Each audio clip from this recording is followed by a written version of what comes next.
Monsieur le secrétaire général, quand vous voulez.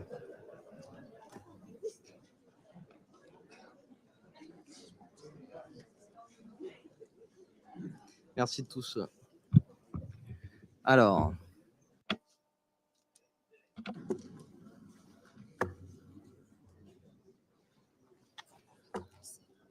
C'est bon? On peut y aller? Ok. Donc la 9000. The 9,534th meeting of the Security Council is called to order. The provisional agenda for this meeting is the situation in the Middle East, including the Palestinian question. I deem the agenda adopted. I would like to warmly welcome the Secretary General, distinguished ministers, and other high-level representatives present in the Security Council chamber. Your presence in the room today underscores the importance of the subject matter under discussion. Before each of you, you should have a list of speakers who've requested to participate in accordance with Rules 37 and 39 of the Council's Provisional Rules of Procedure, as well as the established practice of the Council in this area. We propose that they may be invited to participate in this meeting. Are there any objections? I see none. The Security Council will now begin its consideration of item 2 on today's agenda. I now give the floor to the Secretary General, His Excellency Antonio Guterres. You have the floor, Secretary General. Mr. President, Excellencies, over 100 days have passed since more than 1,200 Israelis and others were killed in the horrific terror attacks launched by Hamas against Israel, with over 250 people taken hostage. For all those affected, these have been 100 days of heartache and anguish. Nothing can justify the deliberate killing, injuring, kidnapping of civilians, the use of sexual violence against them, or the indiscriminate launching of rockets towards civilian targets. I once again demand the immediate and unconditional release of all hostages. In the interim, they must be treated humanely and allowed to receive visits and assistance from the Red Cross. Last week in Davos, I had another moving meeting with families of hostages, and in this case, even some former hostages themselves. Since the beginning, I have maintained close contact with Qatari and Egyptian authorities on the efforts for their release. And yesterday, I received from the Israeli mission a list of many of the remaining hostages. It was also reported yesterday that Israel is proposing a 2-month pause in hostilities in exchange for a phased release of all remaining hostages. I will continue in my limited capacity to pursue all efforts to contribute to their release. Excellencies, the past 100 days have been heartbreaking and catastrophic for Palestinian civilians in Gaza. More than 25,000 people, mainly women and children, have reportedly been killed in operations launched by Israeli forces, and more than 60,000 others have been reportedly injured. In recent days, the military offensive has intensified in Khan Yunis with many additional casualties. The entire population of Gaza is enduring destruction at a scale and speed without parallel in recent history. Nothing can justify the collective punishment of the Palestinian people. Excellencies, the humanitarian situation in Gaza is appalling. With winter bearing down, 2.2 million Palestinians in Gaza face inhumane, squalid conditions, struggling to simply make it through another day without proper shelter, heating, sanitary facilities, food, and drinking water. Everyone in Gaza is hungry, with a quarter of Gaza's population, more than 500,000 people, grappling with catastrophic levels of food insecurity. Meanwhile, nearly 1.5 million people are now crammed inside Rafah governorate. Disease is spreading as the health system collapses. Only 16 of Gaza's 36 hospitals are even partly functional. That means the people of Gaza not only risk being killed or injured by relentless bombardments, they also run a growing chance of contracting infectious diseases like hepatitis I, dysentery, cholera. Without functioning hospitals and with minimal opportunities for patients to exit Gaza, thousands suffering from chronic diseases like cancer and kidney failure are at risk of dying. A functioning medical evacuation system is urgently needed. Excellencies, in the face of colossal human suffering and enormous obstacles, our United Nations humanitarian operations are striving to deliver. Tragically, 153 of our colleagues have been killed, a source of bottomless grief for us all. At the same time, the women and men of the United Nations, alongside our partners in Gaza, are working heroically every day to reach people in need. Many have lost loved ones and left behind shattered homes. They have been distributing ready-to-eat meals and other food items to shelters. They are supporting the very few bakeries that are still functioning. They are delivering medicines, medical supplies, bottled water and tracked water, hygiene kits and cleaning kits, tents, tarpaulin sheets and blankets, but in quantities that are far from enough. In the south, food distributions are helping to bring down prices, and 250,000 Palestinians in Gaza were able to buy bread at a subsidized price. I welcome the agreement facilitated by Qatar and France of an operation to deliver additional medicines and healthcare supplies to civilians in Gaza and to hostages held in Gaza. They also welcome Israel's announcement that it will allow a United Nations assessment mission to the north, but that mission is on hold because of renewed fighting. Under Secretary General Sigrid Kaag started her work as Senior Humanitarian and Reconstruction Coordinator for Gaza on 8 January, in line with Security Council Resolution 2720. She visited Gaza today and will update you next week on our overall efforts. I ask all parties to the conflict to cooperate with her as demanded by the Security Council. Excellencies, let's face it, despite all the efforts I described, no effective humanitarian aid operation can function under the conditions that have been forced on Palestinians in Gaza and those doing everything possible to help them. The quantity of aid is highly insufficient in light of needs. It is fantasy to think that 2.2 million people can survive on aid alone. Basic commodities from the private sector must enter in meaningful quantities, as they did for many years before the current fighting. This is essential to address rising needs and avert both a complete breakdown and ever-mounting death toll. For our part, we are determined to do much more to scale up the distribution of food items, tents and shelter materials, medicines, clean water and spare parts to repair critical sanitation infrastructure.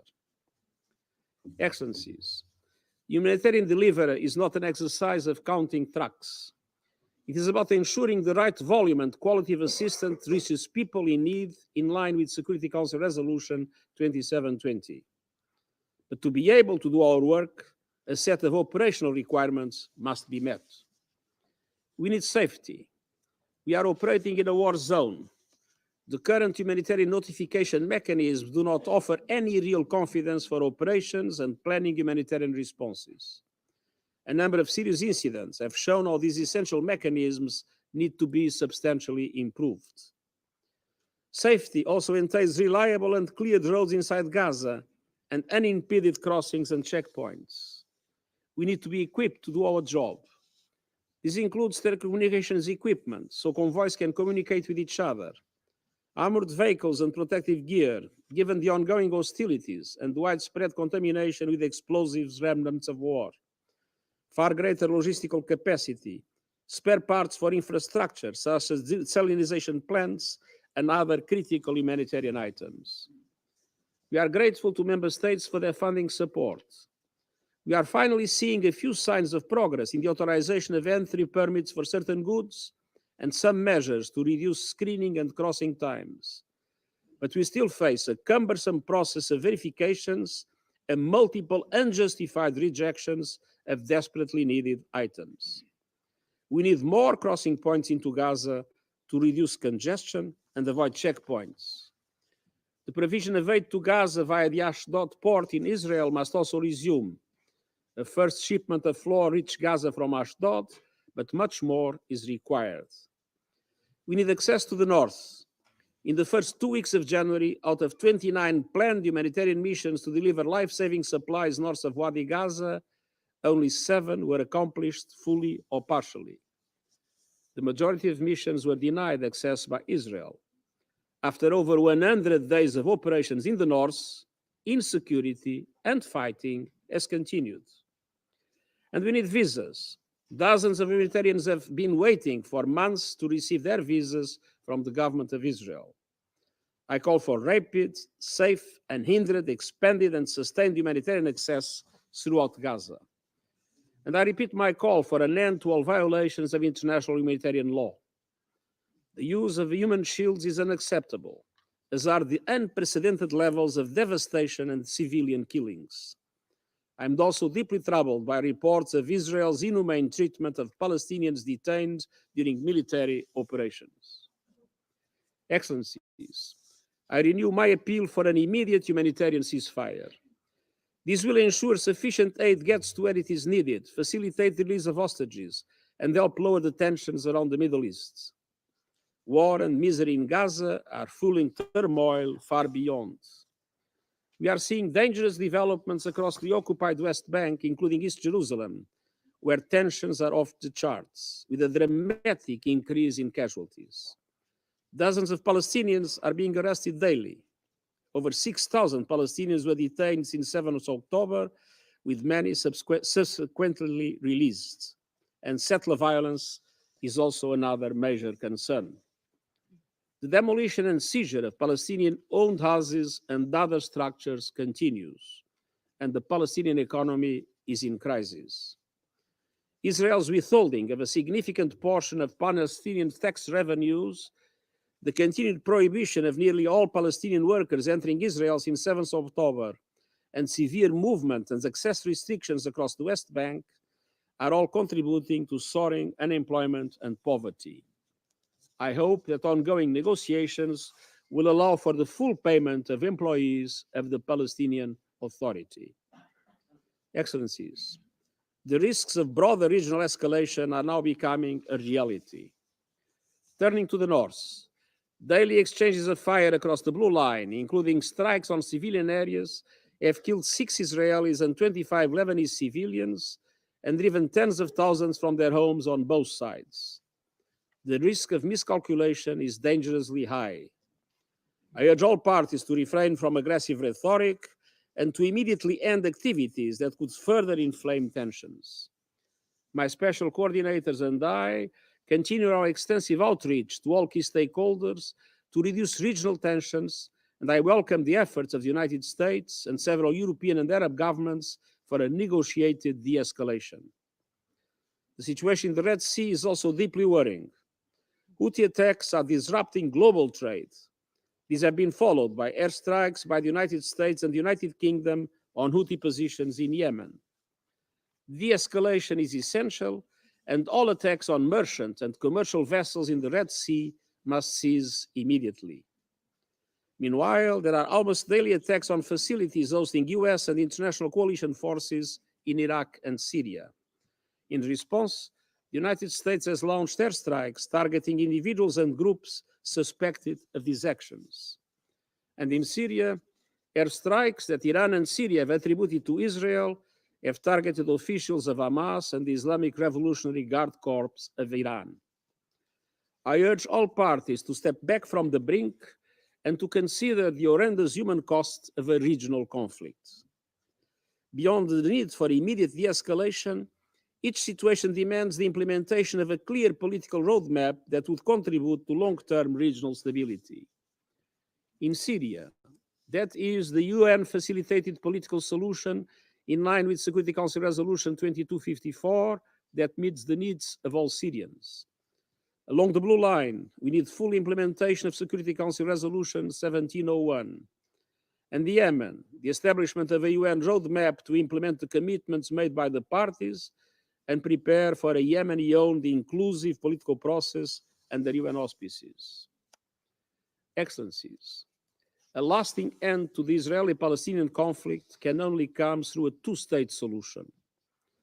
Israelis must see their legitimate needs for security materialized, and Palestinians must see their legitimate aspirations for a fully independent, viable, and sovereign state realized in line with United Nations resolutions, international law, and previous agreements.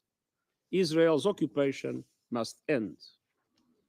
Excellencies, last week's clear and repeated rejection of the two-state solution at the highest level of the Israeli government is unacceptable. And this was despite the strongest appeals from even the friends of Israel, including those sitting around this table. This refusal and the denial of the right to statehood to the Palestinian people would indefinitely prolong a conflict that has become a major threat to global peace and security. It would exacerbate polarization and embolden extremists everywhere. The right of the Palestinian people to build their own fully independent state must be recognized by all. And any refusal to accept a two-state solution by any party must be firmly rejected. What is the alternative? How would a one-state solution look with such a large number of Palestinians inside without any real sense of freedom, rights, and dignity? This would be inconceivable. The two-state solution is the only way to address the legitimate aspirations of both Israelis and Palestinians. Monsieur le Président. Mr. President, Excellencies, the role of the international community is clear. We must unite to support Israelis and Palestinians so that they can take strong steps in favor of a true peace process.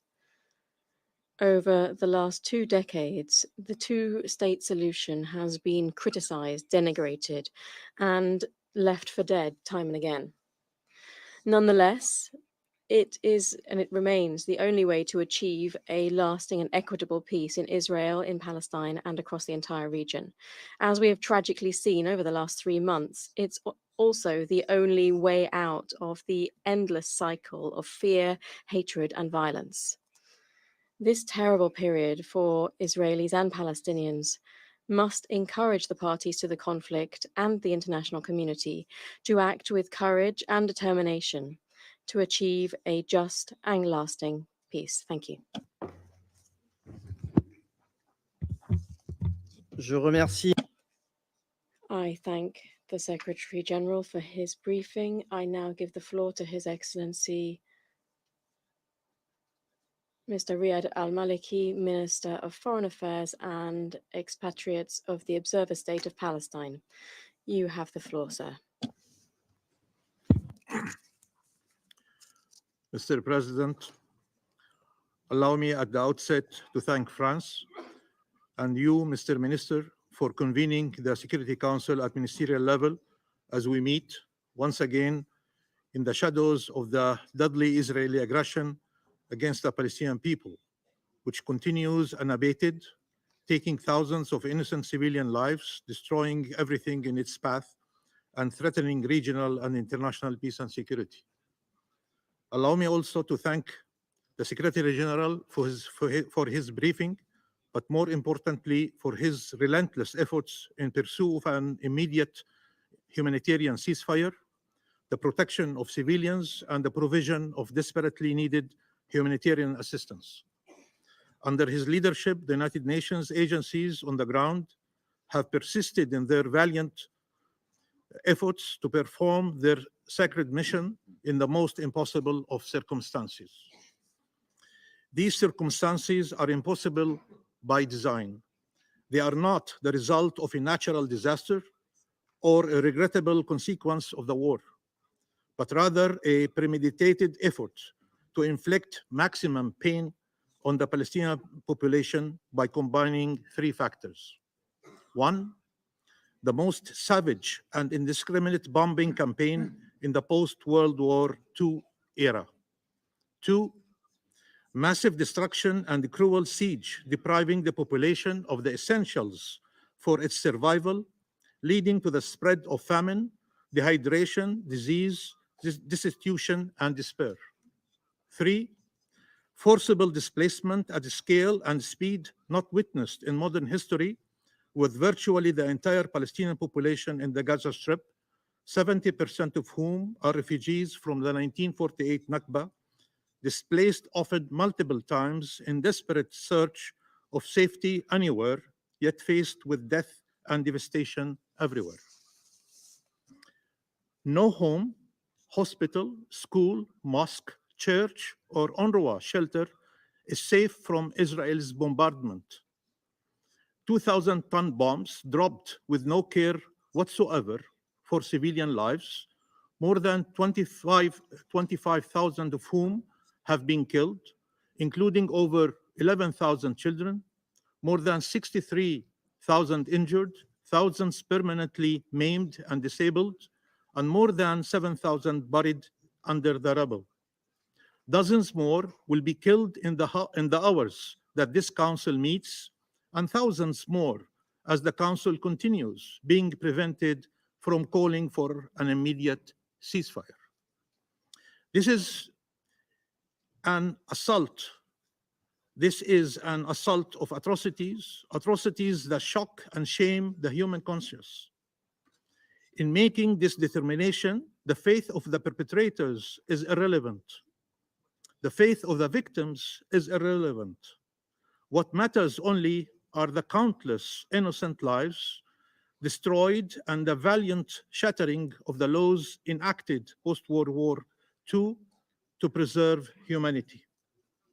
Mr. President, from Kampala, where the global South was gathered, to Brussels, where Arab ministers met their European counterparts, to the United Nations in New York, the world is calling for an immediate humanitarian ceasefire. A ceasefire is indispensable to achieve what the Security Council has called for: protection of civilians, safe and unhindered humanitarian access and humanitarian assistance at scale throughout the Gaza Strip, release of those held captive, rejection of forced displacement, and the achievement of peace consistent with international law and relevant UN resolutions. Mr. President, on one side, there is the will of the international community, and on the other side, the whims of an Israeli prime minister driven by a single goal: his own political survival, at the expense of the survival of millions of Palestinians under Israel's illegal occupation and peace and security for all. There is a dividing line between those who want peace and those who are determined to prevent it. The latter believe there is a people too many in our region, while the former believe there is an independent state too long denied its rightful place among the community of nations and its people denied their inalienable right to self-determination. For the leaders at the helm in Israel, the Palestinian people are a people too many. They deny their existence, their rights, their humanity, whether in Gaza, the West Bank, including East Jerusalem, or the Palestinian refugees or the Palestinian prisoners. They do not see our people as an empirical and political reality to coexist with, but as a demographic threat to get rid of through death, displacement, or subjugation. These are the choices they offer us: genocide, ethnic cleansing, or apartheid. I know some here are uncomfortable with these words, but they are the reality that we live under. And trust me, you should be much more concerned with the existence of that reality than the words used to describe it. Mr. President, there are only two paths ahead. One that starts with Palestinian freedom and leads to shared peace and security in our region, or one that continues denying this freedom and dooms our region to further bloodshed and endless conflict. The Arab world has been unequivocal in choosing the first path, the one that enjoys support by the international community as a whole. Meanwhile, Netanyahu boasts publicly and repeatedly that he played a key role in preventing the independence of the Palestinian state and peace in our region, and pledges to continue doing so.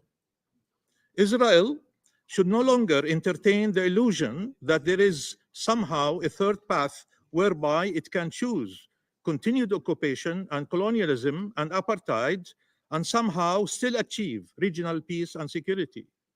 This is not a viable path nor a legitimate path. Our people are not less deserving of freedom, security, and peace. Our children's lives are not less sacred. Our cause is just, and resilience and the resilience and steadfastness of our people, their sumud, is epic and worthy of the international solidarity they have received from across the globe. But as Mahmoud Darwish has said, their hope is for a normal life where they are neither heroes nor victims, a life where they are able to live, to thrive, to see their children grow, see them be and come whatever they wish to be. They should not have to fight every day for their survival, for their most basic and most fundamental rights, for their simple dream to live in freedom and dignity on their ancestral land. The Nakba should not be prolonged any further, nor repeated time and time again. It must come to an immediate end. It is time for international law and UN resolutions to be respected fully and for non-compliance to be penalized. It is time for accountability. Justice is paramount. It is the foundation of any sustainable peace. Attempts to frame the pursuit of justice as somehow contradictory to peace must cease.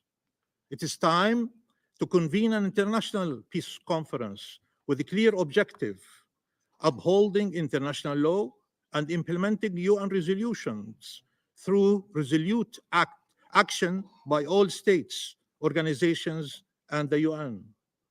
It is time for recognizing the admission of the State of Palestine to the UN. We were not granted a veto right over Israel's admission to the United Nations 75 years ago. Israel does not have a veto right over the admission of the State of Palestine 75 years later. The international consensus on two states in this land must be upheld in word and deed. There can be no more pretext for endless delay and obstruction. The disregard for Palestinian life, for international law, for the regional and international will to bring about just and lasting peace should no longer be tolerated. We are running out of time. There are two choices: spreading fire or a ceasefire. The alternative to freedom, justice, and peace is what is happening now. We must make sure it stops now, and we must make sure it never happens again. Never again. Thank you. Je remercie. I thank His Excellency Mr. Al-Maliki for his statement. I now give the floor to the representative of Israel. You have the floor. Thank you, Mr. President. Mr. President, at the outset, I wish to thank France and to congratulate you on your recent appointment and wish you the best in your crucial position. Today, you have a historic opportunity to shift the focus of this council to the real and grave security threats. The Middle East is suffering from a cancer, and up until today, the Security Council has only ever discussed providing aspirin. Cancer, Mr. President, is not treated with aspirin. The time has come for this council to address and eliminate the root of this cancer, and not only its side effects. Distinguished council members and colleagues, we live in a backwards world. 18 years ago, Israel fully withdrew from Gaza in hopes to build trust with the Palestinians and chart a path towards a joint future. Instead, the Palestinians voted in the Hamas terror organization, and since then, under the UN's nose and its agencies, Hamas has exploited international aid and turned Gaza into the war machine that it is. Hamas dug hundreds of miles of terror tunnels and manufactured tens of thousands of rockets. Hamas did not hide its genocidal goals of annihilating Israel. The world knew this, the UN knew this. On October 7th, Hamas's agenda of Jewish genocide became a reality. My people were deliberately butchered. 1,200 murdered in a single day.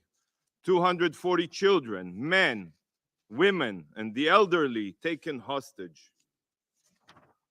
This act of sheer evil was proportionally 20 times bigger than 9/11, 20 times.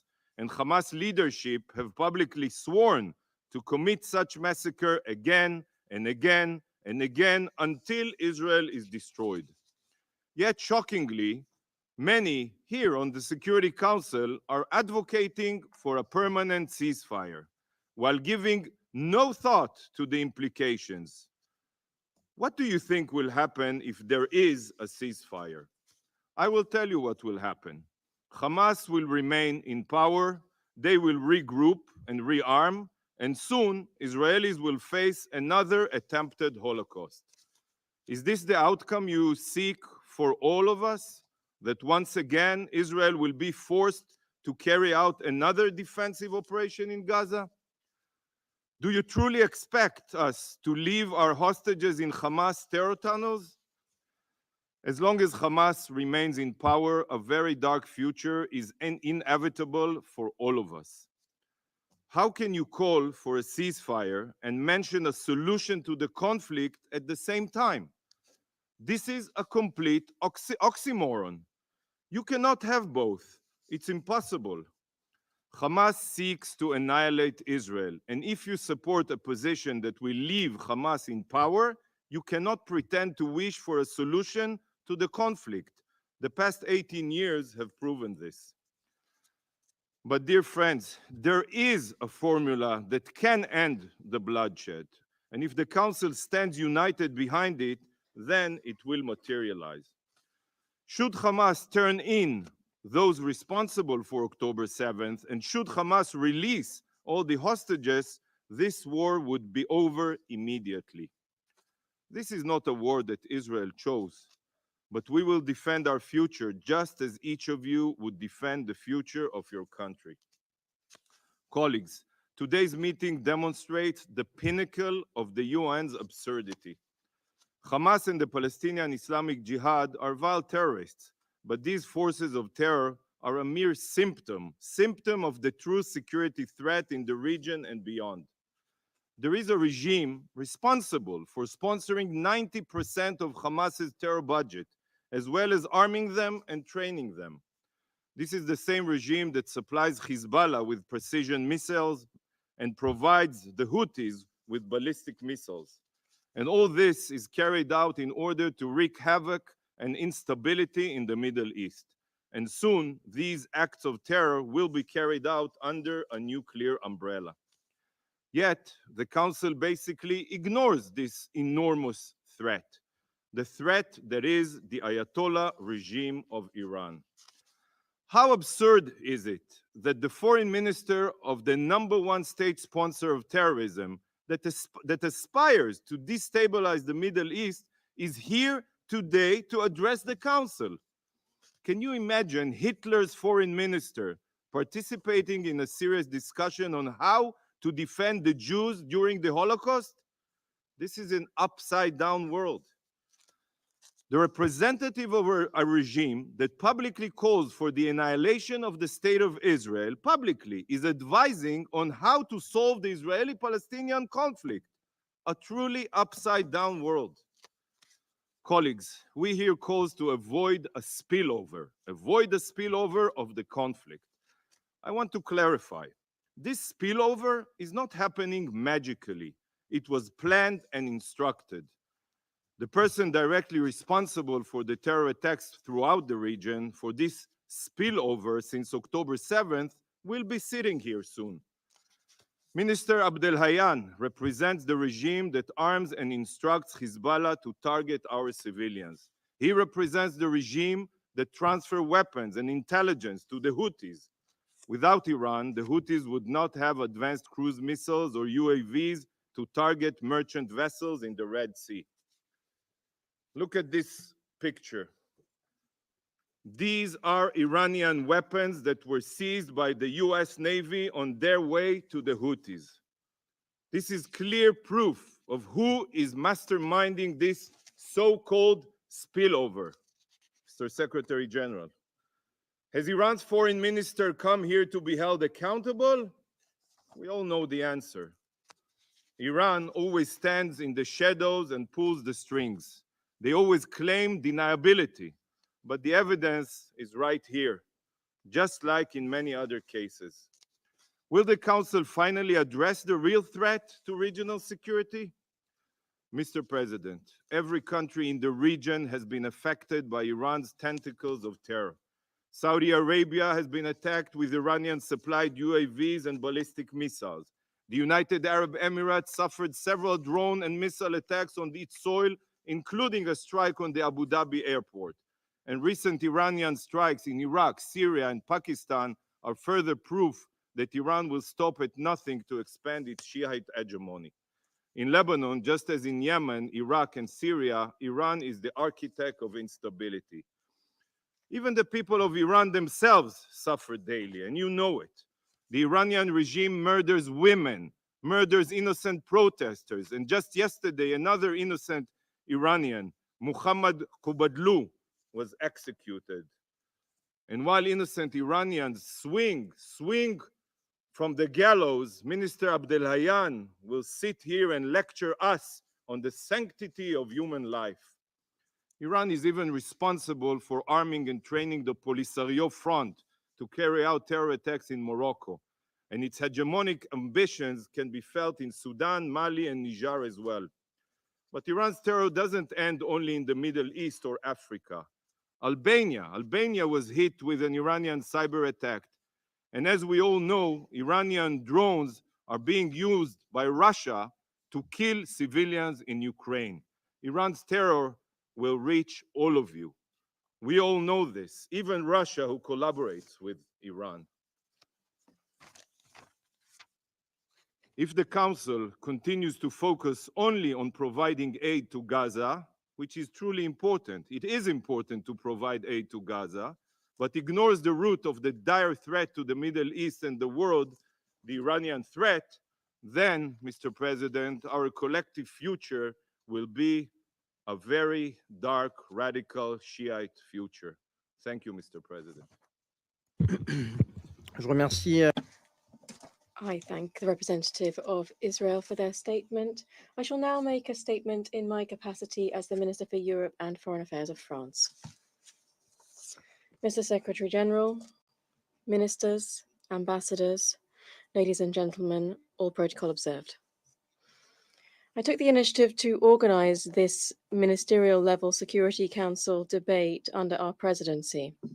I'd like to thank the Secretary General for his strong statement, and I would like in a national capacity also to refer to the tragic situation in Gaza and to the risk of a regional conflagration, because this risk is real. In light of what is being played out between Israelis and Palestinians, there are two possible options for this council. There is, on the one hand, the choice that is being made by some here, that is the choice of division, argument, one-upmanship, the choice of fanning the flames, the choice of those who invade their neighbor, violate its sovereignty in Ukraine as in the Middle East, and seek division rather than unity here. I, for my part, will make a different choice by saying two things. We must stand alongside both Israelis and Palestinians, and we can and we must say difficult things to both sides. France is acting for the good of both peoples, for peace. France is a friend of Israel, just as it is a friend of the Palestinian people. Hence, I must say to Israel, which understands the friendship of the French people, that there must be a Palestinian state, and that violence towards the Palestinian people, particularly those committed by extremist settlers, must end, and that international law applies to everyone. And I'd like to say to the Palestinian representatives that they understand France's historic commitment to a Palestinian state, and that we will continue to fight against terrorism firmly and with determination. There can be no ambiguity regarding Israel's right to live in peace and security and to exercise its right to self-defense against terrorism. And it is as a friend that France says to both sides that the path ahead will be difficult for all. For all.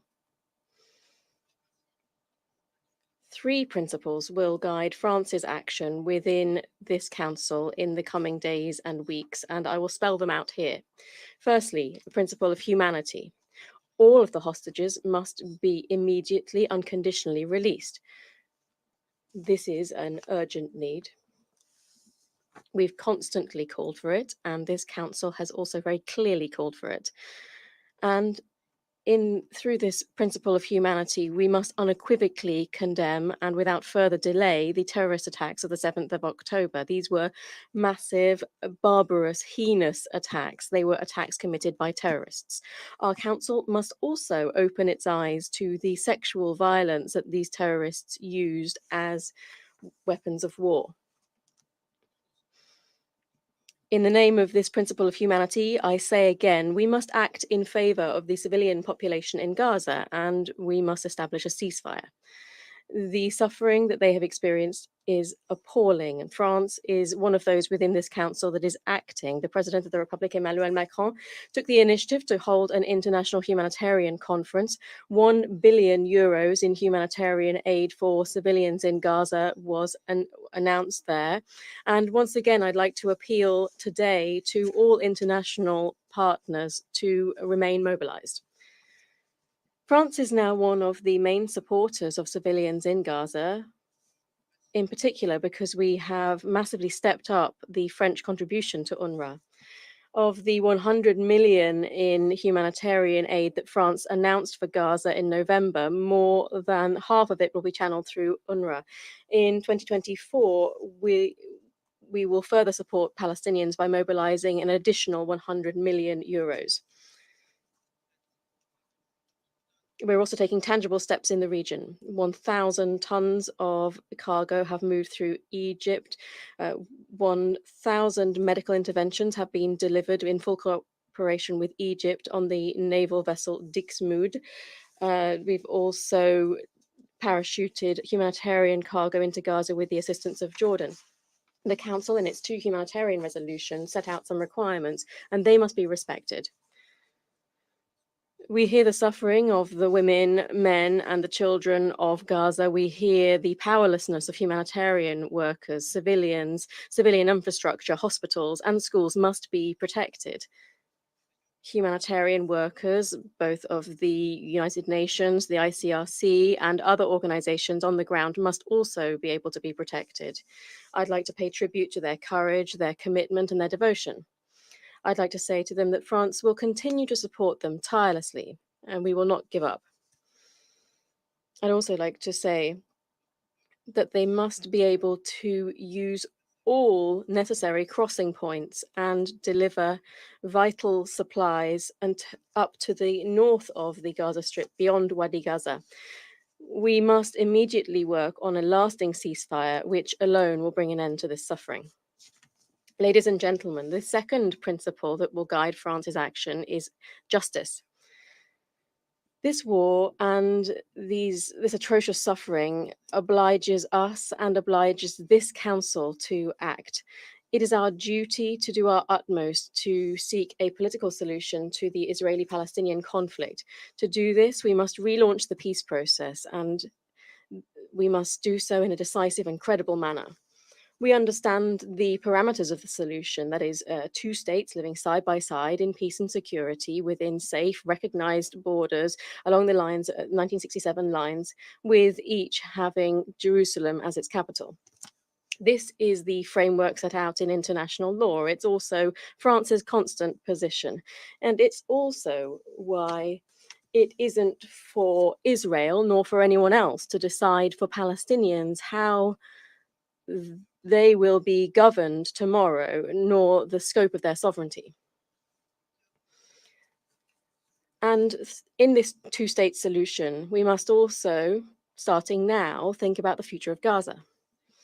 As I was saying, it's not for Israel to decide as to the fate of the Palestinian population in Gaza, nor where they should live on their land.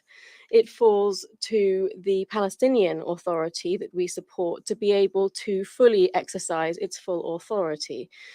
And in order to ensure that this becomes a reality, the UN has and will have an important role to play. In this regard, I would like to congratulate Ms. Sigrid Kaag for her appointment as coordinator for humanitarian action and reconstruction in Gaza. The full international community must be mobilized to rebuild Gaza.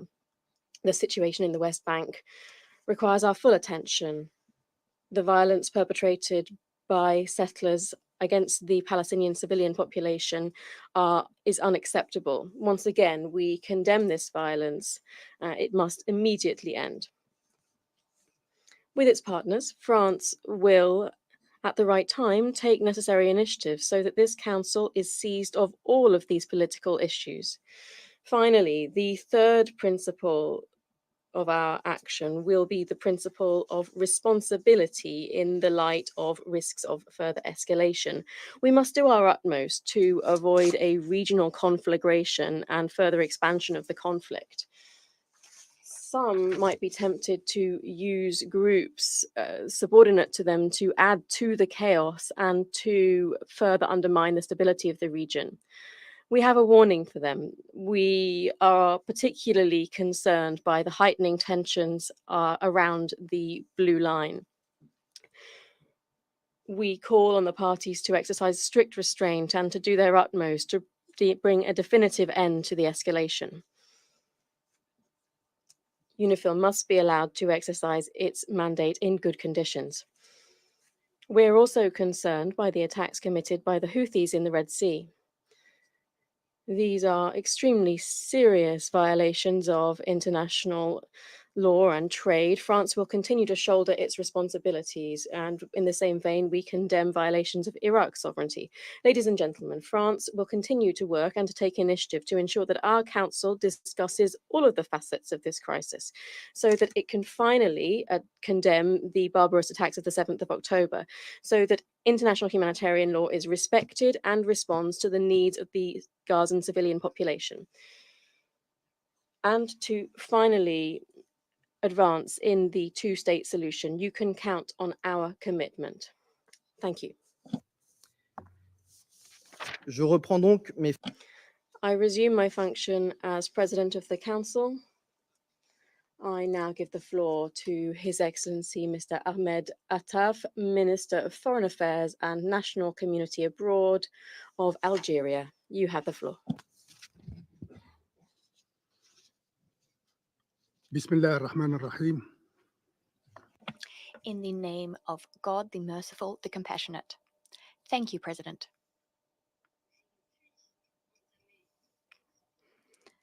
At the outset, I cannot but express to you, within the framework of this debate here at the Council, I cannot but transmit to you a message from the President of our Republic, Ahmed Tebboune. The message I have to convey to you is a message of gratitude and recognition vis-a-vis the Secretary General, Antonio Guterres. We also have a message of gratitude to the various UN bodies for all of the efforts they've undertaken so as to alleviate the suffering owing to the tragedy in Gaza. The objective being to heal those wounds, to put an end to the outpouring of blood. This same message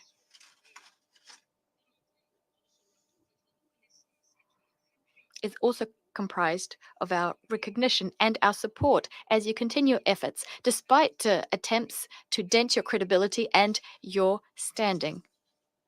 You're continuing despite the provocations of an occupying power whose tyranny knows no bounds.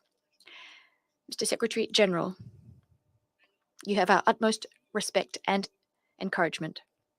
At the same time, we bow down before all those who have served the cause of humanity under the flag of the United Nations, all those who gave their lives in Gaza in defense of the loftiest ideas.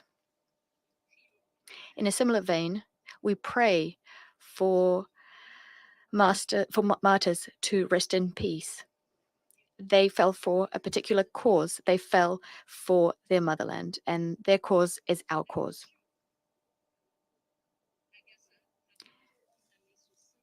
The aggression in Gaza is about to enter its 5th month.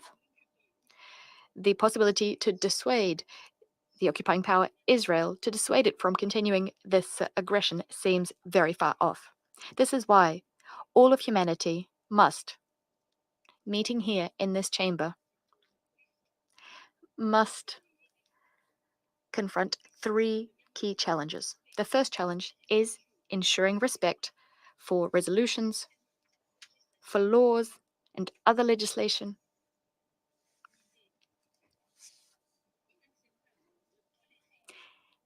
It is unacceptable for us to tolerate grave violations of the aforementioned decisions,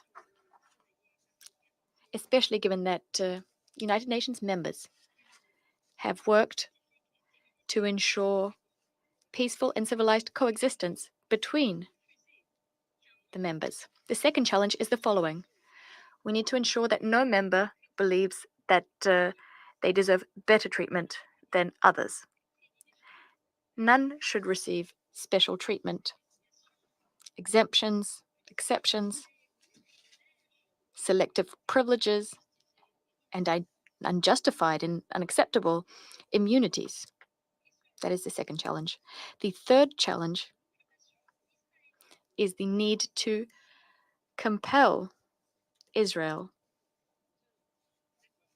the colonizing power, to compel Israel to uphold international law and to put an end to this situation whereby impunity and the absence of accountability run amok. We must put an end to all of this and do so in a decisive fashion. Algeria would like to welcome efforts that have been undertaken to put an end to this privileged treatment, this favoritism that's been proffered to some.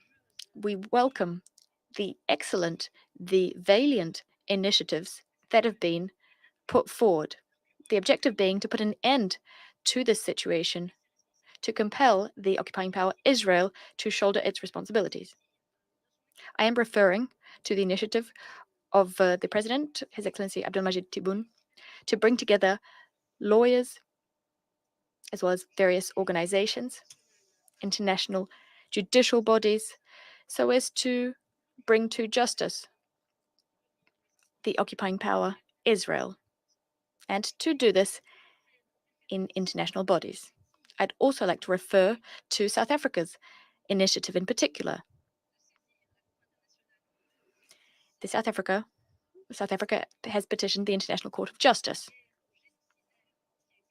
in response to the genocidal war that is underway in Gaza. There's also another initiative, Chile's initiative, Mexico's initiative.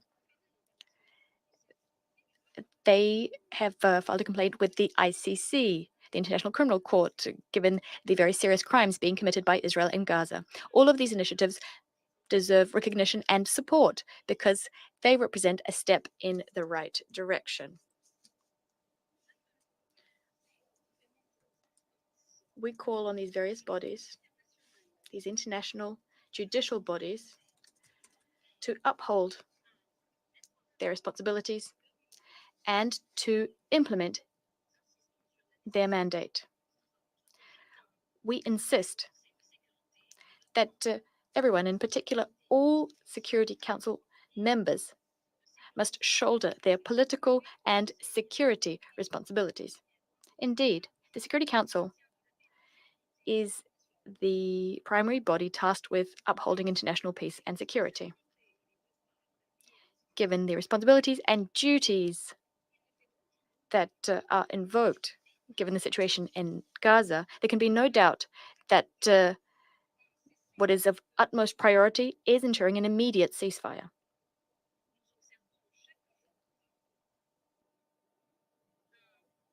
Day in, day out,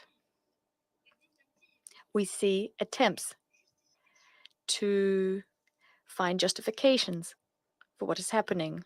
We see dithering. We see attempts to postpone this ceasefire. And this ceasefire has not been given the attention it deserves. What we need today is to put an end to the aggression, to the genocide, to the displacement of civilians, to attempts to starve, to destroy in Gaza. Today, there's been talk of post-war arrangements. There's only going to be there's no use talking about these arrangements unless we meet the challenges we mentioned earlier.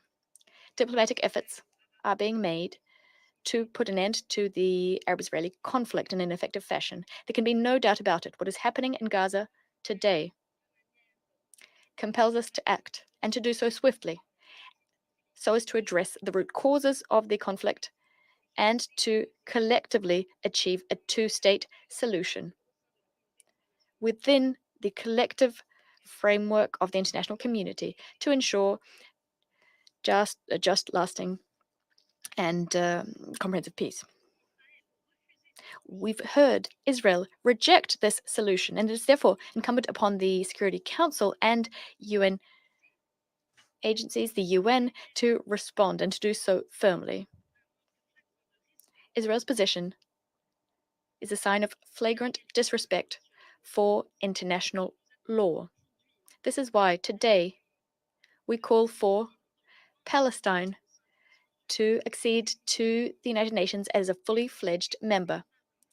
This request was put forward by the non-aligned movement, the NAM, so as to maintain the very foundations of the two-state solution. This is a necessary initiative that will help us to lock in the legal basis for an independent and sovereign Palestinian state within 1967 borders with Jerusalem as its capital. My country is calling for a novel approach so as to achieve peace and a comprehensive, equitable solution to the question of Palestine. Indeed, it is absolutely vital to face up to the illusions which are being disseminated by the occupying power, Israel. Israel claims that it can safeguard its security by thwarting Palestine's national project. We must put an end to the campaign waged by the occupying power, Israel, which is confiscating Palestinian lands, which is annexing them. The occupying power, Israel, is encouraging settlers to spread so as to prevent the establishment of an independent and sovereign Palestinian state. At this fateful time, we must put the brakes on the Israeli occupation and once again combat the illusions being disseminated by the occupying power, Israel. Israel is trying to build a bigger, greater Israel on the ruins of the Palestinian national project. Given the foregoing, Algeria would like to reiterate its historic request for the convening of an international peace conference under UN auspices. The objective being to achieve a definitive, lasting solution to the Arab-Israeli conflict. With due respect for international law and for the achievement of the two-state solution with the necessary follow-up and the necessary assurances. After everything that's happened in Gaza,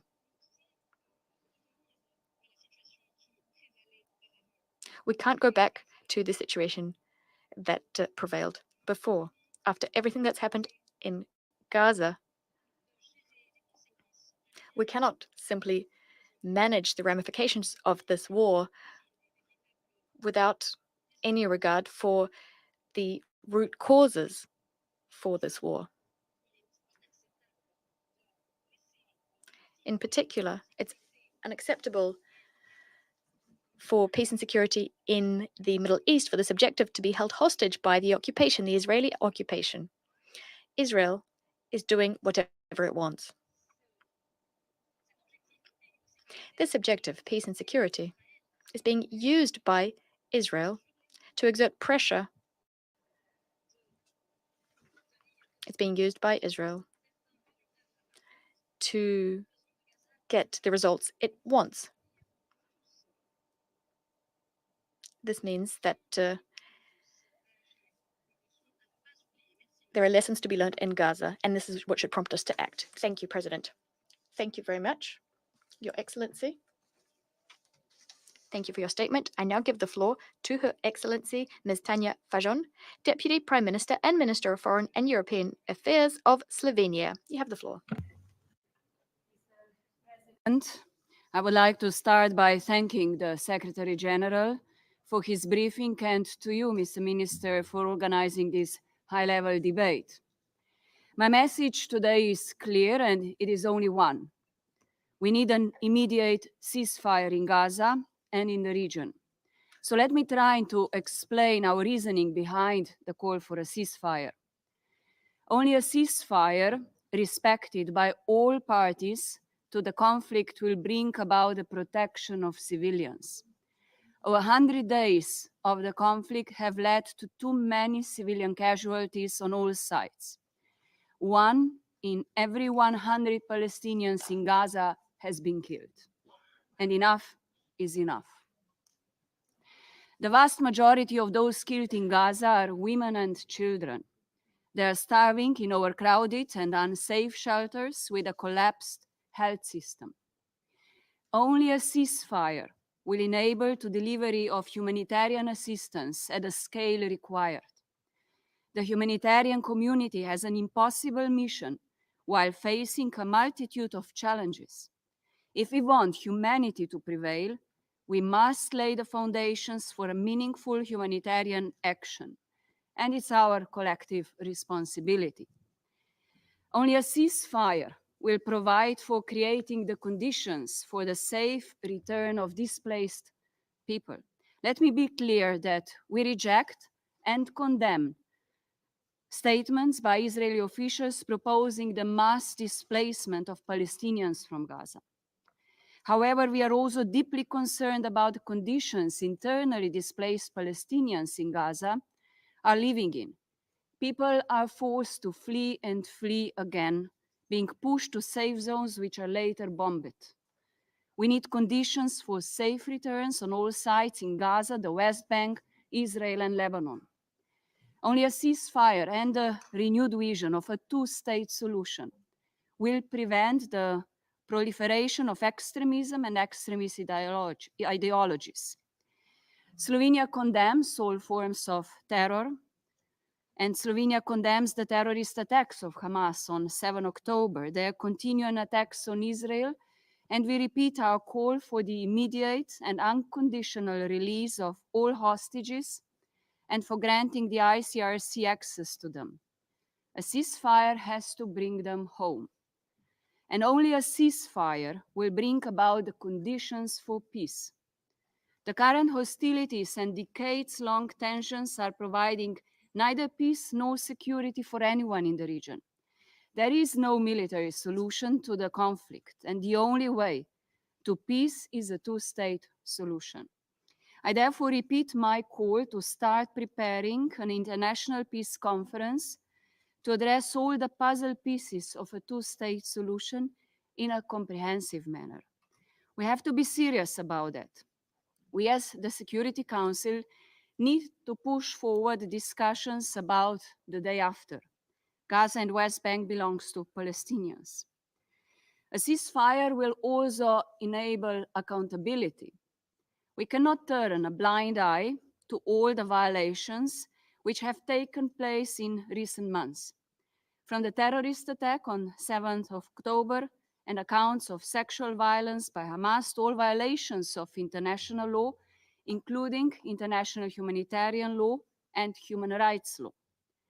A strong international legal system is a guarantee for international peace and security. Only a ceasefire would calm and help to calm the region. During my last speech at this council, I spoke of potential spillover. I'm afraid this conflict has already generated or served as a pretext to generate further escalation in the West Bank, along the Blue Line and in the Red Sea. We condemn Houthi attacks in the Red Sea, which must immediately cease. Freedom of navigation and maritime security are critically important for the movement of essential goods, including food, fuel, and critical humanitarian assistance intended to reach populations across the world. Tensions in the regions are mounting, and we will soon reach a point of no return. A ceasefire will enable reconstruction of Gaza under the leadership of revitalized Palestinian Authority with the strong support of the UN and the international community. And with a ceasefire, I mean a process starting with a cessation of hostilities respected by all parties to the conflict and incorporating all of the above, leading to an independent Palestinian state, a safe and secure Israel, a peaceful region, and the people of all countries in the region living free of fear and terror. And Mr. President, 26,000 victims, Palestinian and Israeli alike, are not statistics. Each of them had a life, had family, dreams, hopes, and plans. And the best way for us to show respect to those who have lost their lives in this conflict is to pave the way for peace. It's time for a ceasefire. Thank you. Je remercie son... I thank Her Excellency Ms. Tanya Fajon for her statement. I now give the floor to His Excellency Mr. Ignacio Cassis, Federal Councillor and Head of the Federal Department of Foreign Affairs of Switzerland. You have the floor. Merci, Monsieur le... Thank you, Mr. President. I'd like to begin by expressing my thanks to the Secretary General for his presentation. I'd also like to express my sincere condolences to him for the loss of his 153 humanitarian colleagues. Excellencies, Switzerland shares the principles of humanity and peace that guide the Security Council's action. We reiterate our unequivocal condemnation of Hamas's attacks on Israel and demand the immediate and unconditional release of all hostages held by Hamas. Statements recurrently made in this room remind us that we have reached a level of extreme hatred and suffering in the Middle East. At a time when, since October the 7th, there seems to be no limit to the violence in Israel, in Gaza, and all of the occupied Palestinian territory, I'm particularly concerned by one question. What can we do?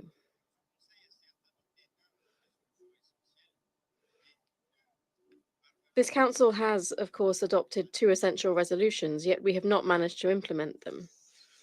In fact, only one part of the hostages has been released. Civilians continue to fall victim to the fighting every day. International humanitarian law continues to be violated constantly, and this on the 75th anniversary of the Geneva Conventions. Ladies and gentlemen, when we see that despite all our efforts, despite all the energy this Council has put into adopting these 2 resolutions, when we see that the violence continues, only one word comes to mind, that is frustration. But we cannot give in to frustration.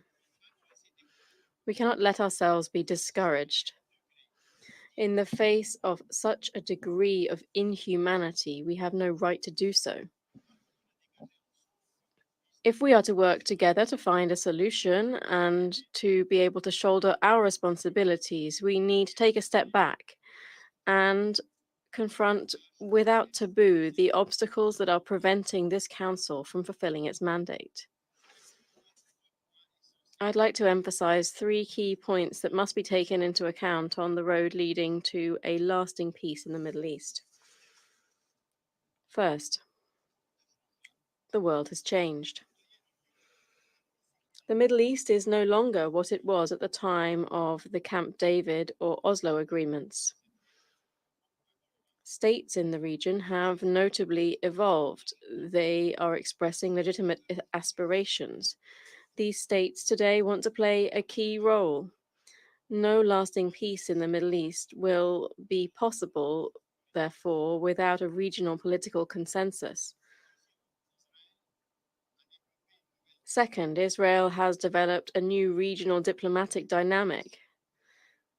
I see this as a sign that political common ground does exist, that common interests are mutually recognized for Israeli and Palestinian people alike.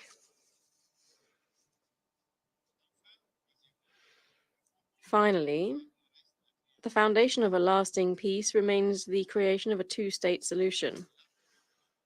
It is the solution that will give Israelis and Palestinians the prospect of living in peace and security. Ladies and gentlemen, dear colleagues, allow me now to quote Eleanor Roosevelt. It isn't enough to talk about peace. One must believe in it. And it isn't enough to believe in it. One must work at it. Nous ne pouvons pas. We can no longer afford to manage this conflict.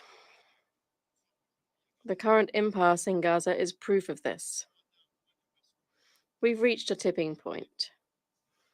We must now take further concrete steps towards a political resolution of this conflict, which has already cost the lives of far too many people. What concrete action can we take? I advocate for a common approach.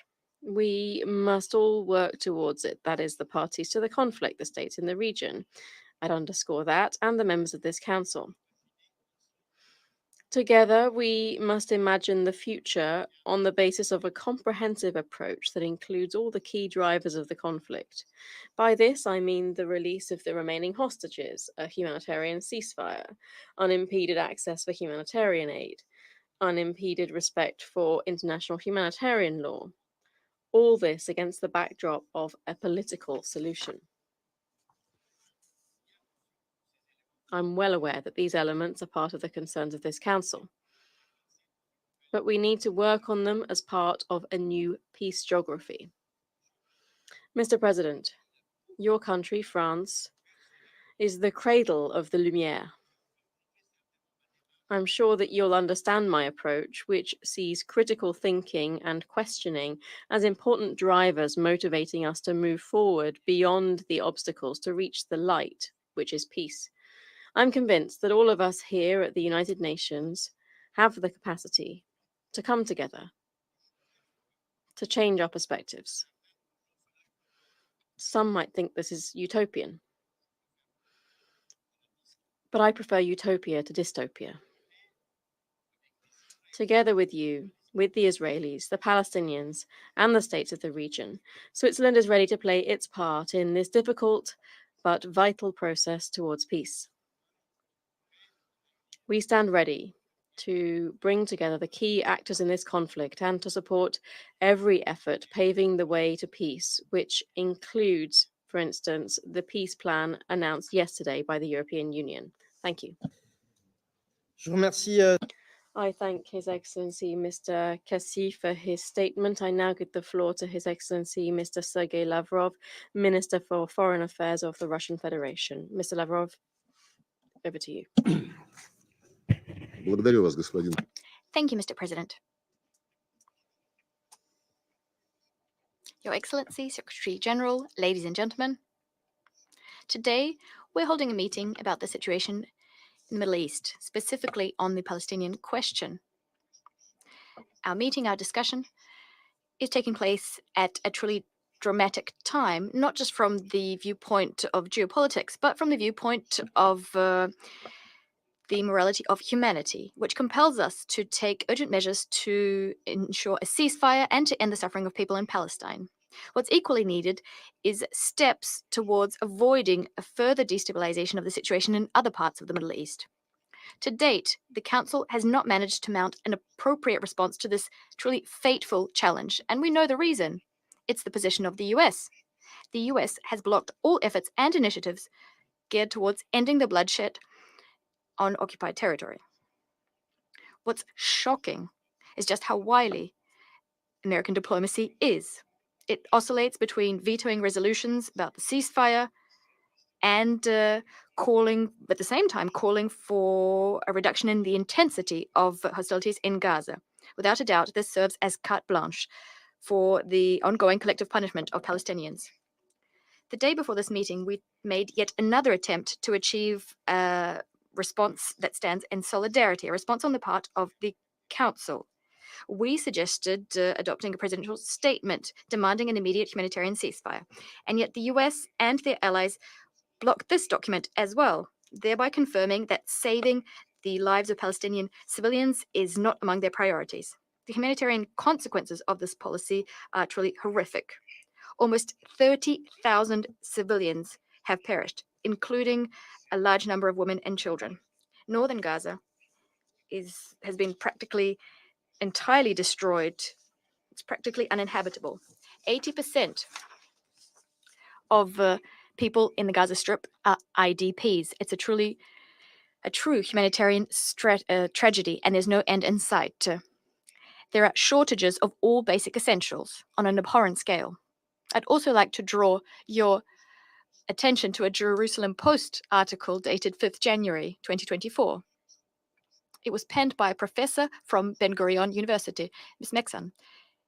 She previously worked as a coordinator at the WHO, focusing on emergencies.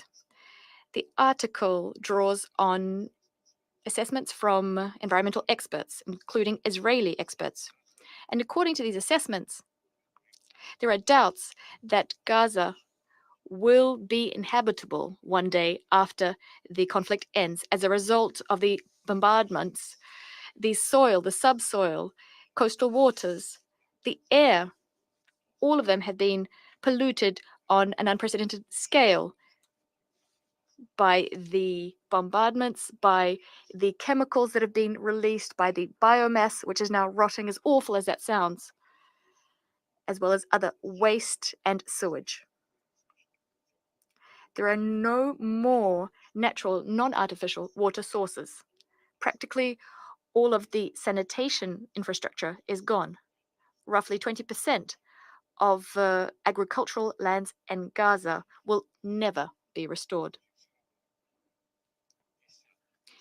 We've seen tens of thousands of cases of diarrhea, acute respiratory illnesses, skin diseases, and other diseases as well. We've seen an uptick in the risk of an epidemic.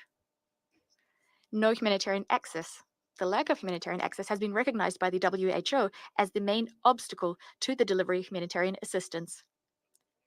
Specifically, the WHO has had to call off 6 of its planned humanitarian missions in the north of the Gaza Strip, starting from the end of December, because its requests were denied. Requests for access were denied. In order to alleviate the suffering of the people in the Gaza Strip, Russia, like other states, sent hundreds of tons of foodstuffs, medical equipment, and medicines to the Strip. We support the efforts of UN humanitarian agencies on the ground, and it's very unfortunate that they have also fallen victim to the war. Roughly 150 people have died. This is what the SG just told us about, and he said it's unprecedented in the history of the UN's participation in operations in conflict zones. We're particularly disquieted by the promotion of despicable ideas such as the forcible displacement of all Palestinians from their homes. Such a scenario is unacceptable. It should not be allowed to come to pass under any circumstances. What's also necessary is to put an end to the violence being waged by the Israeli army and Jewish settlers in the West Bank. We must also thwart any attempts to undermine status quo of holy sites in Jerusalem. The Council's inability to take exhaustive measures means that the current escalation of the conflict in Palestine has metastasized across the region. Again, not without the nefarious participation of the US and their allies. Their military presence in the Middle East, just like in other parts of Eurasia, is creating new unacceptable risks to international security. We categorically repudiate the wholly unjustified aggression against Yemen, an aggression waged by the US and the UK without Council approval. Their actions are a direct threat to international peace. They're undermining a world order that's based not on the Anglo-Saxons' rules, but on international law, with the UN playing a central role. We also condemn Israel's strikes on Syria. In particular, strikes the stated targets of which are bodies that are legally operating in Syria. In fact, they were invited by the government. Political assassinations must end. The situation on the Israeli-Lebanese border is also particularly dangerous. This only serves to exacerbate the very difficult situation in the region. It's already dire, and it didn't begin yesterday. It began many, many years ago. What we're referring to are repeated invasions by the US and their satellites in independent states, which resulted in hundreds of thousands of lives lost in Iraq, the destruction of Libyan statehood, the war in Syria, massive refugee flows, and an unprecedented rise in international terrorism. The Russian Federation will not accept terrorism in any shape or form. We categorically condemned attacks on civilians in Israel, which occurred on the 7th of October 2023. In contrast to our Western colleagues who practice double standards, we don't divide extremists into good guys and bad guys, into us and them. We insist on everyone currently detained in Gaza to be freed, irrespective of their nationality and their origin. Increasingly, what we hear are calls, especially from our Western colleagues, calls to focus not on today, but on the day after the Israeli-Palestinian conflict, as if the escalation in Gaza had already ceased, as if the situation there no longer merited the Security Council's attention. And yet the cunning logic of Western delegations is obvious, having blocked all Council efforts to call for a ceasefire, which is so acutely necessary. The US and their allies are trying to turn over this unsavory page in their history, a page in which they are participating in bloodshed being waged against the peaceable people of Gaza. Let me underscore, the UN Security Council needs to continue discharging its mandate and calling for a ceasefire. Otherwise, we have no guarantee that there won't be a resumption in hostilities, even an intensification thereof. Unless we have these guarantees, just like unless we see unstinting implementation of UN decisions about the establishment of a Palestinian state, all discussions about the day after are not only premature, they're aimless. And potential donors who could invest in the future reconstruction of Gaza understand this full well. When we do come to talking about the parameters of the day after, we should take the following two factors into consideration. They're of principled importance. First of all, the consolidated resolve on the part of the Palestinian people themselves.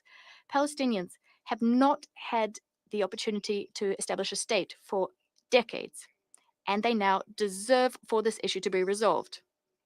The first and the main prerequisite for this is the unity of the Palestinian nation. We believe that our Palestinian brothers and sisters will exhibit strategic wisdom and will eschew any short-term considerations, any internecine fighting, which might impede nation building. Palestinians should decide for themselves what their future state will look like, who will govern, and how they will govern in that state.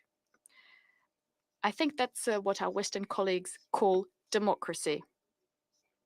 Decisions imposed by external forces and our Western colleagues' cherished social engineering are categorically unacceptable.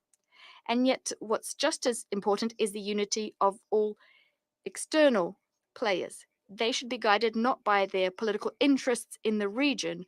They shouldn't try to pursue these interests through various Palestinian fractions. What they should be governed by is the desire to find the solution to this centuries-old conflict as swiftly as possible.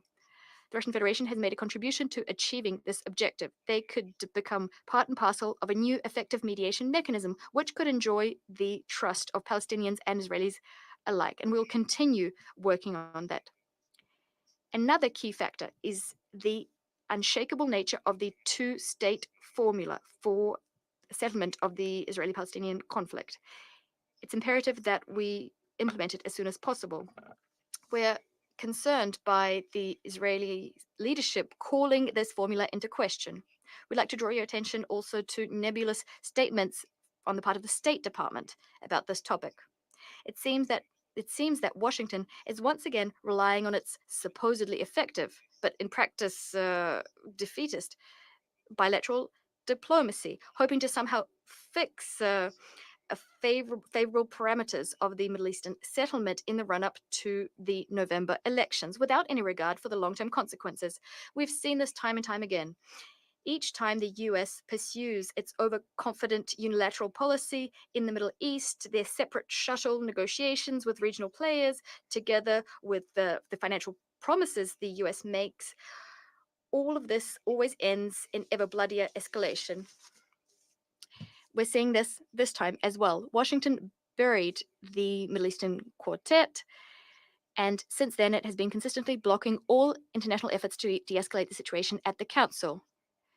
The American leadership is cynical and short-sighted. This is well illustrated by a statement from Mr. Sullivan, a national security advisor, who said 1 week before the 7th of October that the Middle East has never been quieter than it has been in the last 2 decades. Colleagues, the world is waiting with bated breath, and I'm referring to Western colleagues. The world is waiting for you to realize that your stubborn disregard for multilateral diplomacy, your outright sabotage thereof, are always, time and time again, resulting in defeat. The Russian Federation, much like the overwhelming majority of members of the international community, sees, and it's obvious that the logic of confrontation on the Palestinian question can only be overcome through collective efforts, underpinned first and foremost by the interests of states in the region. They are what should determine the fate of Palestine. Such green shoots are already visible. We've seen the start of normalization of relations between Iran and Saudi Arabia with support from China. We've seen Syria return to the League of Arab States, and dialogue has been established between Damascus and Ankara.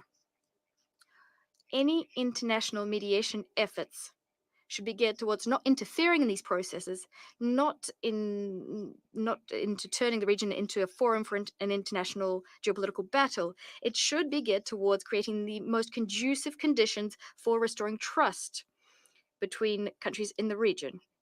This is what Russia's initiatives are geared towards. After this acute phase of the crisis is over, we should be convening consultations at the ministerial level to consolidate the positions of key regional players and to come up with practical steps in support of the restoration of Palestinian unity. When we get to this next stage, what we'll need is an international conference on the Middle Eastern settlement process, and many other delegations speaking before me mentioned this. The objective of such a conference would be the proclamation of a Palestinian state, coming up with measures to ensure reliable security for Israel and the normalization of Israel's relations with all Arab states and also Muslim states as a whole.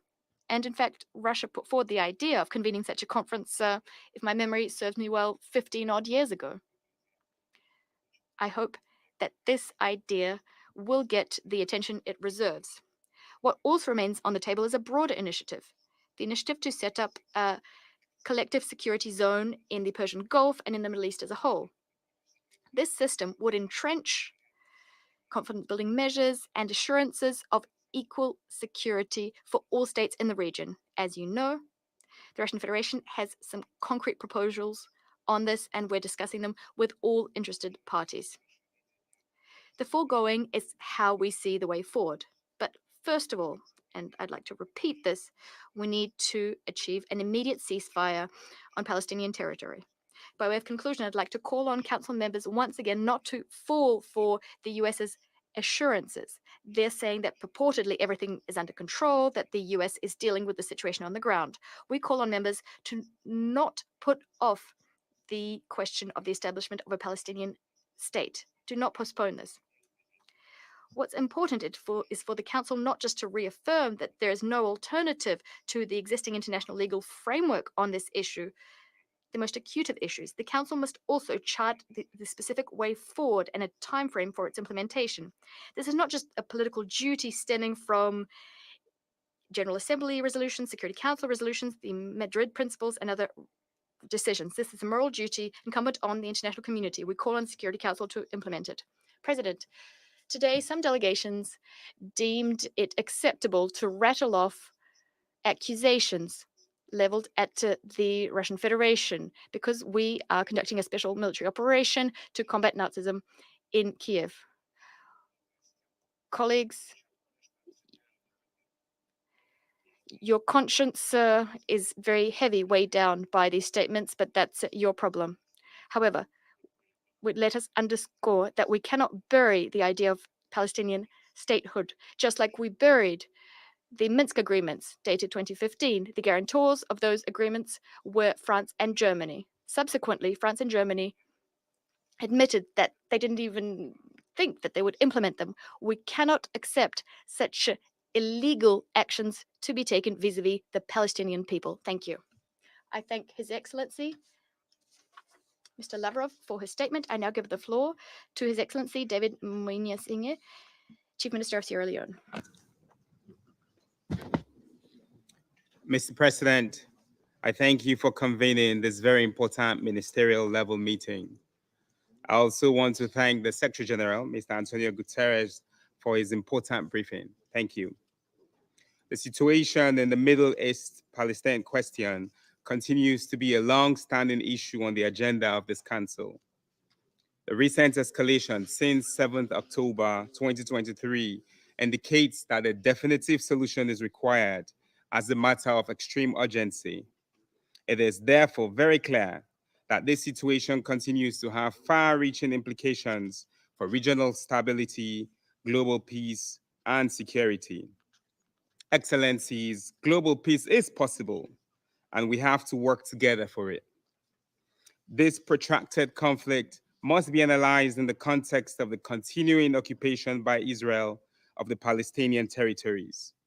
A consensus must be vigorously and persistently pursued based on a just, mutually acceptable solution consistent with international law and the relevant UN resolutions.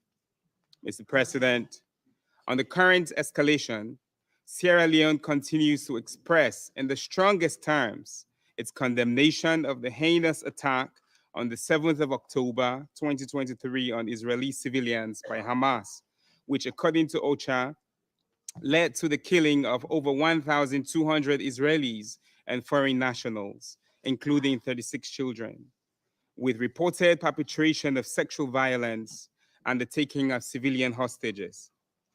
On this note, we emphasize that the persons responsible must be held accountable. Sierra Leone calls for the release of all hostages immediately and without conditions. Sierra Leone is gravely concerned about the escalation of violence in the Gaza Strip over the past 100 days. Violence that has led to the death of over 25,000 Palestinian civilians and the displacement of 1.9 million more, with women and children being the most affected. We deeply regret the unacceptable human cost. We regret the ultimate cost being paid by healthcare workers, the United Nations, other humanitarian workers and journalists. We express our deepest condolences to the families of over 150 UN personnel who have lost their lives in the cause of their duty, the vast majority of whom are UNRWA staff. Mr. President, Sierra Leone acknowledges the engagement of the Security Council since the start of the conflict and the significant efforts made in adopting resolutions 2712 and 2720. These resolutions reaffirm the need for parties to the conflict to adhere to their obligations under international law and ensure the protection of all civilians, in particular children. In between the adoption of resolutions 2712 and 2720, the Secretary General invoked Article 99 of the UN Charter, last invoked over 50 years ago, warning the Security Council of an impending humanitarian catastrophe in Gaza and called for an immediate humanitarian ceasefire. Although the Council fell short of demanding a ceasefire, Sierra Leone welcomes the reports of the Secretary General on the implementation of Resolution 2712 as mandated in Resolution 2720. The report informs of the appointment of Ms. Sigrid Kaag, Senior Humanitarian and Reconstruction Coordinator for Gaza, and also outlining some of the progress made in curtailing the existing humanitarian catastrophe in the Gaza Strip. We welcome Ms. Kaag's appointment, and Sierra Leone looks forward to engaging her in the near future. For the many civilian lives lost, at risk, or in serious discomfort, Sierra Leone calls for an immediate humanitarian ceasefire in Gaza.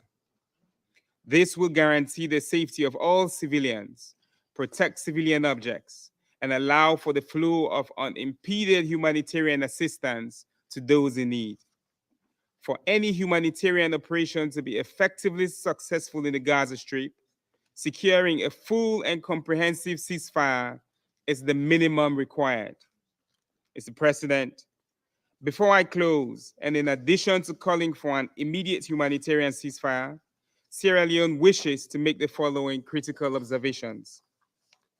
First, Sierra Leone expresses deep concern that the continuing military operation of Israel has been followed by a rhetoric of forcible displacement of Palestinians by Israeli political actors. In this regard, Sierra Leone condemns the rhetoric and rejects any attempts to remove Palestinians from the Gaza Strip or the West Bank, either temporarily or permanently. Second, Sierra Leone calls for accountability for all those responsible for violations of international law, in particular international humanitarian law and those crimes of serious concern to the international community. Third, Sierra Leone notes with concern the rising tensions in the West Bank, across the Blue Line in Lebanon, the Red Sea, including Yemen and other parts of the region. Sierra Leone calls on the relevant parties to desist from embarking on any action that will further endanger the lives of civilians, escalate regional tensions, and threaten global peace and security. In conclusion, Sierra Leone emphasizes the need to continue exploring all diplomatic and political avenues geared toward finding a just and lasting solution to this conflict based on the two-state solution, with Israel and Palestine living together side by side in peace, security, and stability. I thank you. Je remercie Son Excellence, Monsieur. I thank His Excellency, Mr. Singh, for his statement, and I now give the floor to His Excellency Lord Tariq Ahmad of Wimbledon, Minister of State in the Foreign Commonwealth and Development Office of the United Kingdom. Thank you, Mr. President.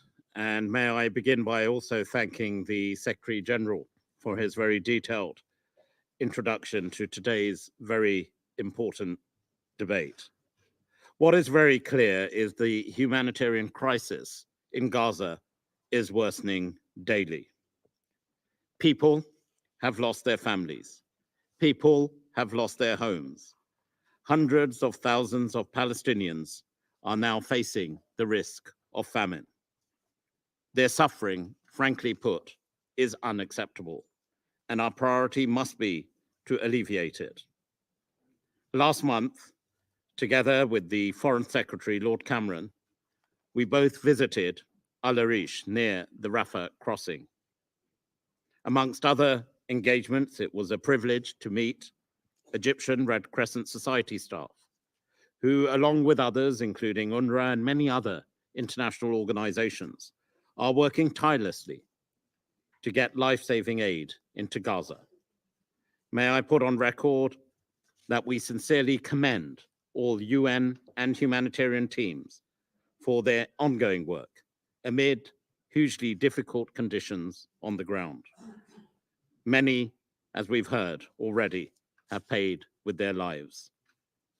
I've heard also firsthand reports of what can only be described as shocking and harrowing medical operations and procedures taking place, including on young children, desperate conditions, no anesthesia, and as a backdrop to that, mass burials taking place. To put succinctly and directly, this must end. Agreements are needed now, and the UK is calling for an immediate humanitarian pause as being necessary to get life-saving aid in and hostages out. We must alleviate the pain and suffering for all. In parallel and in accordance with Resolution 2720, we urgently call on Israel to significantly increase the flow of aid into Gaza, including through opening Ashdod port and increasing immediate access through Karem Shalom. This needs to happen and happen now. The United Kingdom has trebled our financial aid commitment to support Palestinian civilians in the occupied Palestinian territories this year. And I assure you, Mr. President, we will continue to do everything we can to get more aid in and open more crossings. Yes, the UK supports Israel's security, its right to self-defense, but this must be in line with international humanitarian law. And of course, like others, we condemn all forms of terrorism. Hamas's horrific terrorist attacks have had an irreversible impact on innocent lives. I've seen this, as I saw again last week in my meetings together with the Foreign Secretary, with families of some of the hostages still held in Gaza. But what is very clear, that this conflict must not go on a moment longer than necessary. We must collectively work towards a sustainable ceasefire, which ends this shocking destruction, which ends fighting, which ends loss of life, and prevents the resumption of hostilities. So what do we need to do to achieve this? Hamas would have to agree the release of all hostages. No longer can they be in charge of Gaza and no longer pose a threat to Israel through terror attacks. But we also need an agreement in place for the return of the Palestinian Authority to Gaza, as well as a complete rejection of any forced displacement of Palestinians from Gaza. Peace, Mr. President, remains the only way to end this tragedy and suffering that has engulfed Israelis and Palestinians once and for all. Stability, peace, justice, and security is the only way forward. For a peaceful solution, 4 things must also happen. There must be a Palestinian-led government in Gaza and across the West Bank. There must be a concrete plan to help revitalize and support the Palestinian Authority. There must be a massive reconstruction plan for Gaza. And importantly, there must be a political horizon towards the delivery of a 2-state solution. It is now the time in this tragedy that engulfs us to grasp the moment, to choose hope over despair, peace over conflict, and again commit ourselves to working together to make that vision for peace a true living reality of 2 states, Israel and Palestine, side by side in the Middle East. Thank you, Mr. President. Je remercie I thank His Excellency, Lord Ahmed of Wimbledon, for his statement. I now give the floor to Her Excellency, Ms. Uzrazaya, Under Secretary of State for Civilian Security, Democracy, and Human Rights of the United States. Monsieur le Président, thank you for convening us. And Secretary General Guterres, thank you for your briefing today. In November, I visited El Arish, and I saw the UN and humanitarian partners' life-saving work in action. Subsequent to that visit, the United States facilitated an extended humanitarian pause, during which hostages were reunited with their loved ones and more aid got into the hands of Palestinians in Gaza. Since then, Israel, Egypt, and Jordan, with US encouragement and support, have also taken steps to expand the flow of assistance into Gaza, opening Kerem Shalom and establishing a new route from Jordan. But more needs to be done to rapidly provide assistance at scale for civilians in all of Gaza. We welcome the Secretary General's appointment of Sigrid Kaag as the new Senior Humanitarian and Reconstruction Coordinator charged with this mission. She must have the resources and support she needs because her success is the UN's success in Gaza, and the UN's role is irreplaceable. Secretary Blinken was pleased to have secured Israeli support for a UN assessment team to visit northern Gaza, including support for a surge in aid to civilians in the north, who have largely lacked access to aid for more than a month and are increasingly desperate. We urge that visit to happen as soon as it is safe to do so, as it's a critical step to assess the humanitarian situation and enable the ultimate voluntary, safe return home for those displaced by the fighting. The perilous security situation in northern Gaza, driven by renewed Hamas rocketing of Israel and attacks, has delayed this assessment. We reiterate that there can be no forced relocation of Palestinians, and that Palestinian civilians must be allowed to voluntarily and safely return home with dignity as soon as conditions allow. Further, we reject calls for a relocation of Palestinians outside of Gaza and the dehumanizing language used by some officials on all sides of the conflict. We continue to convey to Israeli leaders that they need to do more to protect civilians and take feasible precautions to minimize civilian harm in line with international humanitarian law. Far too many Palestinian civilians have been injured or killed in Gaza since October 7. More needs to be done to protect them. UN and other humanitarian personnel are demonstrating extraordinary courage and also require greater protection. Many are themselves displaced. We mourn the loss of more than 150 UNRWA staff, the largest collective loss of personnel in the UN's history. Continued incidents during the past week demonstrate that deconfliction remains a serious problem. That must change. The United States joins other council members in reaffirming that humanitarian personnel must be protected so they can save other lives. In addition, they require reliable access to telecommunication services in Gaza to do their job safely. We also remain concerned by the current intense fighting around major hospitals in Western Khan Yunis. The protected nature of these facilities must be respected so they can continue to provide civilians with medical assistance. Hamas and other terrorist groups must not use hospitals or other civilian infrastructure to launch attacks, and civilians must be permitted to reach hospitals. Colleagues, we must not forget that Hamas's brutal terrorist attacks on Israel unleashed this conflict. The eyewitness accounts of Hamas atrocities and conflict-related sexual violence against innocent women are undisputed and horrific. Hamas's continued abhorrent use of Palestinian civilians and hostages as human shields, and its repeated statements affirming their intent to repeat the October 7 attacks underscore why we can never go back to the pre-October 7 reality in Gaza. There also can be no progress towards a durable peace without resolution of the hostage crisis. More than 100 individuals are still held in Gaza by Hamas and other armed groups who continue to be kept from their loved ones and are denied access to humanitarian services. For more than 100 days, hostages and their families have lived in agony. No one should have to endure even one day of what they've gone through, much less over 100. It's time for this council to unequivocally condemn Hamas's atrocities and terror, to reiterate its demand that Hamas immediately release all the hostages and allow medical access. In this regard, we welcome Qatar and France's announcement of an agreement to deliver medicine to hostages and medical facilities in Gaza.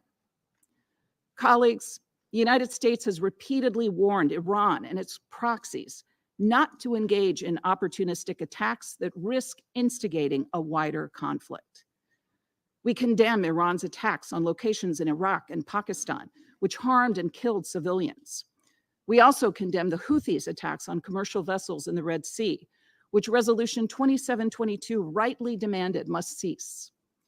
We know that without Iran's support, the Houthis would struggle to track and strike commercial vessels. We seek a diplomatic solution along the blue line that would allow civilians in Israel and Lebanon to return home. We again call for full implementation of Resolution 1701. And let me be clear, the United States will continue to take defensive actions as appropriate and in line with international law to protect our personnel and interests in the region. We're also deeply troubled by the situation in the West Bank, where forced displacement and unprecedented levels of violence by extremist settlers present an urgent threat to peace and stability. We condemn killings of Palestinian civilians, and we urge Israel to prevent and investigate settler violence, as well as hold perpetrators accountable. Colleagues, as we respond to the Gaza crisis, a key component of U.S. diplomacy is to pursue a pathway both to a Palestinian state and normalization and integration between Israel and other regional states, some of whom join us today for this open debate. The goal is a future where Gaza is never again used as a platform for terror, and a future where Palestinians have a state of their own, Israel's security is assured, and Israelis and Arabs can live in peace. Secretary Blinken recently heard from regional countries a willingness to participate in the reconstruction of Gaza if there is a path to a Palestinian state. A stronger, reformed, and revitalized Palestinian Authority that can more effectively deliver for its own people in both the West Bank and Gaza must also be a part of the equation. I know this may be difficult to imagine at this difficult moment, but it's President Biden's firm conviction that two states with Israel's security guaranteed are the only path to durable peace, as well as the only guarantor of a secure and democratic Israel, the only guarantor of Palestinians' legitimate aspirations to live in a state of their own, and the only way to end this violence once and for all. To achieve this future, the Israeli and Palestinian people, as well as their leaders, must make hard choices. We do not purport to make these decisions for them, but we believe strongly that if they're willing to pursue these goals, they can help to usher in an era where Palestinians and Israelis can live side by side in peace. And on a final point, we lament that Russia ignored several council members' requests to condemn Hamas for their attacks on October 7th in the draft presidential statement circulated late last week. It's bewildering that this council still cannot condemn Hamas for its heinous terrorist attack that killed over 1,200 individuals from over 30 nations in Israel on October 7th, or that this council cannot, without qualification, reiterate its call for the release of the more than 100 hostages held by Hamas and other terrorist groups. Colleagues, we and others offered input to this product in good faith, and our input is consistent with what we've advocated for since October 7th. Russia's choice to reject these edits only underscores its cynical approach to the work of this council, as it chooses to try and divide the council rather than bring it together to address global challenges. Thank you. Je remercie son I thank Her Excellency Mazea for her statement. I now give the floor to the representative of Korea. Thank you, Mr. President. I wish to thank France for convening this important meeting of the Security Council, and I thank Secretary General Antonio Guterres for his briefing on the current catastrophe in Gaza. 109 days have now passed since the 7th of October, when 1,200 men and women, girls and boys, and young and old civilians in Israel were brutally massacred by Hamas. We once again condemn the heinous terrorist attacks by Hamas and urge the immediate and unconditional release of all remaining hostages. The accounts of sexual violence committed by Hamas must be fully investigated, and all perpetrators must be held accountable. We have also witnessed the extreme suffering of Palestinians in Gaza. Over 25,000 people have reportedly been killed during Israeli military operations in Gaza. 70% of those killed are women and children. Every day we see and hear their tears, their fears, their cries, and their pleas for protection under a backdrop of airstrikes, looming famine, and displacement. Mr. President, tragically, people can get easily accustomed and desensitized to ever-increasing casualty numbers. 100 and 200 sound different, while 24,000 and 25,000 may sound similar. No, they are not. They too had happiness and dreams like us. Everything they strived for is now under the rubble. UN workers have not been safe in this conflict either. UN staff have been lost in the first 3 months of this conflict, more than all those UN staff lost in conflict areas and terrorist incidents around the world in the last 12 years. For those who have survived in Gaza, the condition is beyond desperate. 85% of Gaza's entire population is internally displaced, with many families displaced multiple times. And as hospitals and UNRWA facilities are besieged or under constant attacks, there is no safe place, even in the so-called safe zones. Humanitarian assistance is not enough, and even the insufficient volume of humanitarian aid is constantly met with obstacles and entry impediments. Mr. President, in this regard, the Security Council has adopted 2 resolutions. However, there has been little progress on the ground.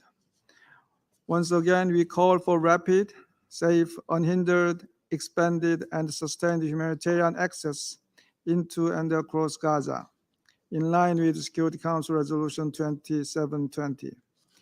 This Council has repeatedly urged compliance with international humanitarian law, of which the core pillar is the protection of civilians.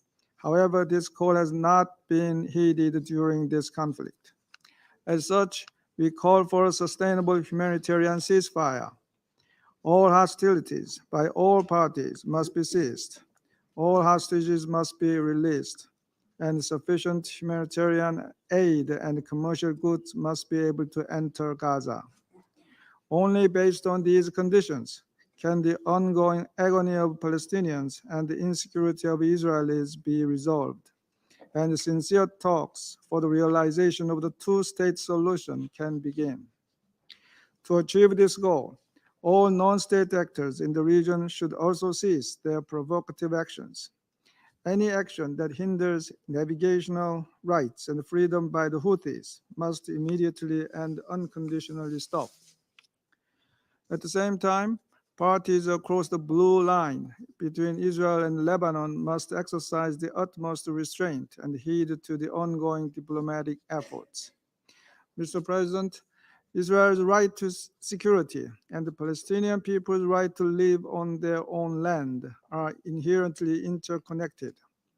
The permanent security of Israel can only be guaranteed when both Israelis and Palestinians are able to live side by side in peace within secure and recognized borders, consistent with international law and relevant UN resolutions. In this connection, any forcible transfer of Palestinians or resettlement of Gaza is simply not acceptable. Settlement activities, as well as settler violence, must also stop in the West Bank. Any attempts against the realization of a two-state solution must be rejected. At this perilous juncture for the region, a sustainable humanitarian ceasefire can serve as a meaningful starting point for the resumption of vital talks to realize the common aspiration of the Palestinians, Israelis, and the people of the entire world. I thank you, Mr. President. Je remercie le représentant de la Corée de sa déclaration et je I thank the representative of the Republic of Korea for their statement. I give the floor to the representative of Mozambique. Thank you, Mr. President. Mr. President, Mozambique wishes to praise the French presidency for convening this important open debate on the situation in the Middle East, including the Palestinian question. The French initiative is particularly timely as it translates our collective concern over the unfolding catastrophe in the Gaza Strip, especially in its humanitarian dimension. We convey our most sincere appreciation to the United Nations Secretary General, Mr. Antonio Guterres, for his briefing to the Council. On these and other matters, he has been the voice and the conscience, not just of our organization, but also of the international community at large, particularly when invoking Article 99 of the Charter, drawing the attention of the United Nations membership and the entire world to the humanitarian plight that befell the Palestinian people. Mr. President, the conflict between Israel and Palestine is at the heart of our concern today. It is a conflict that is further aggravated by the Israeli illegal settlements activities that are contrary to international law and undermine the prospect for an independent and sovereign state of Palestine. We deeply deplore this ongoing conflict that has resulted in the loss of many lives and has caused immense suffering to both Israelis and Palestinians. The situation requires our objective and urgent attention. Guided by the Charter and the relevant decisions of this body, we need to find ways and means of bringing about sustainable and long-lasting peace to the region. Mr. President, after more than 100 days of war, Mozambique echoes the deepest concern expressed by several member states of the United Nations, including this Council, different entities, and international organizations on the calamitous and catastrophic situation that the people of Gaza are facing. following the Hamas attacks on the 7th of October 2023 that caused 1,200 Israeli deaths, we cannot remain indifferent to what is happening in Gaza, namely the reported killing by the IDF of nearly 25,000 people, 70% of whom are women and children. As the UN Secretary General said recently, and I quote, "People in Gaza are dying not only from bombs and bullets, but also from lack of food, clean water, and hospitals without power and medicine," end of quote. And as further stated in a document by the Office of High Commissioner for Human Rights, this is a major human-made humanitarian disaster. Refusing water, food, and medicine to civilian and innocent people in a war situation is contrary to the basic principles of human dignity. The modern laws of war and our own moral standards do not accept such a situation. The relentless attacks against the Gaza civilian population must cease, as they constitute a clear violation of international humanitarian law and international human rights law. In this connection, the current situation calls for an immediate and urgent humanitarian ceasefire, a cessation of hostilities, and ultimately a ceasefire not only to ensure that humanitarian aid is delivered without restriction or hindrance to those in need in Gaza, but also to allow for the release of all hostages and for the peace process to commence and be allowed to proceed. Mr. President, as military operations intensify on the ground, at the time when there is no safe place in Gaza, the ongoing war will have major security consequences for both the Israeli and the Palestinian peoples. It will worsen tensions between communities and feed extremism. Furthermore, a regional escalation of this conflict is a clear and present danger. In a troubled region like the Middle East, where conflict begets conflict, we ought to be cautious and prudent in every move we make, in every step that we take.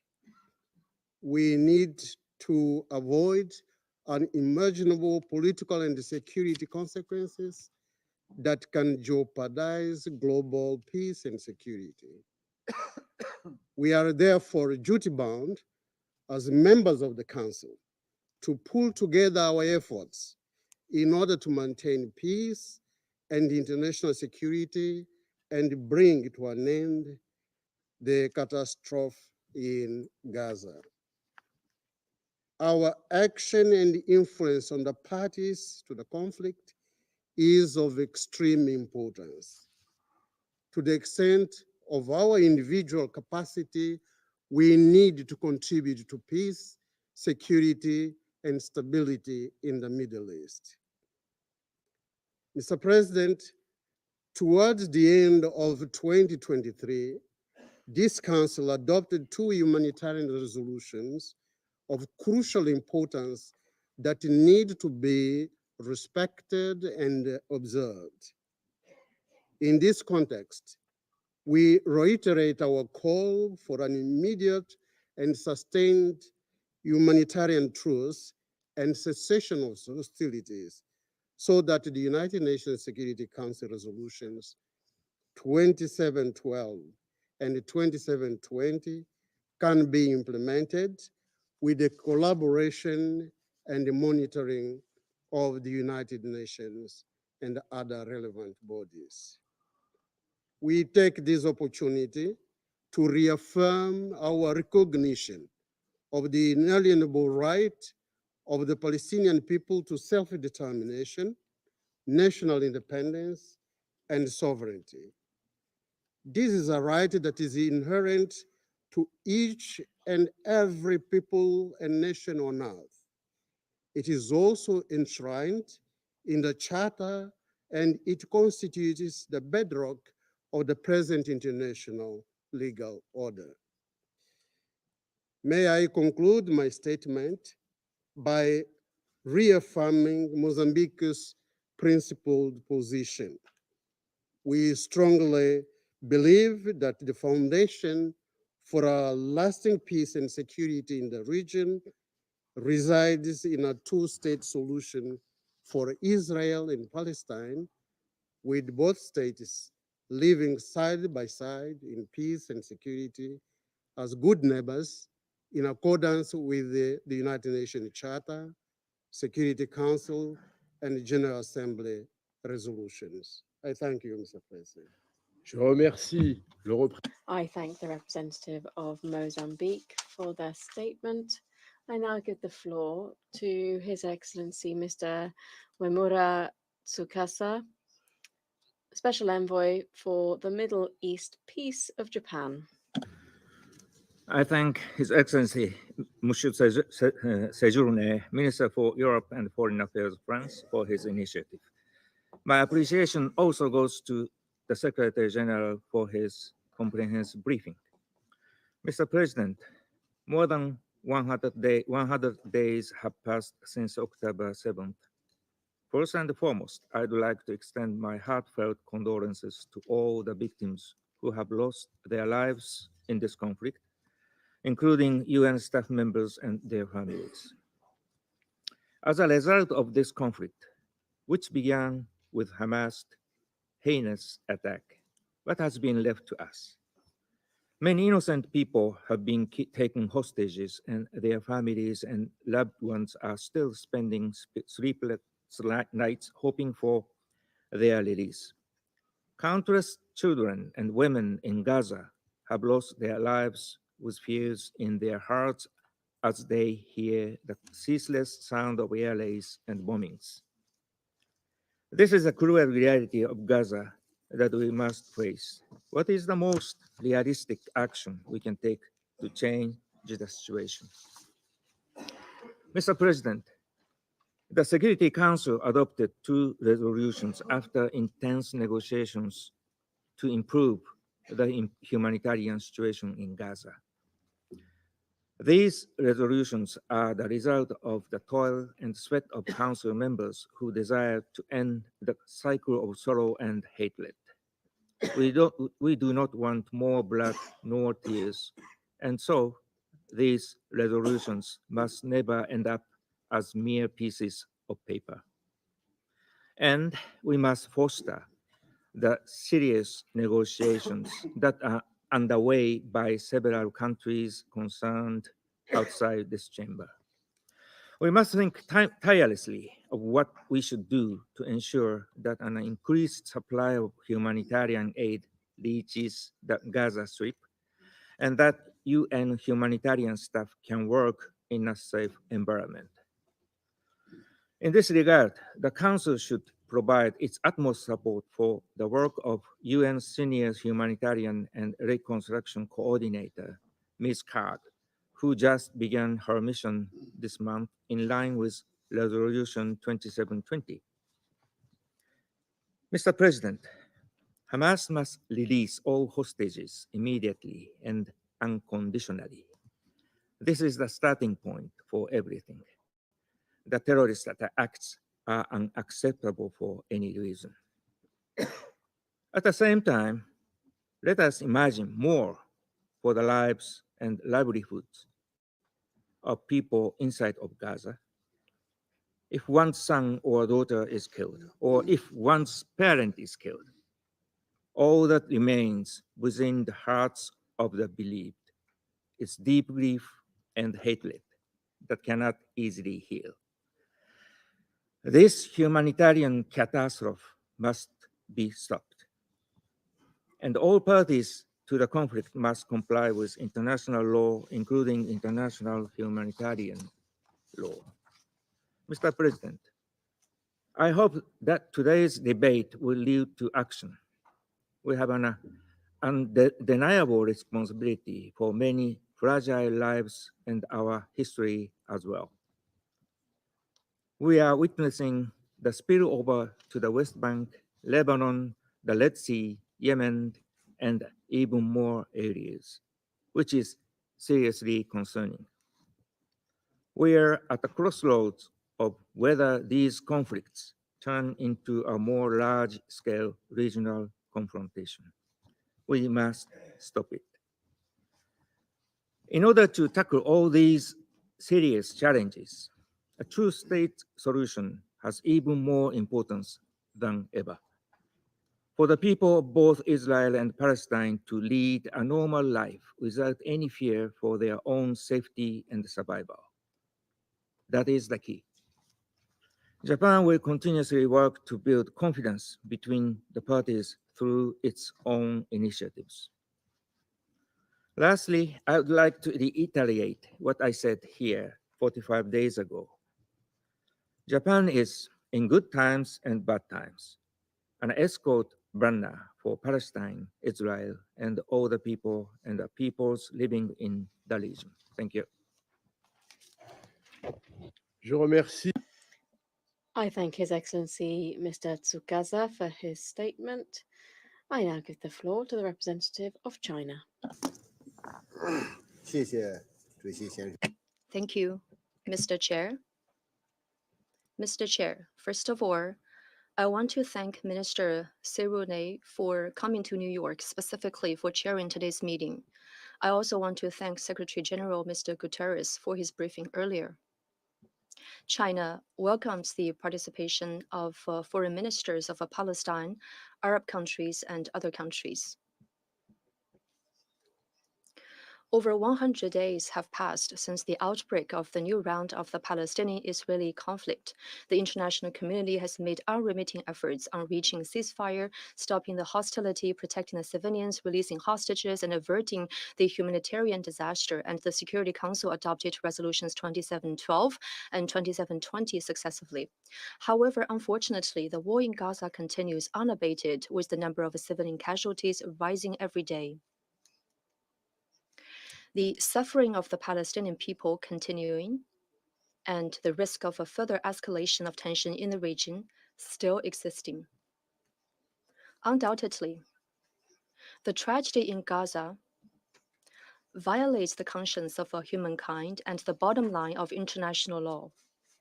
There is no justification for this, and it absolutely should not continue. Today's meeting of the Council should send a message of unity and clarity. As a matter of fact, there has long been overwhelming consensus in the international community on immediate ceasefire. It is regrettable that because of repeated use of a veto by an individual country, relevant resolutions of the Security Council could not be adopted. The history of Palestinian-Israeli conflict, spanning more than 7 decades, has long indicated the fundamental way out for peace, but what is lacking is political will and determination.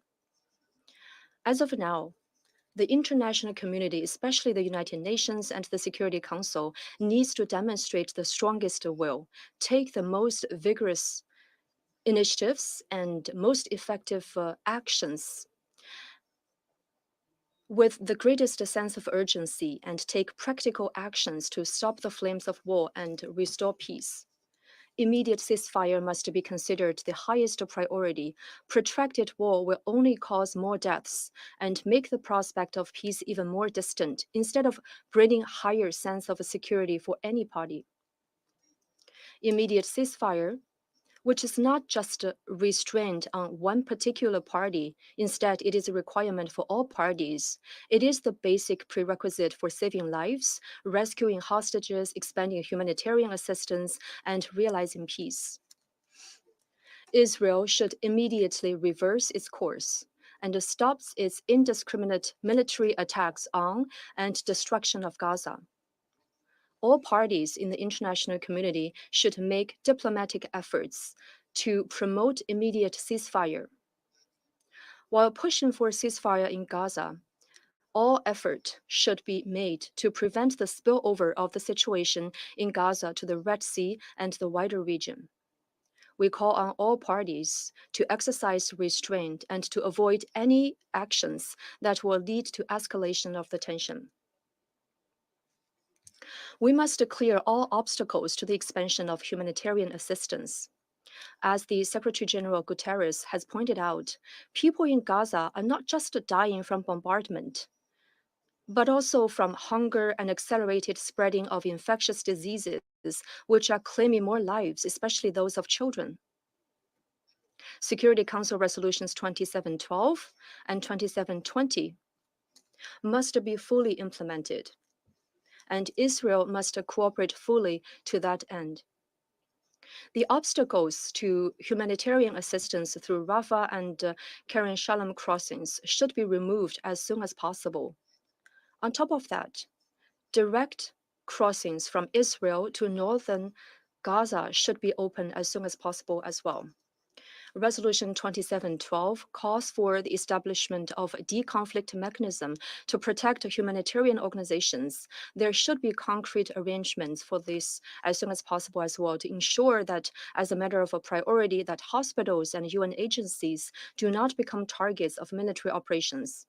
China supports the work of Under-Secretary General Karg and looks forward to her report to the Security Council on the implementation of Resolution 2720 and the obstacles encountered after her communicating with all parties. The Security Council should stand ready to take further actions for safe, rapid, and unhindered access of sufficient humanitarian assistance into Gaza. The two-state solution must be revitalized. The two-state solution is the only viable way to achieve peace for Palestine and Israel, and it is also a solemn requirement as a result of the implementation of the Security Council resolutions.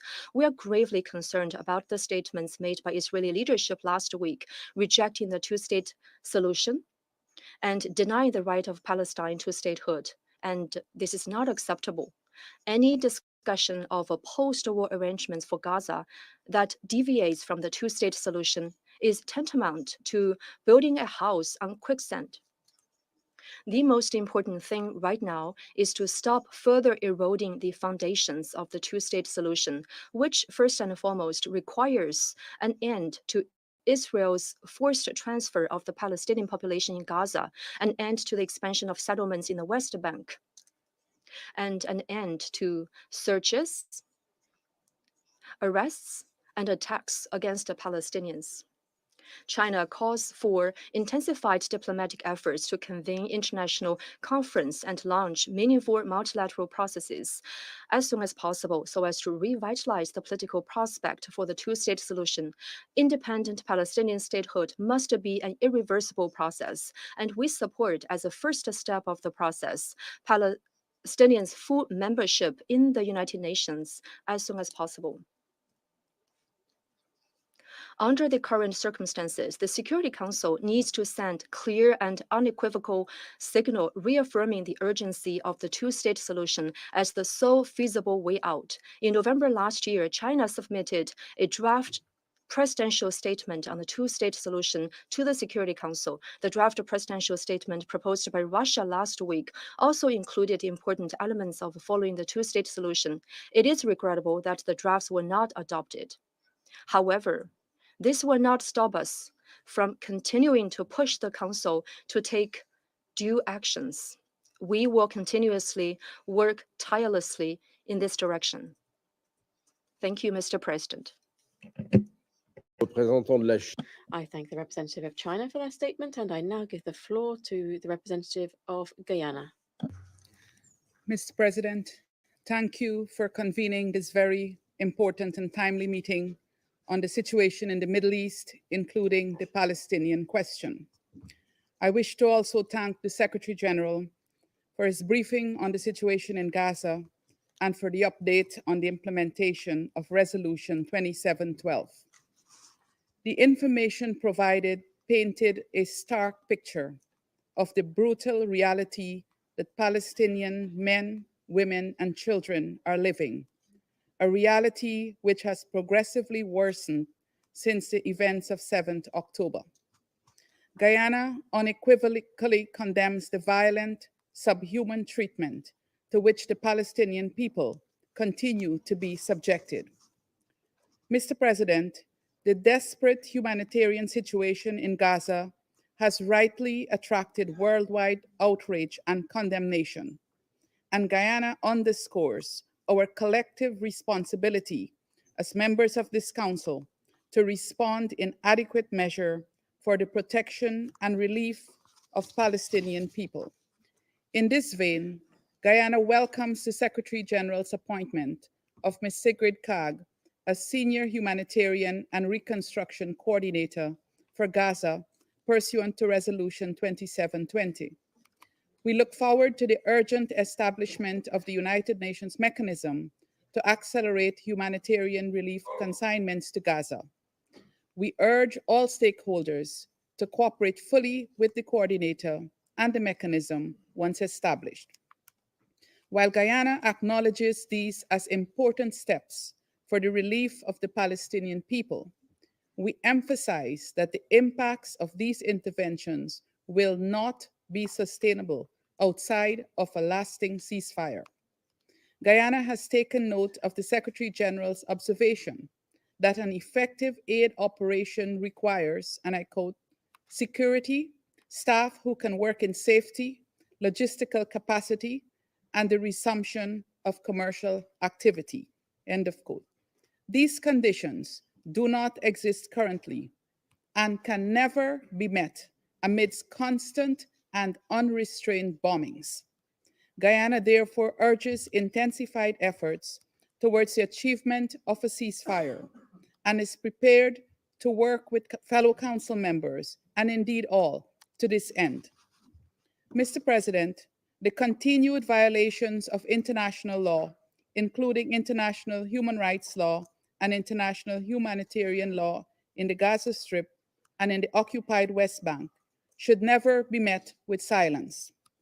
Guyana deplores such violations by all parties and underscores the obligation to adhere to and respect international law. We condemn the ongoing and indiscriminate attacks against hospitals, refugee camps, and UN facilities, and call on the Israeli Defense Force to cease the killing of innocent civilians. These actions do not align with the obligations of UN member states and are contrary to the purposes and principles of the organization as outlined in the Charter. There must be consequences for these illegal actions. Mr. President, as is the case with war everywhere, this war in Gaza is devastating in myriad ways. The delivery of education has been jeopardized. The delivery of quality healthcare services has been seriously compromised, and the healthcare system brought to its knees. The scarce economic opportunities that previously existed for Palestinian people have now dwindled. Almost the entire population of Gaza has been internally displaced. The extent of the crisis in Gaza is exponential and places the Palestinian people even further behind in the global quest for sustainable development. The anticipated long-term impacts of the war confirm this. The hostilities must end so that the Palestinian people can rebuild their lives. On this latter note of rebuilding their lives, Mr. President, we must seriously consider what that should entail after this war ends. We must seriously contemplate what must be done to change the worsening circumstances that the people of Gaza and indeed the entire Palestinian population have been experiencing for more than 7 decades. This is a difficult question, the answer to which lies in altering certain deep-rooted ideologies that justify policies of discrimination against the Palestinian people. Frankly, Mr. President, this discriminatory stance cannot be reconciled with the United Nations Charter, which mandates member states to practice tolerance and live together in peace with one another as good neighbors.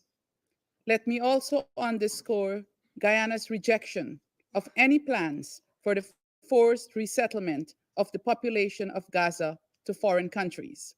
Any such move would be contrary to international humanitarian law and would violate the right of the Palestinian people to self-determination.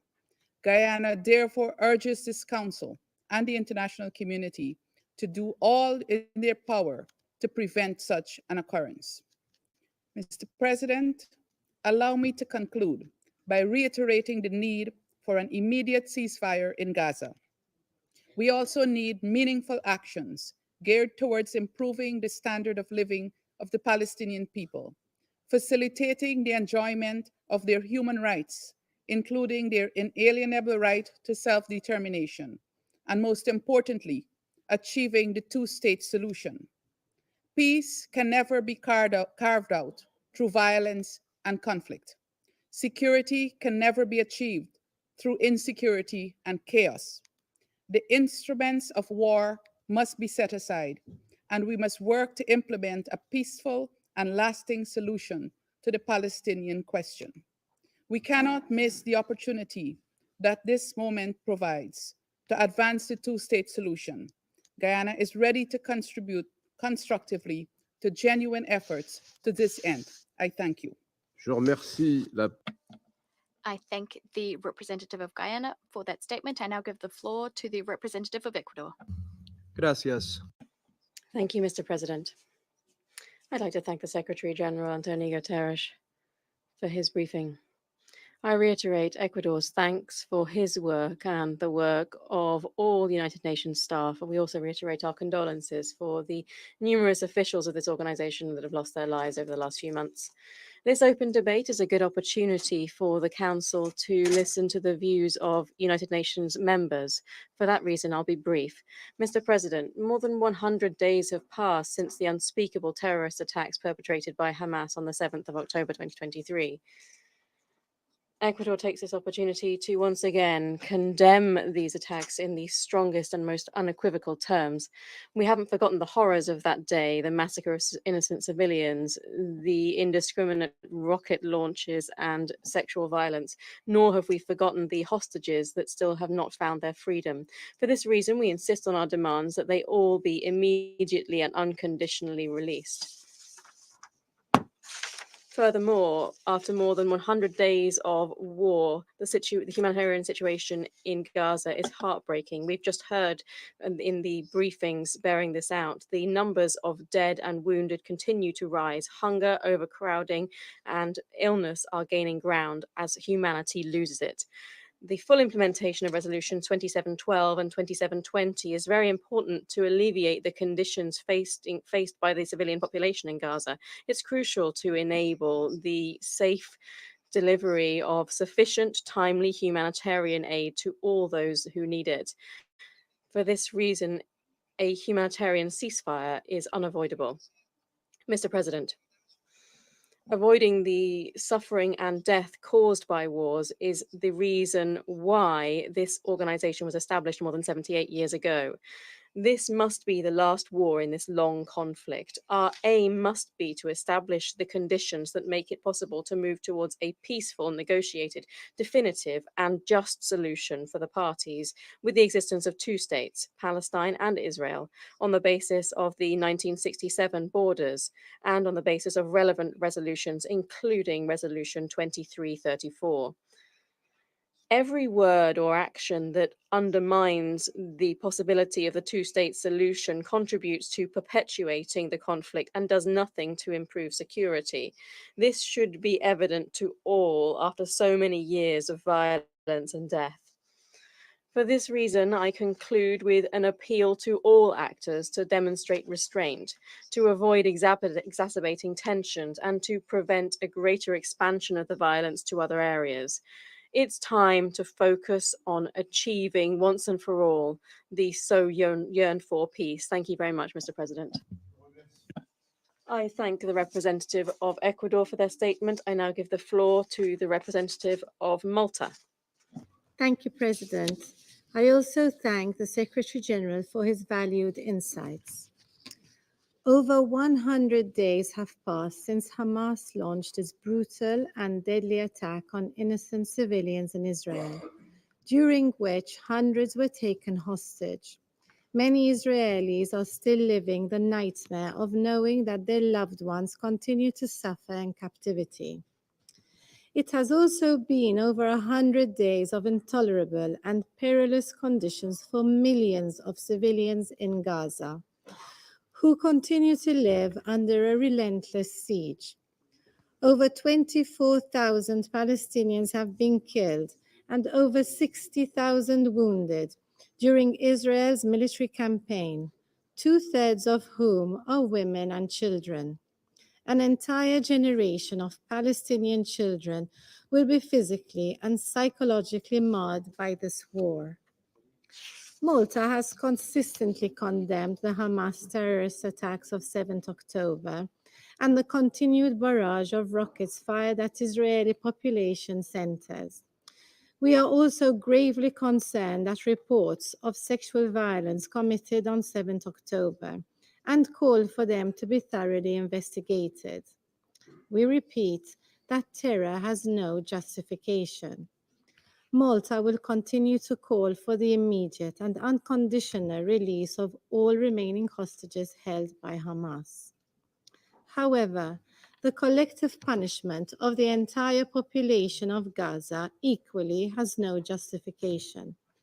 Actions taken by Israel need to be in strict accordance with its obligations under international humanitarian law and its foundational principles, including distinction, proportionality, and precaution. All parties are obliged to ensure that civilians and civilian infrastructure are protected. Yet in Gaza, nowhere and no one is safe. No UN facility, no hospital, no school, no place of worship. Whether under a white flag or a blue one, civilians, doctors, and journalists face the horrors of this war without the protections they are guaranteed under international law. Recent reports of intensified bombing in southern Gaza, including around hospitals where thousands are seeking refuge, are deeply disturbing. The people of Gaza are living under a daunting specter of man-made starvation, coupled with the looming threats of disease, malnutrition, and other health crises. Urgent action is needed to facilitate the delivery of humanitarian aid into and within Gaza. Additional crossing points must be opened. Arbitrary bureaucratic impediments hindering effective humanitarian operations need to cease. Furthermore, respect for the inviolability of UN premises, medical staff, facilities, and for humanitarian notification and deconfliction is essential. Too many staff from the UN and their implementing partners have already been killed and continue to work in treacherous conditions. We applaud their heroism. The immediate implementation of Council Resolutions 2712 and 2720 is thus crucial to address these concerns.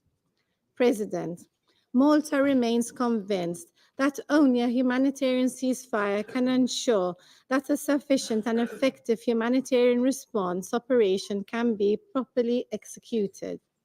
It would also permit conditions which are conducive for a return to dialogue and eventually peace. Palestinians and Israelis equally deserve to live in peace, dignity, and security. This is all the more urgent since this conflict continues to foster turmoil across the Middle East. We continue to witness rapidly deteriorating situations in the West Bank. We are concerned at recent reports highlighting an increase in intensified armed exchanges, the destruction of basic infrastructure, imposed widespread movement restrictions, and mass detainment extending across the occupied West Bank, including in refugee camps. Demolitions of property owned by Palestinians or their displacement in East Jerusalem, including in the Old City, are also to be condemned. We further stress that illegal settlements are in violation of international law and that Israeli settler violence must be effectively addressed without impunity. Malta condemns the forced displacement or transfer of Palestinians from any of their lands or homes. Looking to the broader region, we are alarmed at the precarious skirmishes along the Israeli-Lebanese border and in the Red Sea. Malta condemns all violations on the Blue Line, including attacks against UNIFIL and attacks by Houthi against commercial shipping in the Red Sea. We urgently call upon all parties, including non-state actors in these regions, to exercise restraint, de-escalate tensions, and uphold the norms of international law.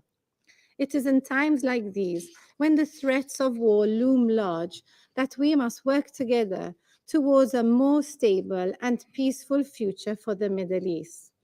A peace which is based on a two-state solution along the pre-1967 borders, addressing the legitimate aspirations of both sides, with Jerusalem as the future capital of two states, living side by side in peace and security, in line with all the relevant Security Council resolutions and internationally agreed parameters. Thank you. Je remercie la... I thank the representative of Malta for her statement. I now give the floor to His Excellency Mr. Ayman Safadi, Deputy Prime Minister and Minister of Foreign Affairs and Expatriates of Jordan. Thank you so much. Bismillah ar-Rahman ar-Rahim. The clock is ticking. The Israeli aggression in Gaza has lasted for far too long. It has massacred far too many lives. 109 days of brutality. Over 25,000 innocent lives taken. Thousands of children buried under the rubble. Mothers and fathers helplessly watching as their sons and daughters die from pain and malnutrition. People carrying the remains of their families in plastic bags. Israel is making a mockery of international law, and the Security Council has yet to demand a ceasefire. It has yet to enforce its own resolution demanding that food gets to the starved, medicine gets to the ill and wounded, and anesthesia gets to children undergoing surgery to treat injuries caused by indiscriminate Israeli shelling of their homes, their schools, hospitals, mosques, churches, and shelters. In what word should an uncle be forced to operate on his teenage niece without anesthesia? Dr. Hanib Seso did. On day 101 of the horror, besieged in his home, he amputated his 16-year-old niece's foot without anesthesia on his home's dining table. A hospital lay just 5 minutes away, but Israel's war prevented him from getting to it. His niece, Ahd, is one of 10 children who lose a limb every day in Gaza, according to Save the Children. Even in a war zone, says Save the Children's director for the occupied Palestinian territory, the sights and sounds of a young child mutilated by bombs cannot be reconciled, let alone understood within the bounds of humanity. Stop this massacre. Every day that goes by without ending this aggression means more innocent lives lost to Israeli firepower, to hunger, and to disease. The threat of a devastating regional spillover is real. The West Bank is boiling. Tensions elsewhere in the region are dangerously rising. Secretary General Guterres said it right. Gaza has become a graveyard for children. No place in Gaza is safe. No place. Even the dead have not escaped the inhumane onslaught. Israeli soldiers dug them out of their graves, literally dug them out of their graves in 16 cemeteries. And these crimes are not the actions of rogue soldiers. They are an expression of the extremist, racist agenda that is propelling this war, and that has systematically dehumanized almost 5.5 million Palestinians under Israeli occupation in Gaza, the West Bank, and East Jerusalem. This ideology of hate, embraced openly by Israeli ministers, is normalizing the mass murder of Palestinians.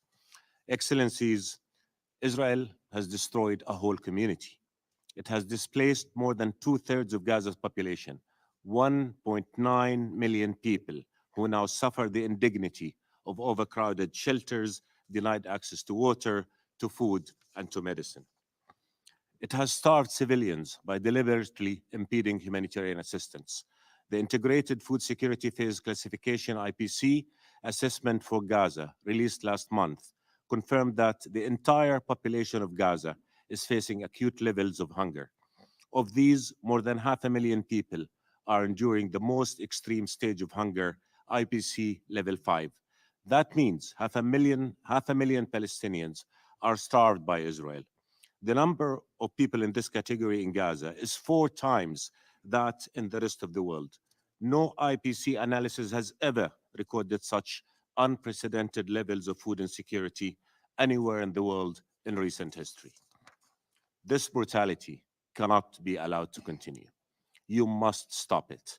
Adopting a binding Security Council resolution forcing the end of this misery is the least that you can do. Excellencies, occupation, violence, and war cannot continue to haunt our region. Peace is the only guarantee of security and safety for the Israelis, for the Palestinians, and for the whole region. Partial solutions will not achieve that peace. All talk about approaches that will deal with Gaza outside a comprehensive solution that will end occupation in the West Bank, including East Jerusalem and Gaza, will simply not work. It cannot be more of the same. It cannot be more siege and more oppression. Gazans cannot be told they have once again to endure living in the open prison that Israel has made Gaza for decades. The only path to peace is the establishment of an independent, sovereign Palestinian state with occupied Jerusalem as its capital on June 4, 1967 lines that will live side by side a secure and accepted Israel. All of you support the two-state solution, but the Israeli government is undermining that solution. Israel is openly defying all of you. The Israeli Prime Minister has vowed to never allow the Palestinian people to realize their right to freedom and statehood. That means he will continue to oppress the Palestinian people. His policies and actions are making it impossible for peace to be achieved. This defiance, my friends, cannot continue without consequences. Israel must be held accountable for its actions, for its war crimes, and for preventing the achievement of peace. The future of the region cannot be taken hostage to the political ambitions and the radical agendas of Israeli extremists who describe the Palestinians as human animals, unworthy of life, who enable settler terrorism against Palestinian people. Excellencies, we're facing a decisive moment of truth. The whole international community has an urgent choice to make. Allow the Israeli government to doom the region to more conflict, or recognize the Palestinian state and put our region on an irreversible path to peace. There are no shortage of ideas for the plan that will bring about that peace. However, there's a shortage of will, the will of the Israeli government to allow Palestinians their inalienable rights, and the will of the international community to pay more than lip service to the two-state solution. The clock is ticking. The stakes are too high. What is needed is a transformational move for peace. Make that move. It is a move that must begin with stopping this inhumane aggression, and it must conclude soon enough with ending the occupation, the root cause of all evil. Impose peace, for if you do not, the Israeli government will continue to impose war, impose more death, and impose more hatred in our region. Thank you. Je remercie. I thank His Excellency, Mr. Ayman Safadi, for his statement. I now give the floor to His Excellency Hakan Fidan, Minister of Foreign Affairs of Turkey.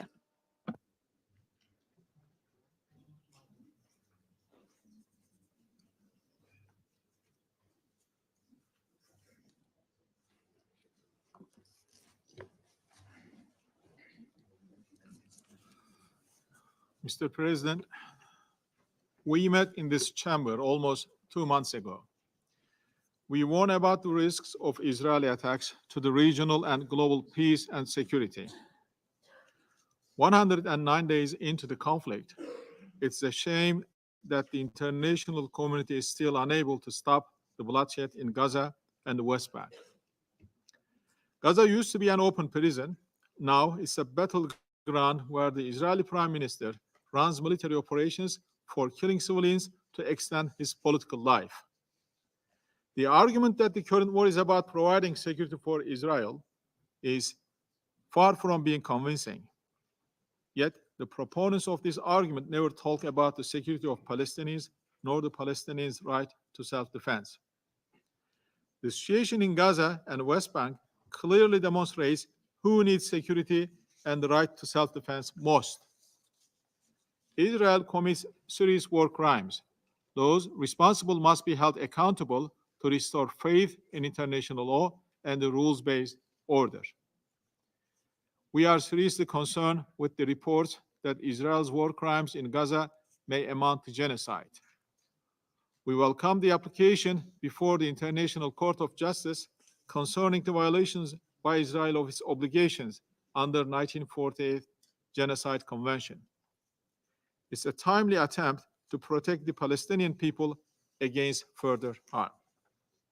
Mr. President, we also underline the need to avoid the geographical escalation of the conflict. Turkey consistently warned about the risk of spillover. Now, today, that risk has become reality. Recent incidents in the Red Sea, Yemen, Lebanon, Iraq, Syria, Iran, and Pakistan are very, very alarming. This escalation has the potential to turn into a geostrategic vortex from which no one can easily escape. I urge Israel and its supporters to seek for a diplomatic solution while we can still achieve it. The ongoing war in Gaza and beyond cannot lead to a peace nor to submission. We have a historical responsibility to stop this war. The United Nations Security Council, time and again, has failed in maintaining international peace and security. An immediate and permanent ceasefire, release of all captives by both sides, and a continuous flow of humanitarian assistance to Gaza is a must in the road to peace. To that end, we need Israel to comply with all the requirements of peace and security. We need a unified Palestinian leadership to achieve the national quest for the dignity, independence, and sovereignty of this resilient nation. We all know by now the temporary measures will not work. The scenarios for the day after should not be about who will govern Gaza. The future of Gaza is up to the Palestinians and Palestinians only. The only day after question that needs our attention is how we will be able to safeguard a just and lasting peace based on two-state solution on 1967 borders. The focus should be on the creation of an independent and sovereign state of Palestine with East Jerusalem as its capital. To this end, I would like to echo our call for the establishment of a guarantorship mechanism that monitor and ensure peace between Israelis and Palestinians. Mr. President, most of the members of the international community agree on the urgency of ceasefire, humanitarian assistance, and a two-state solution. But there is no effective mechanism for getting Israel to implement it. Continuation of the current situation in Gaza will further undermine the very fundamentals of principles and moral values of the international system. Therefore, we should act now to stop the erosion of those values that we will need for the future of humanity. Thank you. Je remercie I thank His Excellency Mr. Fidan for his statement. And I now give the floor to His Excellency Mr. Hossein Amir Abdollahian, Minister of Foreign Affairs of the Islamic Republic of Iran.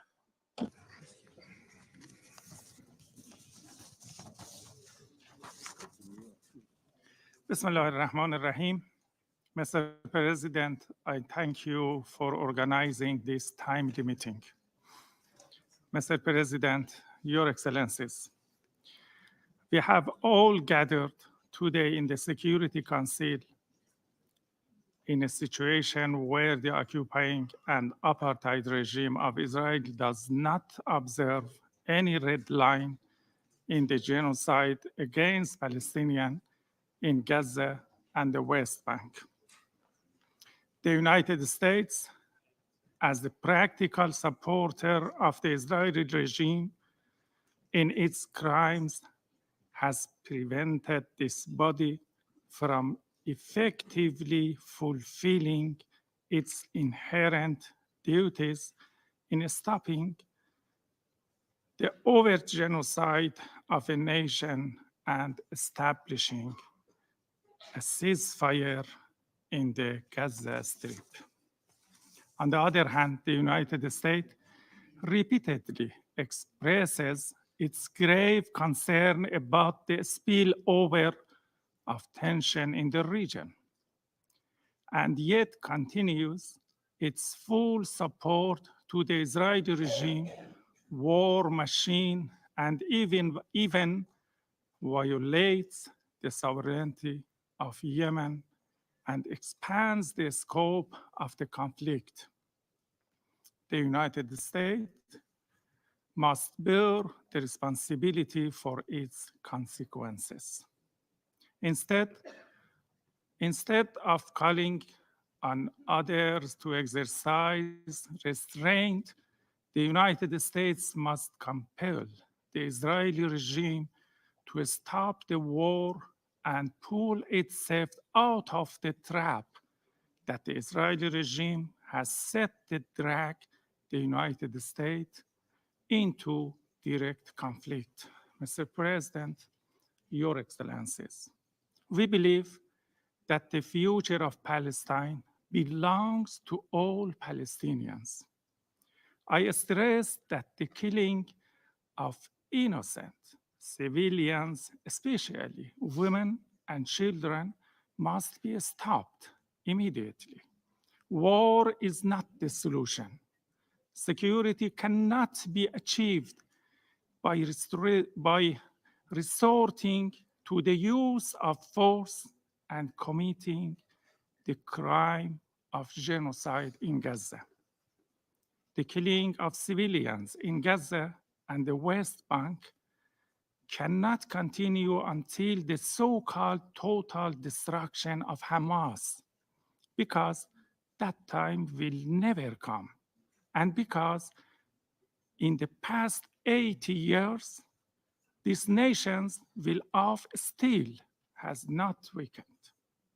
Therefore, the Security Council must fulfill its legal and charter-based responsibility by ending its prolonged inaction and by adopting decisive resolution. Mr. President, I wish to emphasize that it is necessary to completely lift the human blockade of Gaza and ensure delivery of humanitarian aid to all areas in the north and south of Gaza.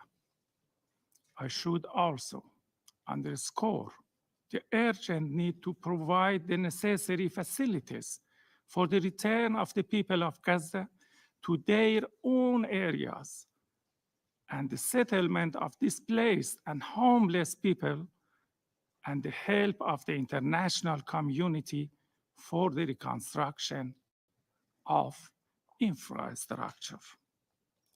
We support the recent action of the South Africa to bring this case to the International Court of Justice. Today, some political ideas for the future of Palestine are discussed. In any idea, the leaders of the Palestinian groups and the Palestinian people should have the right to choose their own fate. Mr. President, the United States and the United Kingdom made a strategic mistake with the military attack on Yemen, which will result in the risk of further expanding the scope of the war in the region.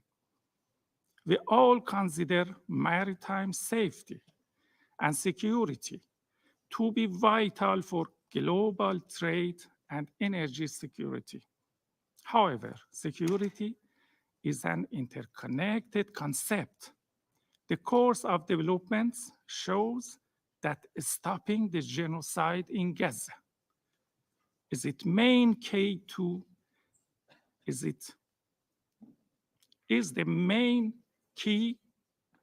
the restoration of security to the region. Mr. President, Your Excellencies, Netanyahu seeks his own political life in war, and the survival of the Israeli regime relies on regional crisis and spilling over of conflict.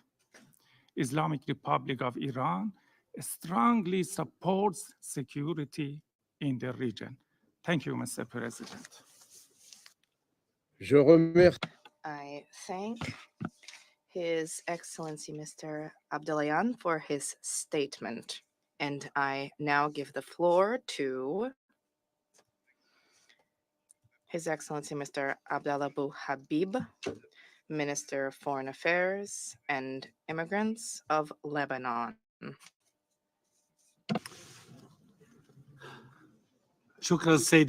Thank you, Mr. President. Excellencies, ladies and gentlemen, it is our pleasure to take part in this meeting today, despite the difficult circumstances in this international forum, to address the situation in the Middle East upon the invitation of France, which is constantly trying, with other friendly countries, to promote security and stability in the Middle East, and we thank them for that. Allow me to express Lebanon's deep appreciation to the role and sacrifices of the UNIFIL. We highly appreciate their work and contribution to the promotion of stability and security in southern Lebanon. The problems facing the region nowadays reaffirm the important and constructive role of UNIFIL and the United Nations as a sanctuary for small states like Lebanon to protect their sovereignty, independence, and territorial integrity. Mr. President, we meet today, 75 years after the beginning of the most major challenge in the Middle East, namely the establishment of Israel on Palestinian land and the displacement of half of Palestinians to neighboring countries. And today, we are still looking for temporary solutions whenever the conflict resurfaces. Most recently, on October 7. For decades, our region has known neither peace nor security.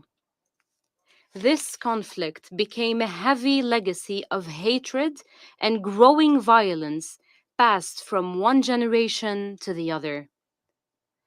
Have we learned anything from our past mistakes?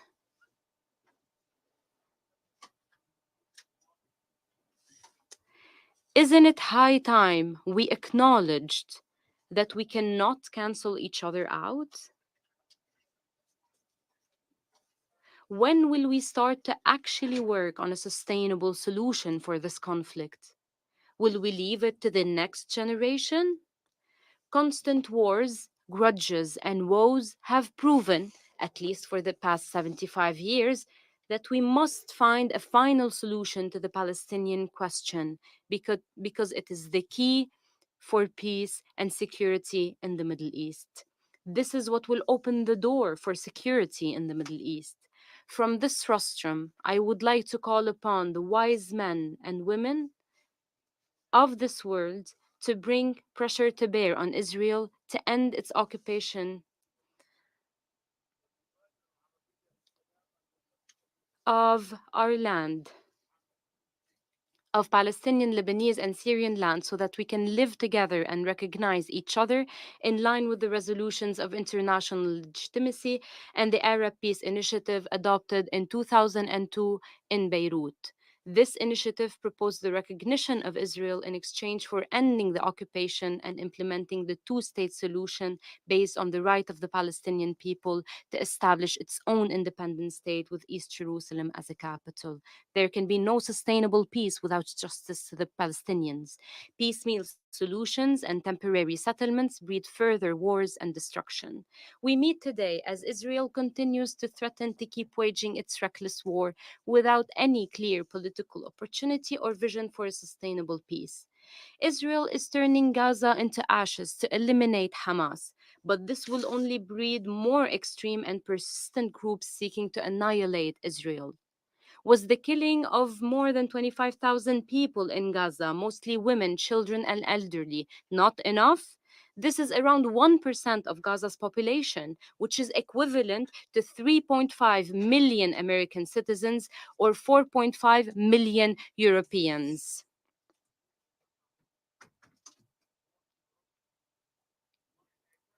How is this carte blanche given to Israel to blindly kill and murder people going to reflect on the image of the West in our world and its continuous calls for the respect of human rights?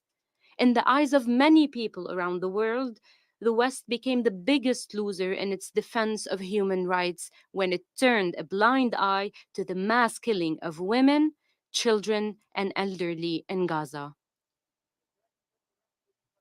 We are following with grave concern the escalation in the Red Sea and the threats it poses on the freedom of navigation, the global economy, and regional peace and security. We are also following with concern the situation in Iraq, Syria, and specifically South Lebanon. We dread any miscalculation that would drag the region back into the Stone Age, as high Israeli officials continue to threaten. We are tirelessly trying to prevent this war and urging all stakeholders not to fall into the Israeli trap seeking to expand it, because this war will be different in terms of geographic expansion, fronts, and cross-border involvement.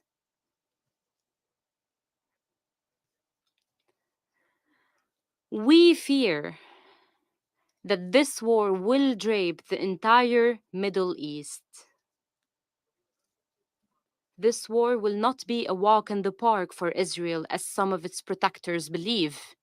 Those protectors are only fanning the flame to achieve their own political interests. Mr. President, as much as we fear witnessing the domino effect of this war in the Middle East and especially Lebanon, we see a historic opportunity for sustainable calm on the Lebanese southern border. Lebanon does not want war. We have never sought and will never seek it because we have been through a 15-year war and learned from its tragedies.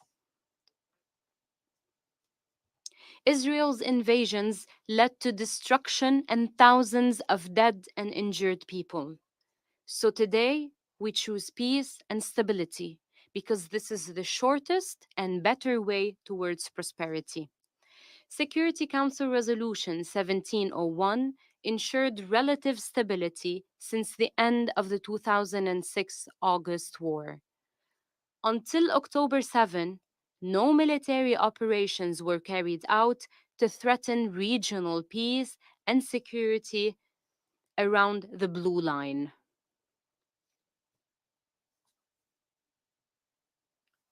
Which is known as Israel's withdrawal line from Lebanon in 2000. However, the war in Gaza shook the relative stability in South Lebanon and led to the displacement of tens of thousands of Lebanese people from southern towns to safe northern regions.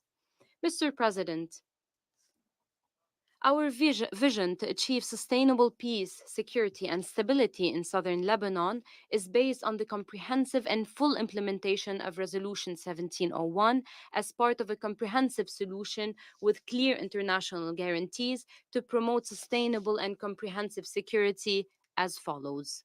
1. Recognize the international southern border delineated in 1923 between Lebanon and Palestine, which was recognized in the truce signed between Lebanon and Israel in Greece on March 23rd under the UN umbrella 1949, and the full and explicit commitment by both countries to these borders. This requires agreeing on the 3 remaining border points to build on the initial agreement on 7 points under the supervision of the UNIFIL.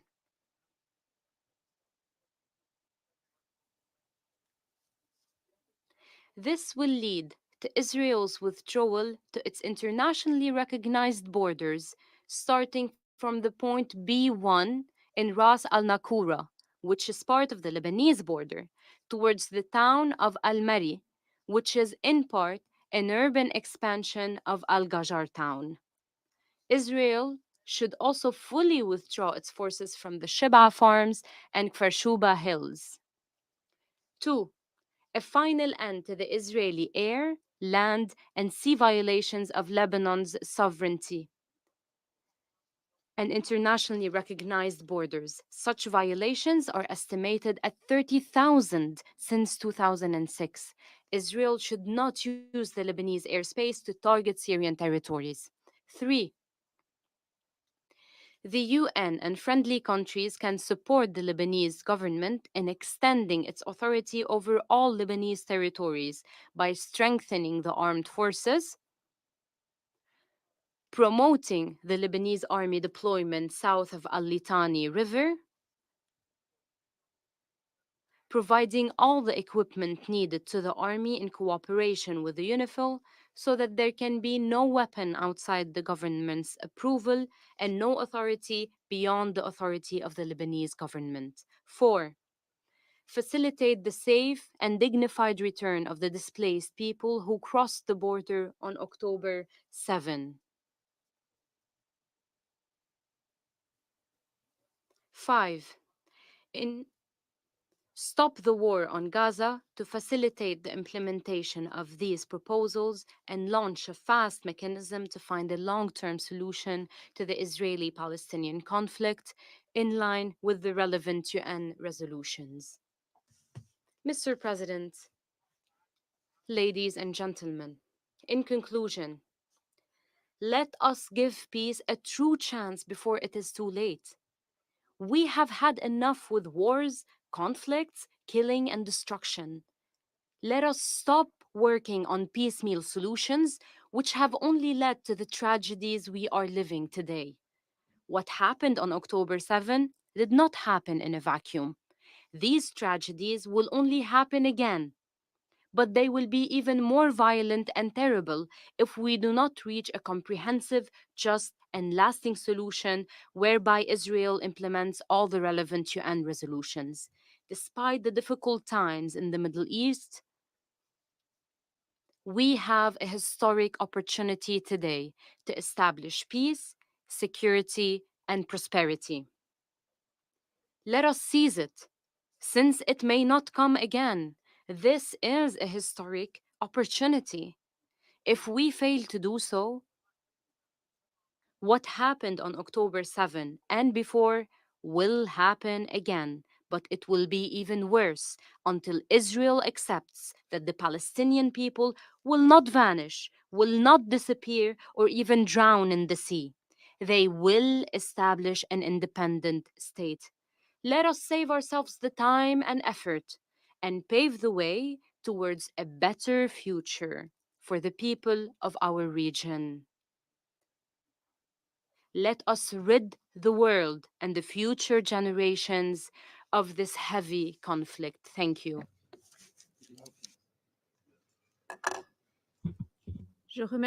I thank His Excellency Mr. Boabib for the statement, and I now give the floor to His Excellency Mr. Espen Barth Eide, Minister for Foreign Affairs of Norway.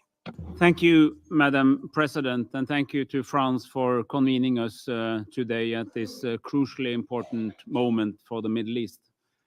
My thoughts are with the people of Gaza, who are not only fleeing from bombardment and fighting military confrontations, but also suffering from increasing malnutrition, from hunger, from lack of medical facilities, from lack of clean water. It's a deep humanitarian crisis, one of the most dramatic in recent times, as we heard from the Secretary General and all the UN agencies that are involved in the process. My thoughts are with them.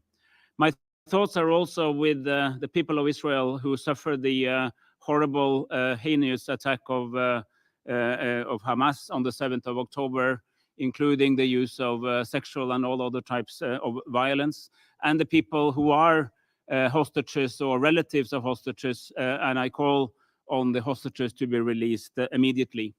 My thoughts are also with the people of the West Bank who are experiencing increasing violence, including settler violence, and increased danger also to their life. And nothing would be more tragic that as we try to move forward on a peaceful path, that we also see a collapse there at the West Bank. And last but not least, my thoughts are with all the UN workers and all the people of the humanitarian community who are struggling to uphold their services, many of whom have lost their life, a shocking number who have lost their life. International humanitarian law has to be respected. Violations are unacceptable. If we start accepting violations of clear rules of humanitarian law, the rules will lose their meaning, and the rules will be harder to uphold in future conflicts, and they have to be upheld equally across similar situations. Norway was among the first Western countries to call for a sustained, enduring humanitarian ceasefire. We still do, and I'm happy to see that more countries are coming along. We call for the radical step up of humanitarian efforts, not only volumes, and I will echo the Secretary General in pointing out that we cannot only count trucks. We also have to look at the content, the efficiency, the access throughout the whole territory of Gaza, and better coordination. And Norway, as many has already said, welcomed the appointment of Sigrid Kaag in her new, crucially important and really difficult role. These are imperatives, and we have to get them done. They are prerequisite for any further action. But I also agree with all those who say that these are not solutions in themselves. They are prerequisites, they are necessary, they are imperatives, but the solution must be political. The solution requires that we are back on the political track, as Norway has been trying to support for more than 3 decades after the Oslo process. And as the chair of the HALC, we need a political track towards Palestinian statehood. Norway recognizes the inalienable right of the Palestinian people to have their own state, not only in theory, but also in practice. We believe that the quest for a Palestinian state is good for the Palestinian people, but also for the people of Israel, because we do believe that it is the only route in which both communities, both societies can live in peace with themselves and each other. And we, of course, underline, as we always done, that Israel has to have the right to have the necessary security guarantees, just as the Palestinian people. And it must be a united Palestinian governance of the old territory of Gaza and of the West Bank under the Palestinian authorities. In order to get there, we also have to make sure that we strengthen and help develop further the Palestinian authorities. Norway has now made itself available to try to see if we can be helpful when it comes to the transfer of money that has been collected by Israel to the Palestinian Authority, because before they can be strengthened, they also have to be upheld and survive this terribly difficult situation. And this is important for us, just as we are trying to coordinate with others on the humanitarian track.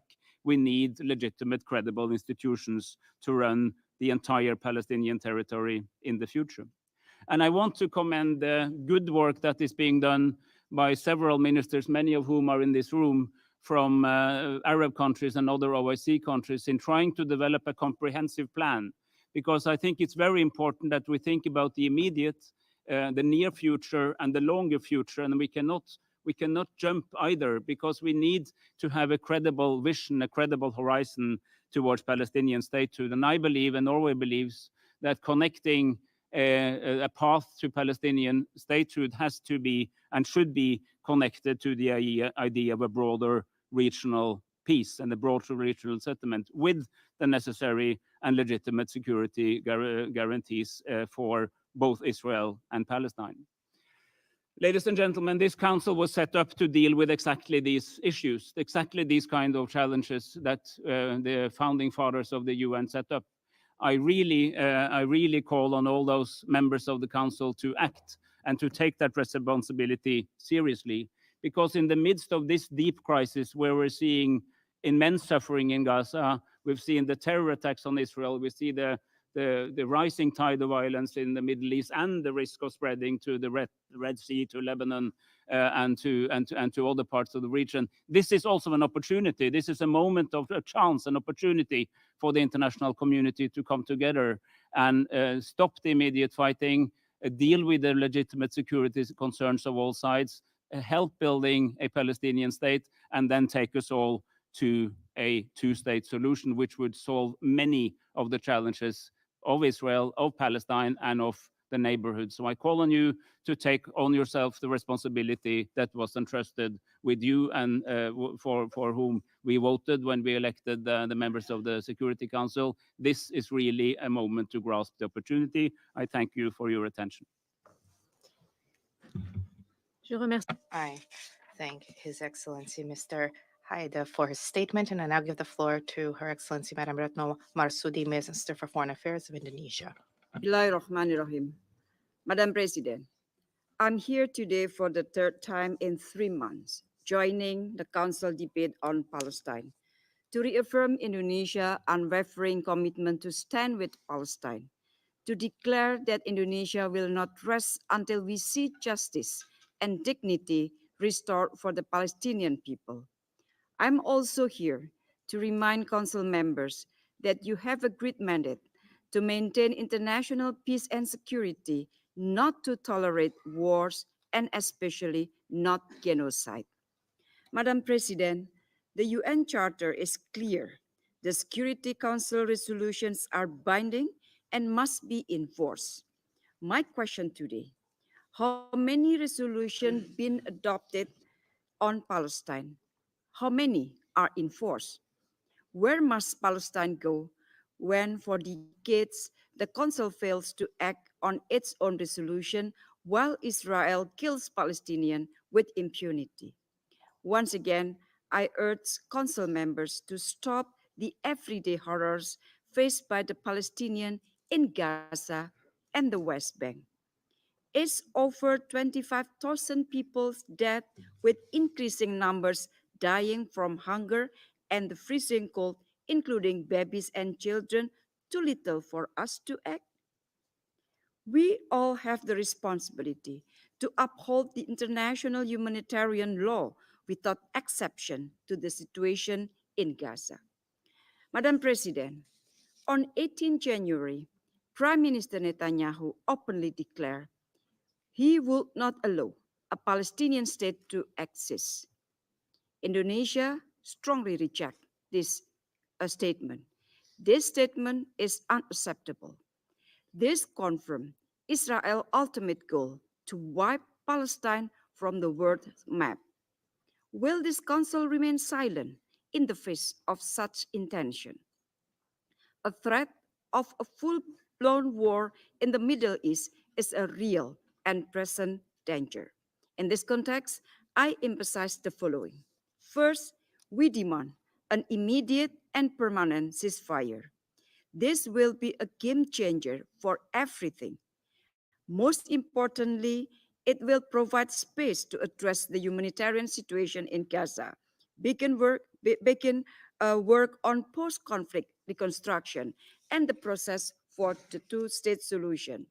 At the same time, it is critical to support the work of the UN Senior Humanitarian and Reconstruction Coordinator to pave the way for the delivery of life-saving humanitarian assistance in Gaza. Second, Palestine must be granted immediate full membership in the UN. This is essential to start fair and balanced work on the two-state solution and to stop Israel's brutal aggression. And third, stop the flow of arms to Israel. Every weapon sent to Israel can be used to kill innocent civilians. Madam President, Israel must be held accountable for this action, including atrocities in Gaza. No nation is above the law. And next month, Indonesia will present its oral statement for the ICJ advisory opinion brought to the court on the mandate of the General Assembly. Indonesia will take any possible avenues to support Palestine. Thank you, Madam President. Je remercie Son Excellence. I thank Her Excellency, Madam Marsudi, for her statement. Now give the floor to His Excellency Alexander Schallenberg, Federal Minister for Europe and International Affairs of Austria. Madam President, ladies and gentlemen, dear colleagues, in a region that has seen more than its share of suffering, the last 109 days have brought a new dimension of devastation. For Israelis traumatized by the slaughter, torture, and sexual violence of October the 7th, who still fear for over 130 innocent hostages held captive in Gaza, among them also an Austrian citizen. And for Jews around the world facing rising anti-Semitism. And for the Palestinians in Gaza, who have lost countless loved ones, who are without shelter, who lack food and medical aid. All of this is heartbreaking. Hamas' barbaric terror attacks have brought Gaza and the whole region to the edge of the abyss. Let me be clear, no country on earth would tolerate such a murderous band of extremists in its neighborhood. And we should all acknowledge that. Israel has not only the right, but also the duty to defend its people. At the same time, there can be no doubt that much more needs to be done to protect civilians in Gaza, and more humanitarian aid needs to reach those in need. This, in the end, will add, not detract, from Israel's security. As a country with a special historic responsibility, Israel's security is our guiding principle. Hamas is a security threat to Israelis and Palestinians alike, just like Iran's proxies in Lebanon, Yemen, and Iraq. The resolute and successful fight against terrorism is essential for Israel's security, as essential as not sowing the seeds for a next generation of terror. And let me be clear also, settlements, settler violence, provocations at the holy sites, and talk of forced displacements also undermine security. We categorically reject this. Madam President, They say that the Middle East is a cruel place for optimists. And yet, I still believe that peace is possible. Normalization delivers a political and economic dividend for everyone. Arab partners should not allow themselves to be taken hostage by Hamas. Israel's long-term security will be best guaranteed by two states living side by side peacefully. And the Palestinian Authority needs to live up to the rightful expectations of their own people. And we, as an international community, we also need to do more by bringing home all hostages, by easing the humanitarian suffering in Gaza, by jointly fighting terrorism, and by laying the foundations for life in peace and dignity for all, for Israelis and Palestinians alike. Thank you. I thank His Excellency Mr. Schellenberg for his statement, and I give the floor to His Excellency Mr. Mohammed Hassan, Minister for Foreign Affairs of Malaysia. Assalamualaikum warahmatullahi wabarakatuh. Madam President, first and foremost, Malaysia would like to thank you for convening this debate and the Secretary General for his briefing this afternoon. My delegation aligned itself with a statement delivered by the Organization of Islamic Cooperation. Malaysia also congratulates and welcomes the new members of the Council to share responsibility to uphold peace and security across the globe. Madam President, just last week, Under Secretary General Martin Griffiths said that Gaza is a stain on our collective conscience and that our inaction would become a permanent mark of humanity. Indeed, the Council's inability to call for ceasefire is partly responsible for what is now over 100 days of carnage in Gaza. It has been over 100 days of children becoming orphans, of mothers and fathers becoming parents without children, of streets becoming graveyards, and Palestinians being called the children of darkness by the regimes that rain bombs down upon their homes and hospitals. In this period of time, more than 25,000 Palestinians have been killed. On average, more than 250 Palestinians are killed every day, or more than 10 murders every hour. According to the United Nations Relief and Work Agency for Palestinian refugees, up to 1.9 million people, or nearly 85% of Gaza's population, are forcibly displaced. Malaysia is appalled that Israel has been allowed to carry out what can only be described as indiscriminate bombing. Homes, shelters, evacuation routes, and even medical centers have been bombed. Those who are not killed by bombs or bullets face the prospect of disease and starvation. They are being denied food, water, medicine, electricity, fuel, and other basic needs. Gaza is on the brink of human famine, and its population is being starved as a method of warfare. It is a fact that these are war crimes. Israel has made sure that no one is safe, not even children. This crisis has introduced a most unwelcome new term into the English language. WCNSF stands for Wounded Child, No Surviving Family. This is used to describe what is now an everyday sight in Gaza. Madam President, Malaysia demands an immediate ceasefire. Malaysia condemns the forced displacement of Palestinians. The right to live in peace and security is fundamental, and we urge all parties to respect this basic human right. We call for UN agencies and aid organizations to be given access to provide essential aid without delay and hindrance. Malaysia demands accountability for Israel's clear violation of international law.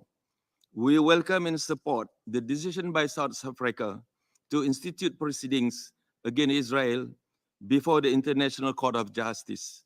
The lack of accountability for Israel's war crimes undermines the legitimacy of international law and efforts towards ending the illegal occupation of Palestine.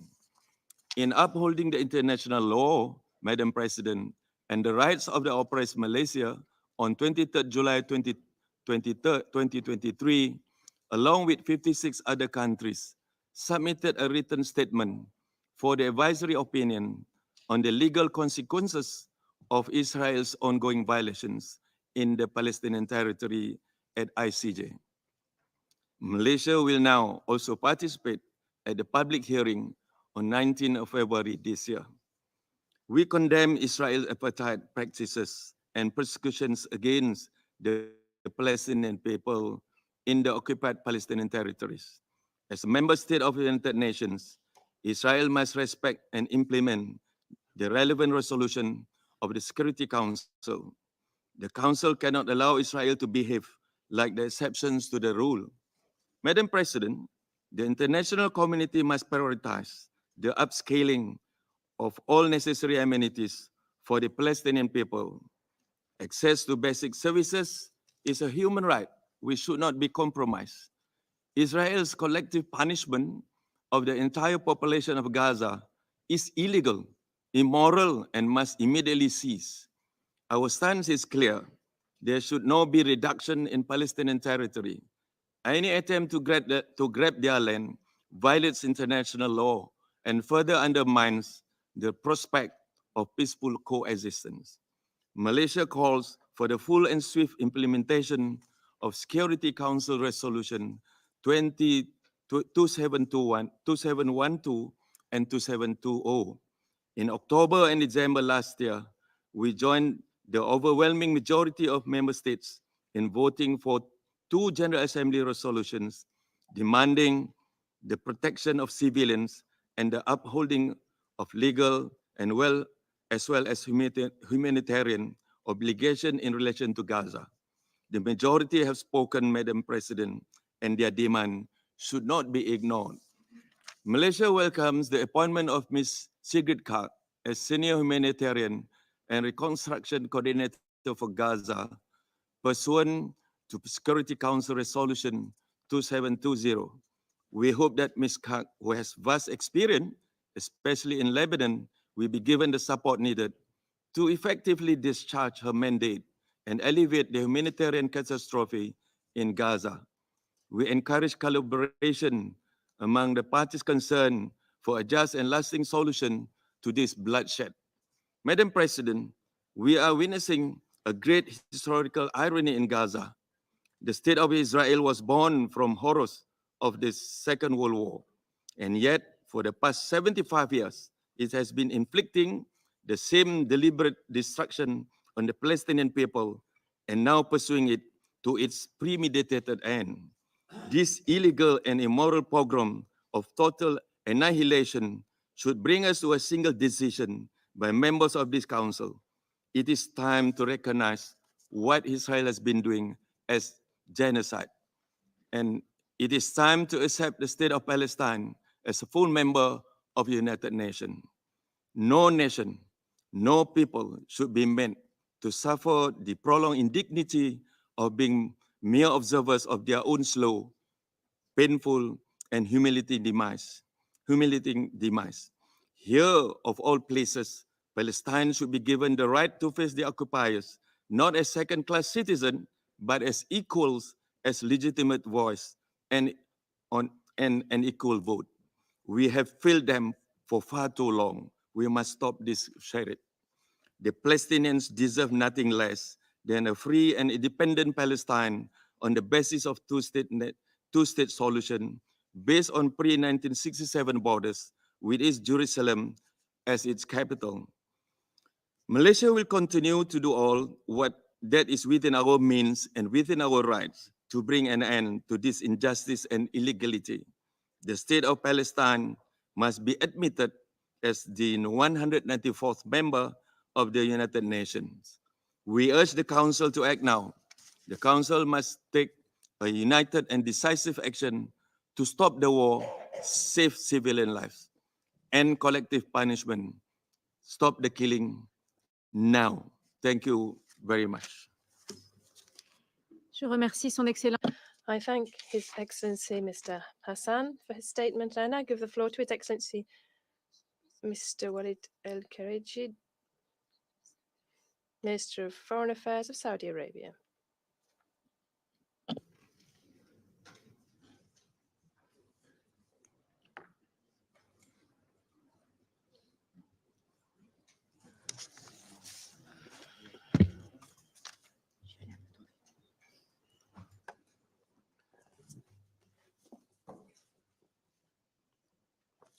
بسم الله الرحمن الرحيم السيد In the name of God, the Merciful, ladies and gentlemen, excellencies, at the outset I should like to thank the French Republic for its tangible efforts during its presidency of the Council and for its initiative in convening this meeting on the situation in the Middle East. I would also commend the efforts of the Secretary General of the United Nations and the Coordinator for Affairs in the Gaza Strip for their role in what has been done. President, this Council is meeting once again. Although the situation is worsening in Gaza, tensions are worsening and increasing in the region because of the Israeli attack. Victims are falling by the thousands because of the blind work of the Israeli war machine, which is targeting the Gaza Strip as a whole, its neighborhoods, homes, hospitals, places of worship, and UN buildings and facilities. Around 30,000 people have perished due to the escalation, and the toll is growing every day. How can this tragedy continue with no serious action to bring an end to it, and with no measures to halt the carnage and collective punishment against defenseless civilians in Gaza? The repercussions of this brutal war are clear. These repercussions of a regional and international nature must be contained. This is our common responsibility. We have already warned against the spillover of this conflict, undermining stability and security in the region and internationally. Military operations in the Red Sea and in the Republic are a source of concern. The necessary measures must therefore be taken to contain incidences and repercussions of this crisis, which is affecting neighboring countries and international peace and security. Today, the priority is to alleviate the human suffering and to bring an end to military operations in Palestine. Any measure for regional security or to prevent threats cannot replace a resolution of the root causes of the crisis in Palestine and finding a lasting solution. Hence the role of your Security Council, which is charged with international peace and security. You must act to ensure an immediate ceasefire and to restore peace, to alleviate suffering and to allow the Palestinian people to safeguard their dignity and their legitimate rights. How can the Palestinian people hope for a better future and a dignified life and development under the yoke of occupation and the shooting of the Israeli war machines? The General Assembly has taken a decision calling for an immediate ceasefire. This reaffirms that there is an international position in favor of a ceasefire and a halt to the aggression and to save civilians in Gaza. We categorically refuse linking this war to self-defense. We reject forced displacements for Gaza inhabitants, and we reject racist and incendiary declarations, irresponsible declarations by the occupying authorities. We denounce the scorn shown for the lives of Palestinian inhabitants, as though the protection of civilians was a right reserved to one people rather than another. All of this is exacerbating the cycle of violence, the hatred, and the extremism. Madam President, my country has been and remains a partisan of peace. We will spare no efforts in restoring peace, security, and development in the region. This is why we have called on numerous occasions for a new breath of air to be breathed into the peace process in the Middle East and to commit to the two-state solution with the 1967 borders pursuant to the Arab Peace Initiative and the Security Council resolutions. We categorically reject violations of international humanitarian law by any parties in any circumstances. We condemn targeting of civilians and call upon this council to adopt a firm position to oblige Israel to respect international law and to bring an end to this suffering. The continued military operations will merely prolong the bloodshed. Therefore, we must adopt a common stance with regard to the ceasefire. We must stop these attempts to procrastinate and fail to implement Security Council resolutions. This undermines the credibility of the Security Council. This incendiary attitude by the Israeli occupying forces feeds into tensions and could undermine international efforts to achieve stability in the region. The status quo will just push this conflict from one conflict to another and will jeopardize the interests of the whole region in its stability, including Israel. This peace which we so desire must go via a credible, irreversible path towards creating an independent Palestinian state which safeguards the dignity of the Palestinian people, allowing for their coexistence and common security, as well as for stability and development for all. I thank you. I thank His Excellency Mr. El Khaleci for his statement.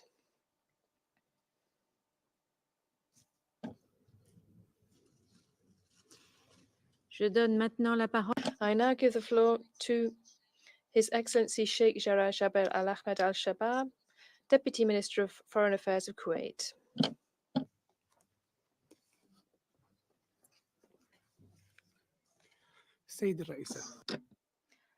Madam President, Your Excellencies, ladies and gentlemen, may the peace, blessings, and mercy of Allah be upon you. Firstly, I extend to you, Madam President, and to your friendly country, the French Republic, my congratulations on your presidency of the Security Council during this month. I wish you all success in facilitating the work of the Council towards strengthening the status of international law in line with the principles, purposes, and values of the United Nations Charter. We meet today in light of exceptional and catastrophic developments. In a United Nations body whose destiny and responsibility is to maintain international peace and security.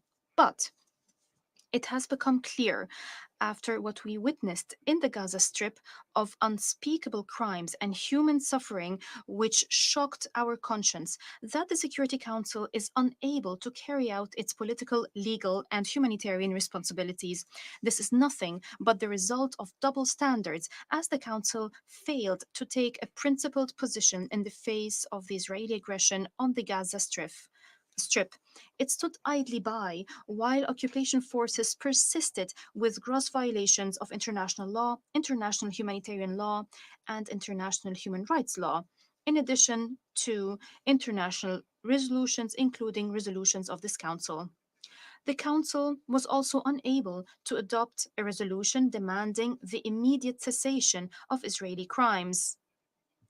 This is a direct result of narrow geopolitical interests prevailing over the centrality of applying the law to everyone without exception.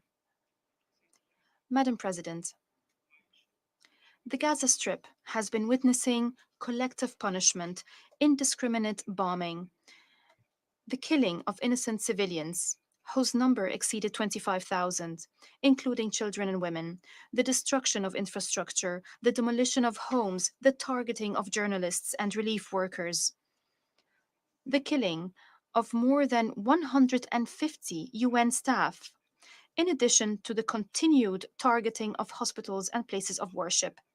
All this is inconsistent with international law and the principles and purposes of the United Nations Charter, which we all endorsed to defend the rights of humanity when this astute organization was established. Today, we have come to the Security Council to defend our brotherly Palestinian people and international law as a whole.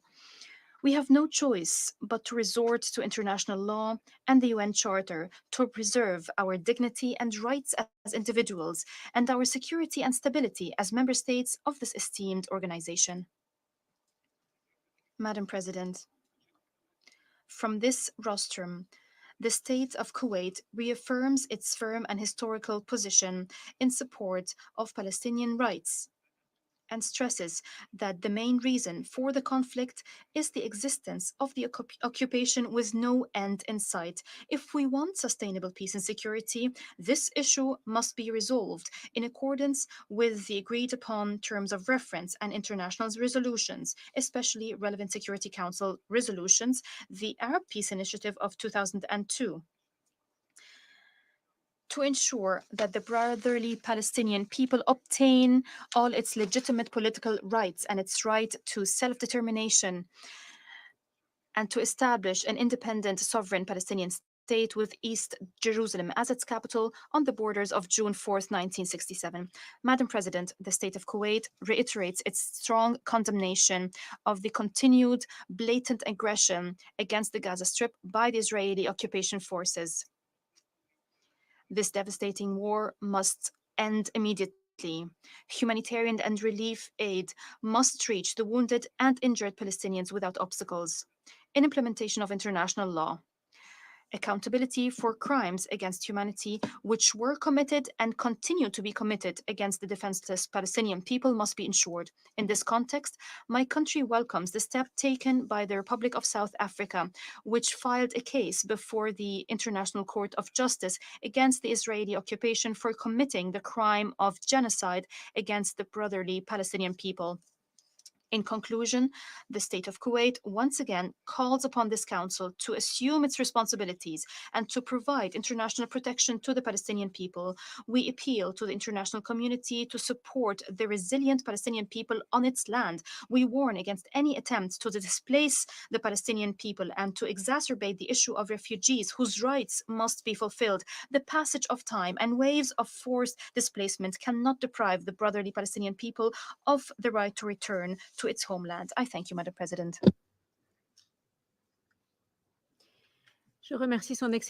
I thank His Excellency Sheikh Al-Shaba for his statement, and I now give the floor to His Excellency Mr. Diego Martinez Bello, Secretary of State for Foreign and Global Affairs of Spain. I thank you, Madam President. The conflict and tension in the Middle East are continuing to worsen despite our efforts, and therefore we have to redouble these efforts. The international community cannot resign itself to seeing innocent Palestinian civilians die, and to a continued deterioration of this humanitarian situation in Gaza, and to the Israeli hostages and displaced persons being unable to return homes. Women and children make up 70% of deadly victims in Gaza. Our main priority is to achieve a ceasefire in Gaza, which allows for the release of hostages and the humanitarian relief for the population and the stabilization of the situation in Gaza, the West Bank, the south of Lebanon, and the north of Israel. This Council has, in its resolutions 2720 and 2712, established the parameters for our humanitarian work, in which the United Nations will be playing a central role. I wish to call upon all the parties to cooperate actively in this. I wish to pay a warm tribute to the extraordinary work being done by the whole of the United Nations personnel in Gaza, even sacrificing their lives. Spain has tripled our humanitarian and cooperation funds to address this crisis, with a sum of 48 million euros in 2023. We are going to maintain our development cooperation with Palestine, supporting UNRWA and the humanitarian agencies and the Palestinian Authority, which represents the Palestinian people and is our partner for peace. Since the outset, we have affirmed that Israel has the right to repel the cowardly terrorist attack against it on the 7th of October, which we condemn unreservedly. It must do this whilst fully upholding international humanitarian law and international law. A distinction must be drawn between terrorist targets and civilians. Hamas has shown that it is no more than a terrorist group and it cannot have a governing role in Gaza, but this is no excuse for civilians to continue to pay for its crimes. Spain has shown that the only true guarantee of security for Israel is the re-establishment of the Palestinian Authority in Gaza. And the best way to revitalize the Palestinian Authority so that it assumes this responsibility is to achieve a political solution to the conflict. The Palestinian people have the right to their own state.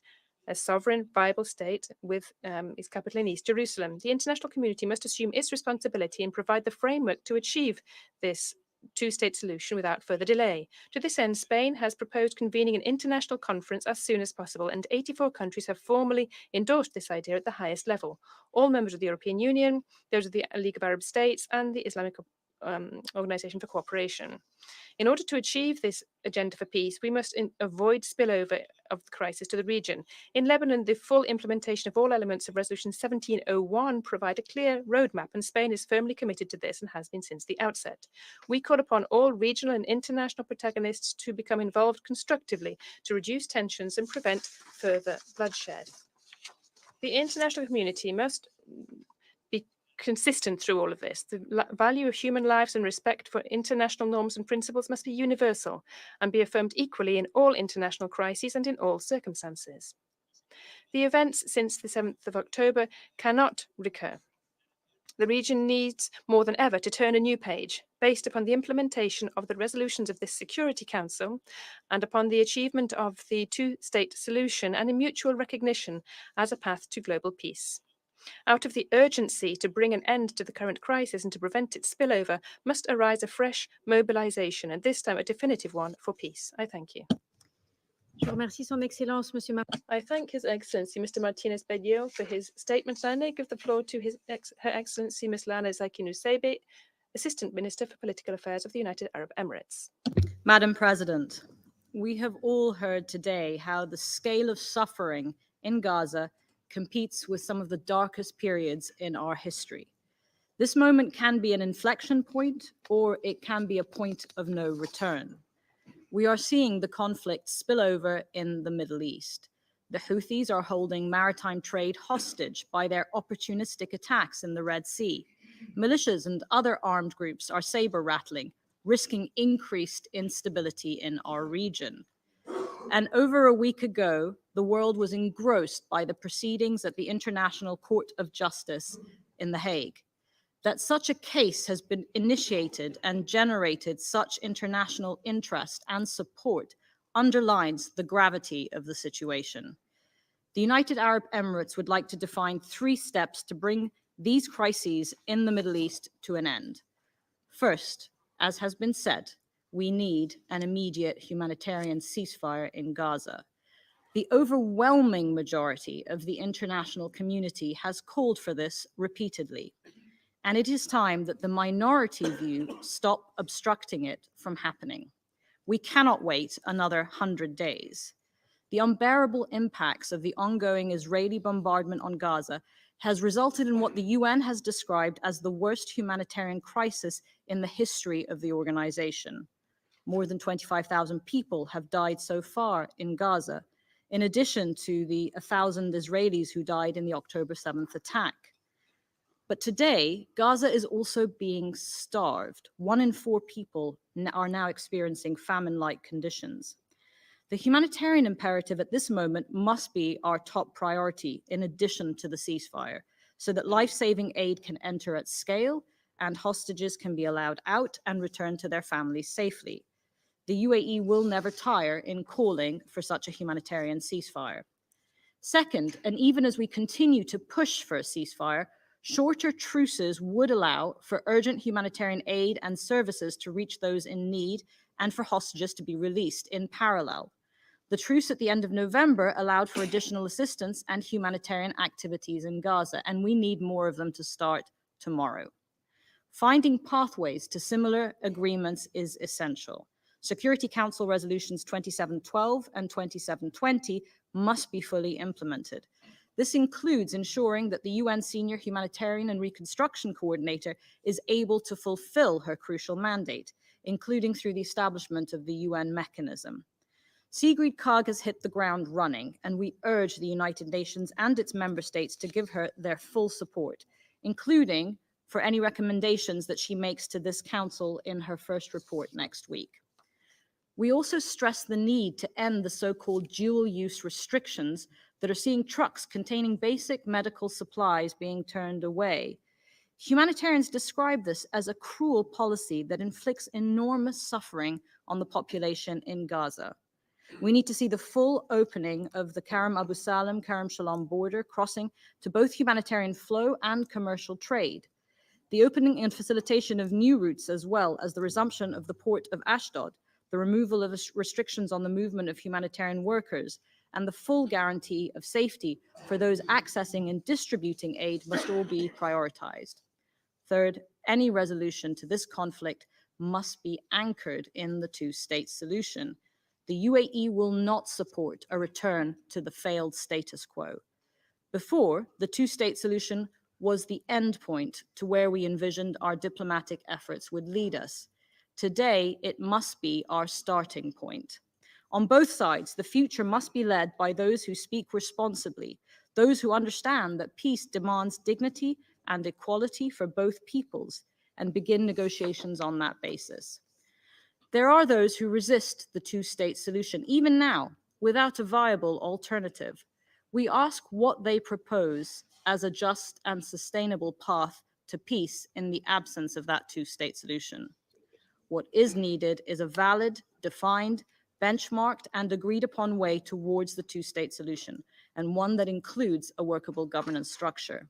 This is the only way to end this conflict sustainably and prevent the cycle of violence inflicted upon both Palestinians and Israelis from forever being repeated. Madam President, this is not only a moral and political duty to end the war on Gaza, but also a strategic imperative if there is to be any hope of a prosperous future for our region. Thank you. I thank Her Excellency Madame Nusseibeh for her statement, and I now give the floor to His Excellency Mr. Majed Abdelaziz, Permanent Observer of the League of Arab States to the United Nations. شكرا سيدة الرئيسة يشرفني أن أتلو. Thank you, Madam President. I would like to deliver the statement on behalf of Mr. Aboulgate, Secretary General of the League of Arab States, who unfortunately was unable to attend this session. Your Excellency, Secretary General, Madam President, ladies and gentlemen, allow me to express the appreciation of the League of Arab States for the French initiative to convene this session at the ministerial level. I thank Your Excellencies, Ministers and Vice Ministers for participating in this important session, and I thank the Secretary General for his strong statement today, especially following the deterioration of the situation in the Arab world in a way that portends great danger. This is a result of the arrogance and recklessness of Israel. Israel is acting impetuously. This is also a result of the inability of the Security Council, despite all warnings, to create a political horizon for a settlement of the Palestinian question. The Security Council has been unable to provide the necessary protection for the Palestinian people against Israeli violations over years and years, including violations of Security Council Resolution 2334 on settlement activities. These violations are confirmed and documented by the United Nations and human rights organizations. This is what led to the explosion of the situation on the 7th of October, and that prompted Israel to launch the most ferocious, the most violent, illegal military operation against defenseless Palestinian civilians over 100 days now. The humanitarian consequences are disastrous, and according to numerous estimates, they amount to apartheid and genocide. The humanitarian tragedy is exacerbating day by day in Gaza, the West Bank, Jerusalem, and other occupied Palestinian territories. It's compounded by the use of the veto power in this council to prevent the adoption of a resolution calling for a ceasefire, which raises serious concerns among 153 countries representing various regions who called officially at the GA for an immediate ceasefire. Those states are wondering whether international law, international humanitarian law, and international humanitarian rights law, international human rights law, rather, whether this law applies to Israel, the occupying power, just as it's applicable to member states of this organization. These states are wondering when Israel will be held accountable for its flagrant violations against the Palestinian people. Will the double standards and the severe geopolitical polarization in the Council prevail to prevent the application of international law on Israel, to protect narrow election-related interests on the one hand, and protect certain extreme leaders on the other hand, and allow Israeli actions to go unpunished? This crisis is becoming more serious as Israel is utterly determined to use the weakness of this council to expand the conflict. It is shelling Syrian airports, attacking Syrian territories. It is carrying out attacks and assassinations in southern Lebanon. Israel is determined to drag regional actors from outside the Arab region into a military confrontation. Israel went so far as to accuse those who criticize its illegitimate practices of anti-Semitism. It is even falsely accusing UN organs, including this council, the Secretary General, and highest UN officials of anti-Semitism. The League of Arab States appreciates rescue efforts by the United Nations and its partners. The League of Arab States stand in solidarity with the families of those who paid the ultimate price during their duty.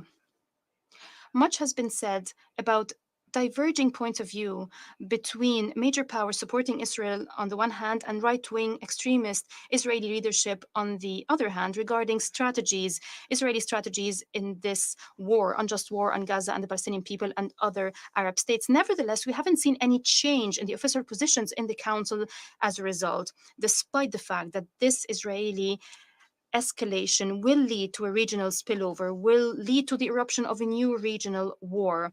This council and the countries of the region will be left with very difficult choices, especially in light of significant casualties on both sides and in light of the devastating humanitarian repercussions. The Council must recognize that the unlimited support provided to Israel by major powers in this Council has only created an increasing global sentiment that Israel must be held criminally accountable, that officials from the extremist right-wing Israeli government must appear before the ICC. This is what you've seen. This is why you've seen an overwhelming Arabic, African, Islamic, and international support to initiatives by the GA on the one hand, and the initiative by South Africa and other countries on the other hand, to resort to the ICJ and the ICC to prosecute Israel and Israeli officials for these violations. The civilized international community that believes in the international collective security system is eagerly awaiting rulings and the issuance by international judicial bodies of legal orders on an interim basis to achieve what this council unfortunately was unable to achieve under the Charter and international law. Madam President, invoking Article 99, the Secretary General sent a letter to the Security Council containing a realistic warning that the Arab countries endorsed, a warning of the seriousness of the situation in the occupied Palestinian territories and in the Middle East as a whole.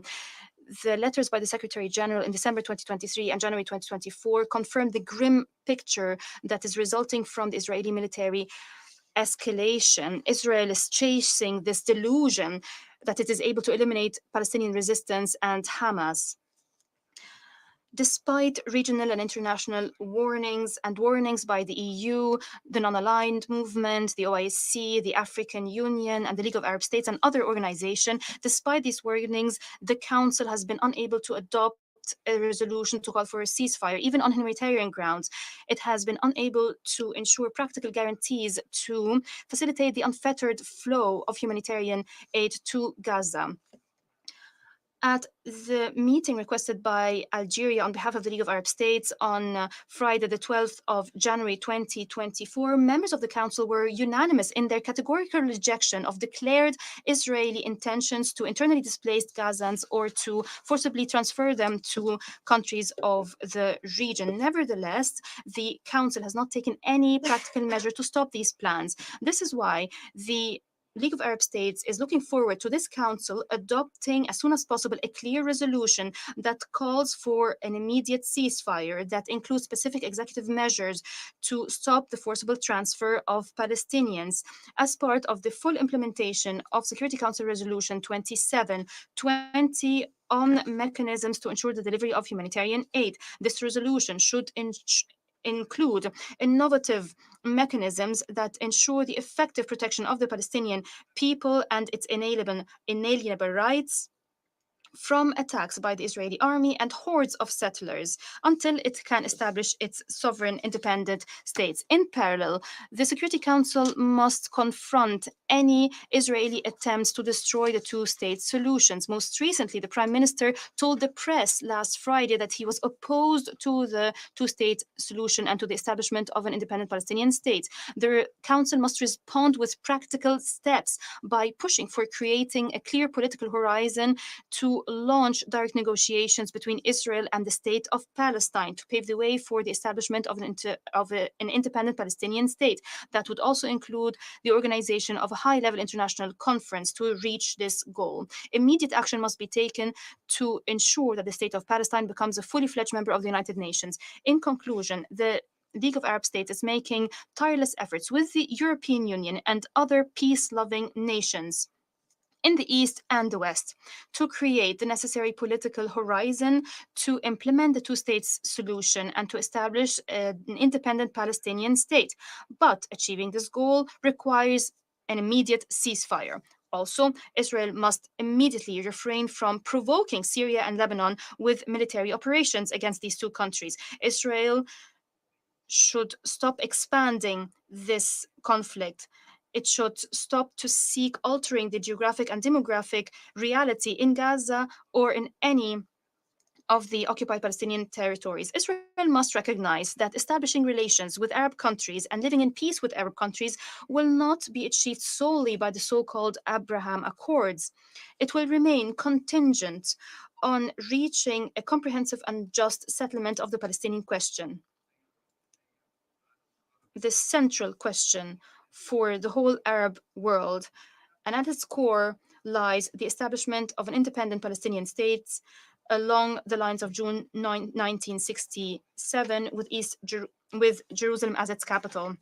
Israel must recognize that the Arab Peace Initiative adopted at the Beirut summit in 2002 remains a just foundation to reach a settlement.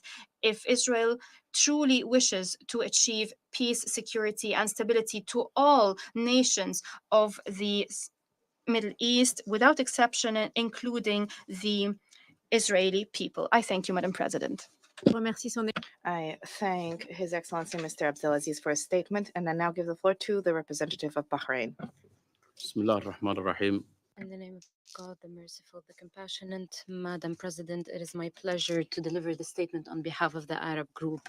At the outset, we congratulate you on presiding over this open debate. We thank France for the efforts made during its presidency of the Council this month.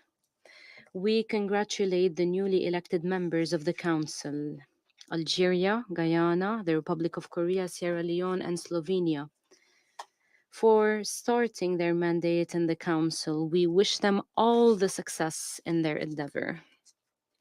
We reaffirm our group's support to Algeria in defending common Arab issues and building on the productive work of the UAE during its membership in the Council.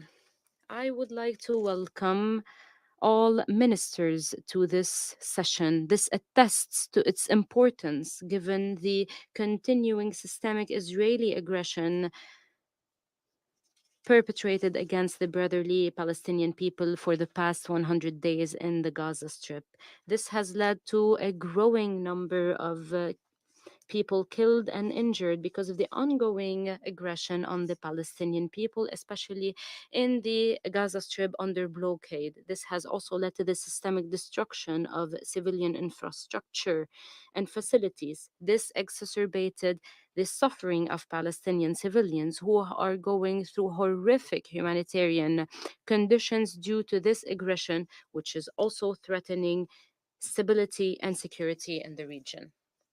This was stressed by His Excellency Mr. Antonio Guterres, the Secretary General of the United Nations, in his briefing. I would like to seize this opportunity to once again express my deep appreciation to His Excellency, the Secretary General, and to his noble efforts and repeated calls for a humanitarian ceasefire. Mr. President, the Arab group reaffirms its call for an immediate ceasefire in the Gaza Strip. We stress the need for the Security Council to shoulder its main responsibility, namely the maintenance of international peace and security, by putting an end to the dangerous and ongoing Israeli violations of the international law, including the international humanitarian law and the international human rights law, and ensure that it complies with the international community's will stated in the General Assembly Resolution ES 10/22, adopted in the 10th resumed emergency session with the support of 153 member states, when the Security Council was unable to carry out its responsibility and adopt a ceasefire. The international community and the Security Council should protect civilians and accelerate the delivery of humanitarian assistance without any impediments to the Gaza Strip, in line with Security Council resolutions 2712 and 2720. In order to respond to the dire humanitarian situation in the Strip, we reaffirm that ending the humanitarian suffering and tragedy that befell the 2.3 million people in Gaza requires an immediate and unconditional ceasefire. We reaffirm the need to support the efforts of Her Excellency Sigrid Kaag in shouldering her responsibility. It is important to allow her to carry out her mandate and implement Security Council Resolution 2720, including by establishing a UN mechanism to facilitate the entry and oversight of humanitarian and relief assistance to the Gaza Strip. We also call upon the international community to provide further humanitarian assistance in a safe and continuing manner to the brotherly Palestinian people in the Gaza Strip to meet their needs and alleviate their suffering. Madam President, we strongly reject the collective punishment policy adopted by the Israeli government against the people of the Gaza Strip and the remaining occupied Palestinian territories. We reject any attempt for forced displacement of Palestinians from their land. We reaffirm and renew our strong condemnation of the latest extremist and racist statements by the Israeli government outside of Gaza and the reoccupation of the Gaza Strip. This is a blatant violation of the international law and the resolutions of international legitimacy. We condemn the ongoing illegal Israeli practices, including in the West Bank and Al-Quds al-Sharif, which only derail the peace process and exacerbate tension, escalation, and instability in the region. The international community should fight the crimes perpetrated by Israel, the occupying power, in its war against the people in Gaza. It is targeting civilians, it is destroying vital infrastructure, it is destroying schools, universities, hospitals, and mosques. It is cutting off water and energy. It is starving the people. It is also committing other blatant violations of the international humanitarian law. We also stress the right of the Palestinian refugees and displaced people to return to their home. We support the South Africa's case at the ICJ against Israel for genocide and violation of the Genocide Convention of 1948. We commend this principled position taken by South Africa to defend the rights of the Palestinian people and the Palestinian question as an important step towards a ceasefire, accountability, and justice. We stress that we will continue to support this noble effort. Madam President, the number of the number of victims of the Israeli aggression on the Palestinian people has exceeded 25,000, mostly women and children. There are tens of thousands of injured and people killed under the rubble, including 153 UN workers.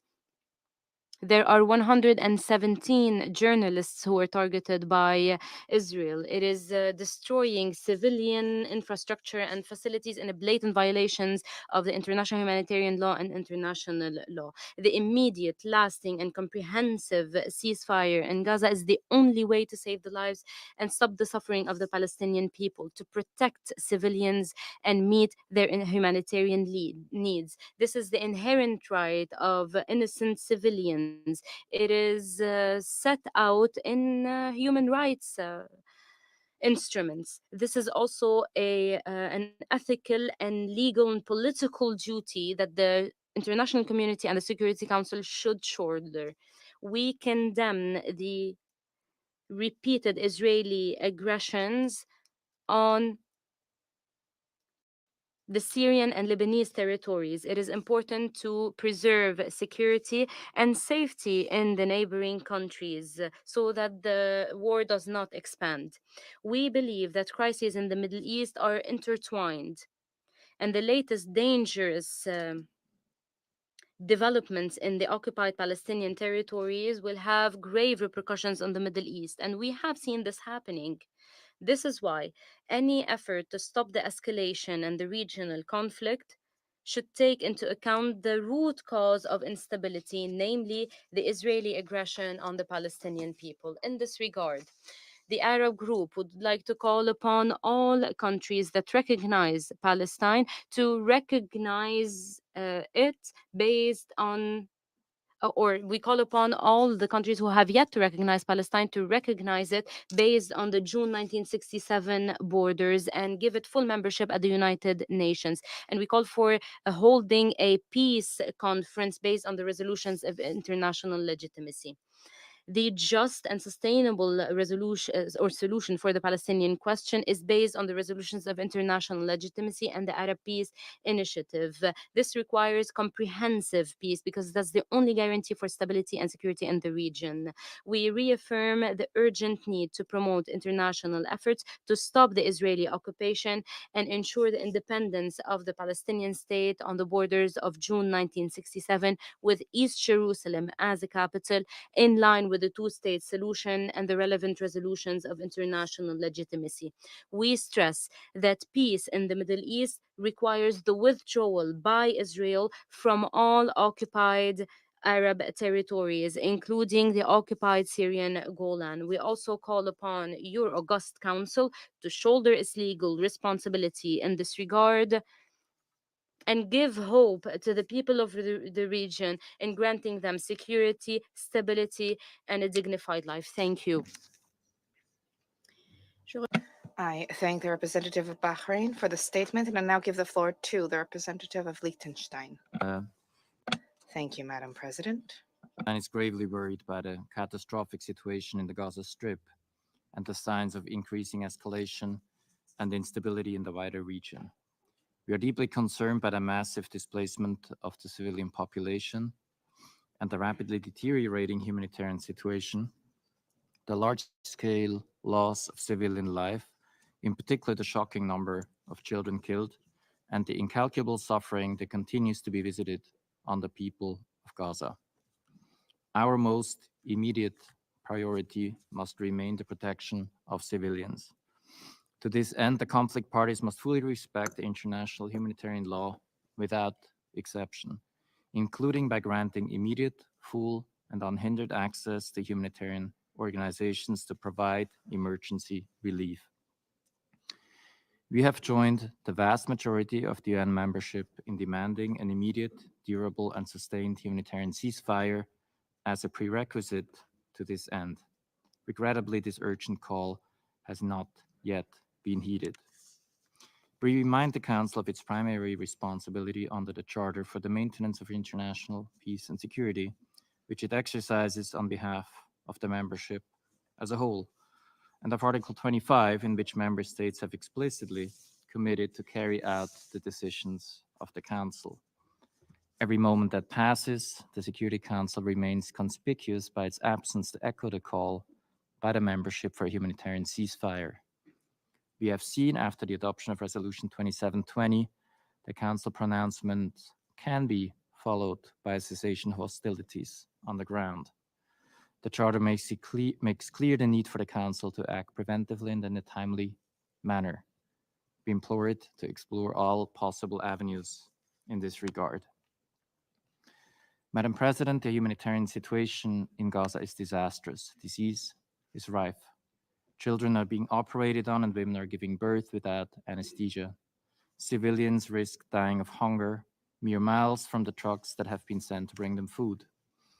The clear and evident risk of famine we see today is not the result of natural disaster or a lack of resources. It is man-made. We again call on all to fully abide by their obligations under international humanitarian law, including with respect to the delivery of humanitarian assistance. Madam President, Liechtenstein is committed to the rule of law at the international level. We therefore support the role of the International Court of Justice in the settlement of disputes, including under the Genocide Convention, which we have ratified. We are following closely the ongoing proceedings in the case brought by South Africa against Israel, including the consideration of provisional measures, and emphasize the importance of compliance with any measures ordered by the court in any case. Madam President, we reaffirm the right of the Palestinian people to self-determination and our strong support for a two-state solution as the only way to bring a peaceful, stable, and sustainable solution for the people of Israel, the people of Palestine, and for the region. I thank you. Je remercie le représentant du Liechtenstein. I thank the representative of Liechtenstein for the statement, and I now give the floor to the representative of Mexico. Muchas gracias. Thank you very much, Madam President. On the 15th of January, this marked 100 days since the beginning of the escalation of hostilities in the Middle East. During this time, the civilian population in Gaza has suffered innumerable losses and on a daily basis faces the difficult task of surviving in the face of the international community's inability to protect it pursuant to international humanitarian law. Neither has it been possible to make progress towards a cessation of hostilities in line with the resolutions adopted during the 10th Extraordinary Emergency Session of the General Assembly. Immediately following Hamas's reprehensible terrorist attacks against Israeli civilians, Mexico and the majority of member states warned of the need to prevent a humanitarian catastrophe in Gaza. Our call fell on deaf ears, and we are now faced with an unacceptable situation whereby there are over 25,000 victims in Gaza, 70% of whom are women and children. The occupied Palestinian territory has suffered incalculable damage to its infrastructure and other civilian goods, which complicates the future prospects of the survivors and puts initial stresses upon the viability of a Palestinian state. A significant number of the hostages taken on the 7th of October are still being held by Hamas. In the face of this bleak panorama, I will focus on 3 points. Firstly, Mexico reiterates its categorical condemnation of any indiscriminate attack or any attack targeting civilians or medical and humanitarian personnel. Such acts run counter to the principles of distinction, necessity, and proportionality pursuant to international humanitarian law and could constitute war crimes. We recognize the efforts of the United Arab Emirates and Egypt, leading to the adoption of Security Council Resolution 2720. We also welcome the appointment of Sigrid Kaag as humanitarian coordinator for Gaza, and I reiterate my country's full support and commitment in her difficult task. In line with the above-mentioned resolution, and given the precarious situation facing the population of the Gaza Strip, we urge for the opening of new humanitarian routes to enable the entry of basic commodities and also for the easing of restrictions upon safe movement for humanitarian workers. Secondly, given the prolonged hostilities in Gaza and their very serious humanitarian consequences, Mexico decided, along with Chile, to refer the situation in the state of Palestine to the prosecutor of the International Criminal Court, so that it can investigate the probable commission of crime. In doing this, we want to contribute to ensuring that an impartial, in-depth investigation is carried out in order to attribute responsibilities and guarantee effective accountability, enabling victims to access justice in the absence of a jurisdiction in Palestine which is able to meet these aims. This initiative is complementary with the processes underway upon the initiative of other countries and the International Criminal Court itself and the International Court of Justice. Thirdly, Mexico expresses its deep concern regarding the increase of tensions in the Middle East, which risks further escalation, which would have serious consequences for the whole region. Mexico echoes the call of the Secretary General and calls upon all parties to this conflict to exercise maximum restraint, whether on the border between Lebanon and Israel or in the Red Sea, and to take urgent measures to smooth tensions to avoid devastating consequences for the whole region. This Security Council and the international community have the collective obligation of fostering a political process aimed at ensuring sustained peace under the premise of two states which meet the legitimate security concerns of Israel and allow for the consolidation of the Palestinian state, a state which would be politically and economically viable within secure, internationally recognized borders pursuant to the relevant United Nations resolutions. We reiterate the need for all states to abstain from measures such as mass transfers of weapons in order to avoid the perpetuation of a vicious circle of violence.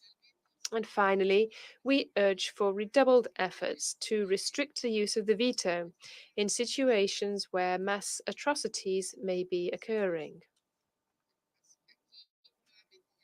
Here, once again, we call upon those states who have not yet done so to join the Franco-Mexican initiative on the voluntary restriction of the veto, which has already garnered 106 state signatories.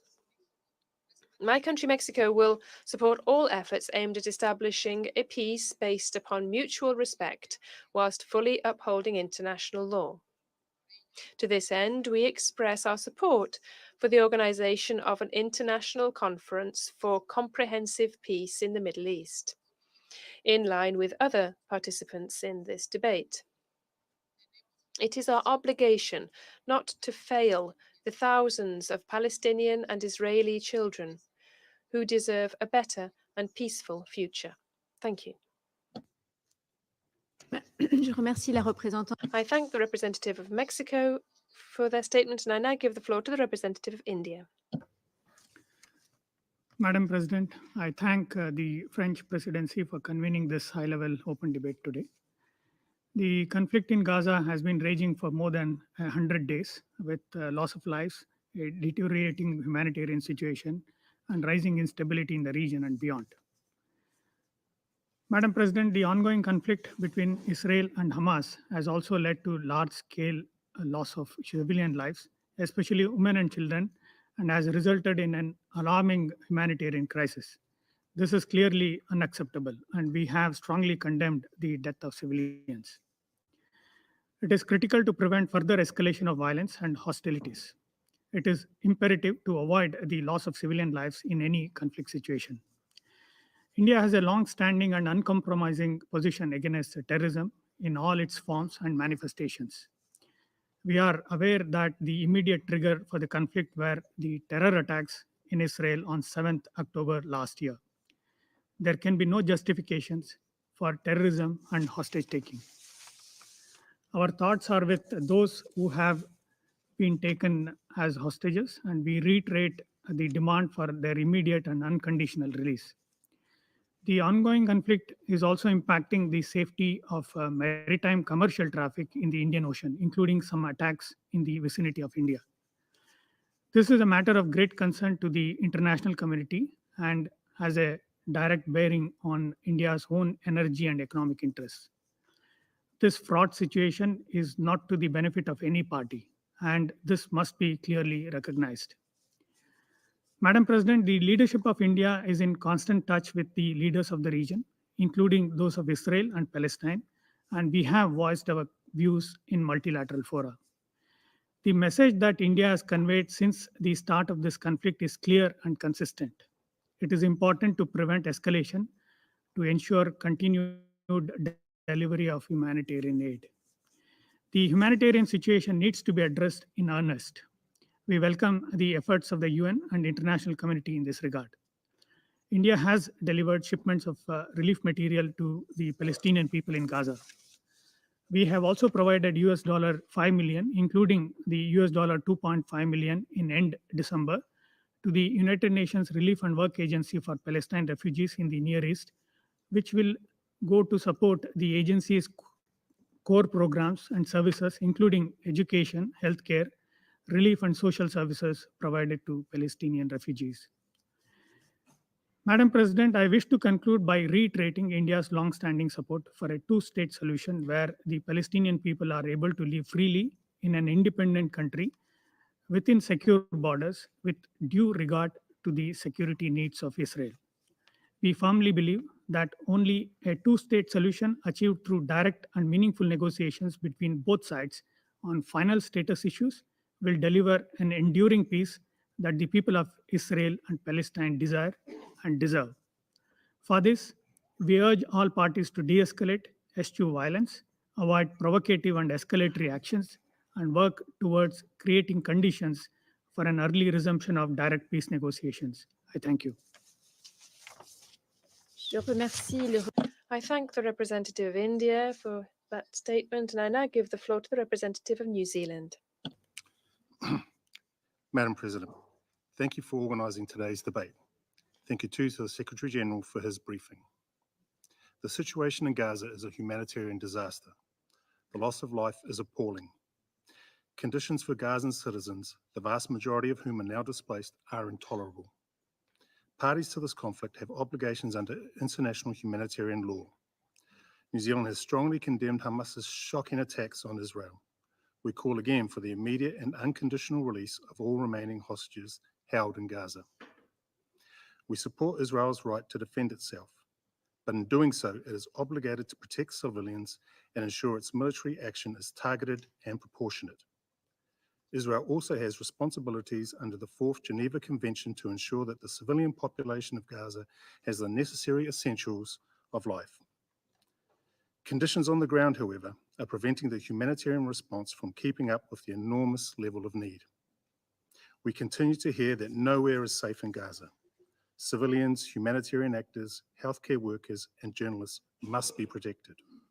There needs to be appropriate and reliable deconfliction systems to ensure movement for humanitarian actors and goods.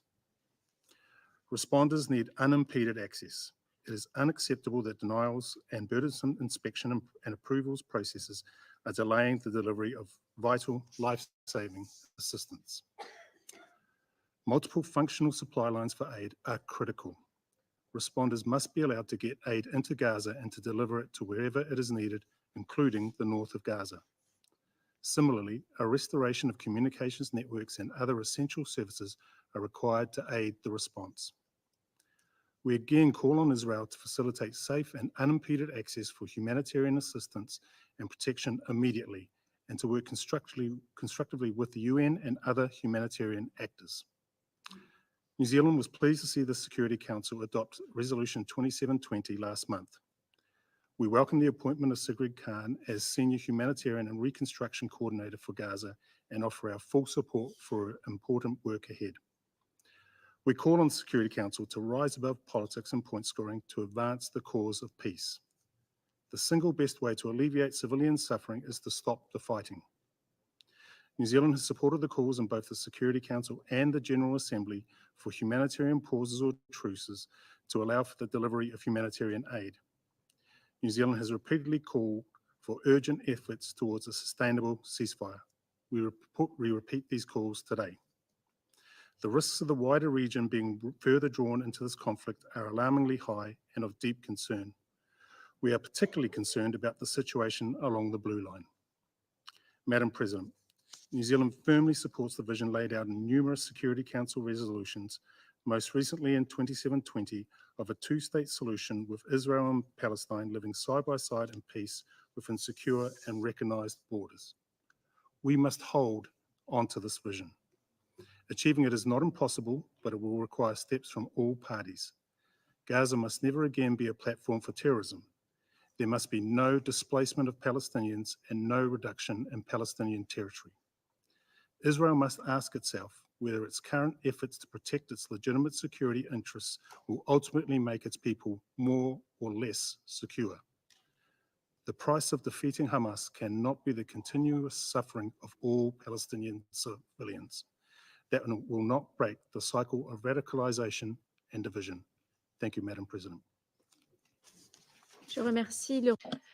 I thank the representative of New Zealand for that statement. I now give the floor to the representative of South Africa.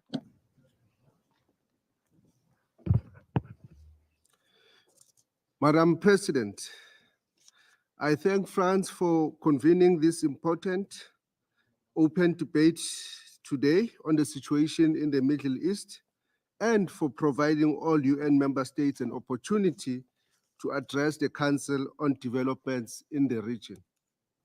We meet at a time when once again in the Middle East region is engulfed in myriad conflicts, and as is almost always the case, when there is conflict, it is innocent civilians that are most affected. Recent reports indicate that more civilians were killed in armed conflict over the last year than any other year for more than a decade, and civilians in the Middle East region make up the most of those lives lost. Madam President, South Africa reiterates its horror at the atrocities being committed in Palestine through the targeting of civilians, civilian infrastructure, UN premises, and other vulnerable targets. The actions that we are all witnessing daily by Israel are a violation of international law, including the UN Charter, the Geneva Convention, and its protocols. In its attacks on and kidnapping of innocent civilians, Hamas has also violated international law. There can be no doubt that the illegal occupation of Palestine by Israel for several decades has led to bitter hatred and increased violence. The ongoing Nakba of the Palestinian people, launched through Israel's colonization of Palestine since 1948, has systematically and forcibly dispossessed, displaced, fragmented the Palestinian people, deliberately denying them their internationally recognized inalienable right to self-determination and their internationally recognized right of return as refugees to their towns and villages in what is now the state of Israel. Madam President, it is important to stress that the ultimate solution to the Israeli-Palestinian conflict is the establishment of two states, Palestine and Israel, living side by side in peace. The Palestinian state should be created along the 1967 borders, with East Jerusalem as its capital and in line with UN resolutions. For this two-state solution to materialize, a peace process initiated by the United Nations must commence urgently. If these negotiations were to commence and for there to be peace, all of us must insist on a comprehensive ceasefire. The killings must come to an end. The brazen bombing of hospitals, schools, residential areas, places of worship, and the denial of basic necessities must stop. The collective punishment Israel is exacting on all Palestinian people is an affront that has existed for decades. The world has expressed horror, but has not acted effectively to save Palestinian lives. Madam President, as we have consistently stressed, we cannot proclaim the importance of international law and the importance of the UN Charter in some situations and not in others, as if the rule of law only applies to a select few. For international law to be credible, it should be uniformly applied and not selective. The events of the past few months in Gaza have illustrated that Israel is acting contrary to its obligations in terms of the Genocide Convention. As a UN member state, and owing to South Africa's painful past experience of a system of apartheid, this impresses on us as member states to take action in accordance with international law. South Africa has thus opted to resort to international judicial mechanisms, including at the International Criminal Court and the International Court of Justice, to seek justice for the people of Palestine. It is for this reason that on 11 January 2024, lawyers representing the government of South Africa appeared before the ICJ in a matter in which we are calling on the court to issue provisional measures, including ordering Israel to stop its military campaign in Gaza, which we believe is necessary in this case to protect against further severe and irreparable harm to the rights of the Palestinian people. Several countries and regional organizations have made public statements in support of South Africa's proceedings against Israel, and some states have also indicated their desire to intervene in the proceedings after the hearing on provisional measures. South Africa welcomes expressions of support for the case before the ICJ and encourages states to intervene, should they wish, in the merit stage of the proceedings. In conclusion, Madam President, South Africa would like to underscore that war is never wise. When the use of force is utilized anywhere in the world, irrespective of whether it is lawful or unlawful, the laws of war must be applied and civilians must be protected. I thank you. Je remercie le représentant. I thank the representative of South Africa for that statement. And I now give the floor to the representative of the Philippines. The Philippines would like to thank you, Madam President, and France for convening today's Security Council open debate on the Middle East, including the question of Palestine. We would like also to thank the Secretary General for his briefing this morning. The Philippines is deeply concerned about the escalation of the conflict in the Middle East and urges all parties to prioritize dialogue for a peaceful resolution. We champion diplomacy and are committed to collaborating with nations under UNSC resolutions and international law to achieve a lasting solution to the conflict. The Philippines reiterates its dedication to supporting peace and stability in the Middle East with a focused commitment to resolving the Israeli-Hamas conflict. The presence of a significant Filipino community in the Middle East and Israel underscores the direct relevance of this issue to the Philippines and highlights the importance of our profound concern about the peace process. There is a need to de-escalate the situation to avoid spilling over to other areas of the region and negatively impacting innocent people that are not otherwise involved in the conflict. The safety and security of all civilians is essential, and critical facilities, including humanitarian shelters and hospitals, need to continue to address the humanitarian needs of those affected in a sustained and resolute manner.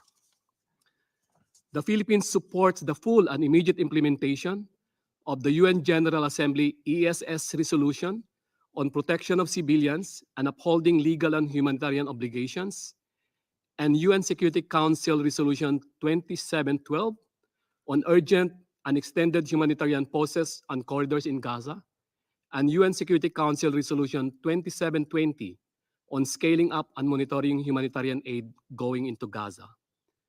Indeed, the safe and unhindered delivery of humanitarian assistance in Gaza is urgently needed on a daily basis. We recognize the staggering loss of life and the suffering of all civilians affected by the conflict and condemn all forms of violence and aggression from any party. We also express deep concern to the unprecedented destruction of public and private buildings because of the ongoing conflict in Gaza. We also share the fears that the widespread damage will lead to a lost generation of young people. We join the international community's call to immediately stop these attacks and release all hostages. The Philippines supports the efforts of the United Nations to deliver urgent humanitarian assistance and essential supplies to Palestinian civilians trapped and helpless in the Gaza Strip. We commend the extraordinary efforts being undertaken by UNRWA and other UN agencies in responding to the humanitarian needs of affected populations in the ongoing conflict, even under extraordinary and dangerous conditions. We also support the ongoing efforts of newly appointed UN Senior Humanitarian and Reconstruction Coordinator Sigrid Kaag to accelerate aid flows into Gaza and expedite all areas of the assistance that is so much needed for civilians in Gaza, given the very acute humanitarian conditions that they have to live with. To complement the UN efforts to increase aid, we echo the Secretary General's call on the parties to respect international humanitarian law, respect and protect civilians, and ensure their essential needs are met. The Philippines reiterates its firm support for a two-state solution in harmony with international agreements and pertinent UN resolution. We see this as a viable and sustainable pathway to resolve the Israeli-Palestinian conflict. Both Israelis and Palestinians deserve a future where their rights, aspirations, and security are recognized and upheld. All parties, therefore, must refrain from unilateral actions that undermine the prospects for a two-state solution. The Philippines recognizes that the conflict can never be resolved by violence, but through meaningful dialogues and negotiations in accordance with international law. Diplomacy must continue to be the driving force in achieving a lasting and comprehensive peace in the Middle East. We all want a comprehensive, just, and sustainable solution to the Israeli-Palestinian conflict in order to achieve peace and stability in the Middle East. Finally, we support the peaceful implementation of all UN resolutions and initiatives towards the resolution of the Middle East conflict and support all efforts to revive the Middle East peace process. Given the significant impact of the Israeli-Palestinian conflict on the region's stability, we believe that a lasting resolution can only emerge from diplomatic engagement, dialogue, and comprehensive negotiation, all rooted in international law. Thank you, Madam President. I thank the representative of the Philippines for that statement, and I now give the floor to the representative of Germany. Thank you, Madam President, and thank you also for organizing this important debate today. Germany fully aligns itself with the statement to be delivered by the EU, and we condemn in the strongest possible terms Hamas' brutal and indiscriminate terrorist attacks across Israel on and since 7th of October 23, including horrendous acts of sexual and gender-based violence. Israel has the right to defend itself. For over 3.5 months, Hamas continues to attack Israel with rockets on a daily basis and uses Palestinian civilians as human shields. We reiterate our call for Hamas to immediately release all hostages and lay down their weapons and stop this war. At the same time, Germany is most gravely concerned about the dire humanitarian situation in Gaza. To be clear, life in Gaza is hell. The suffering of so many innocent civilians must end. We call on Israel's military to better protect civilians in Gaza. We urgently need increased and extended humanitarian pauses, improved humanitarian access, and new border openings to facilitate the distribution of aid to the people in need. We stand ready in this regard to support the efforts of the Humanitarian Reconstruction Coordinator Sigrid Kaag. The relevant resolutions of this Council, adopted by this Council, need to be implemented immediately by all parties. We must do our utmost to prevent both regional escalation and a worsening of the situation in the West Bank, as the German Foreign Minister stressed during her recent trip to the region. Madam President, our collective goal is to pave the way for a sustainable ceasefire leading to lasting peace, based on the implementation of the two-state solution. Gaza and the West Bank belong to the Palestinians, and they must not face expulsion from Gaza or displacement by settlers in the West Bank. Israelis and Palestinians will only be able to live side by side in peace, based on the two-state solution, if each side recognizes the other's suffering and if they understand that the security of one is intricately linked to the security of the other. I thank you. Je remercie la représentante de l'Allemagne de sa déclaration. I thank the representative of Germany for that statement, and I now give the floor to the representative of Morocco. رئيسة أود في البداية Madam President, at the outset, I wish to congratulate you, France, the fraternal country, on your accession to the presidency of the Security Council this month. And I also wish to thank you for having convened this meeting, which deals with an issue which is extremely sensitive, that is of peace, of security in the Middle East. I thank the United Nations Secretary General for his detailed briefing. Madam President, my country, under the aegis of His Majesty the King, has been chairing the Jerusalem Committee, and we are persuaded of the centrality of the Palestinian cause in the Middle East. The solution to this is the establishment of a solution to establishment of security in the Middle East. The brutal events on the occupied Palestinian territories in Gaza over the past 3 months have unfortunately imperiled regional peace and security, with repercussions throughout the world. In this context, we wish to reiterate our concerns, our deep-rooted concerns, and our rejection of the devastating humanitarian situation in Gaza. We believe that Israeli military operations in Gaza run counter to international humanitarian law and international law. Furthermore, we once again call for an end to the military aggression and for an immediate ceasefire, and for there to be protection for civilians in line with IHL and international law. There's a need to be able to deliver humanitarian assistance in appropriate quantities, and there is a need also for the release of hostages and prisoners. Moreover, we reiterate our repudiation of all of the shortcomings and the collective punishment that has been inflicted, as well as the forced displacement. This is liable to threaten security in the region. We reiterate that the Gaza Strip is an integral part of the Palestinian territory and the United Palestinian State. Madam President, the Security Council adopted 2 resolutions in response to the humanitarian situation, the devastating humanitarian situation in Gaza. The Security Council called for the adoption of concrete measures for the delivery of humanitarian assistance.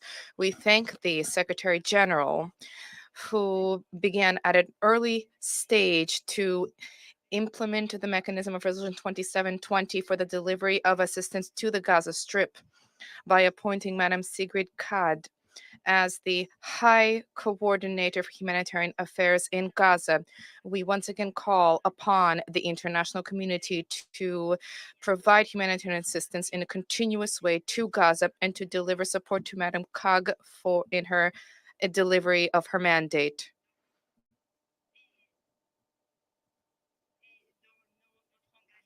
And in our commitment to the Palestinian cause, my country delivered a humanitarian assistance to Gaza. And this was through the Rafah crossing.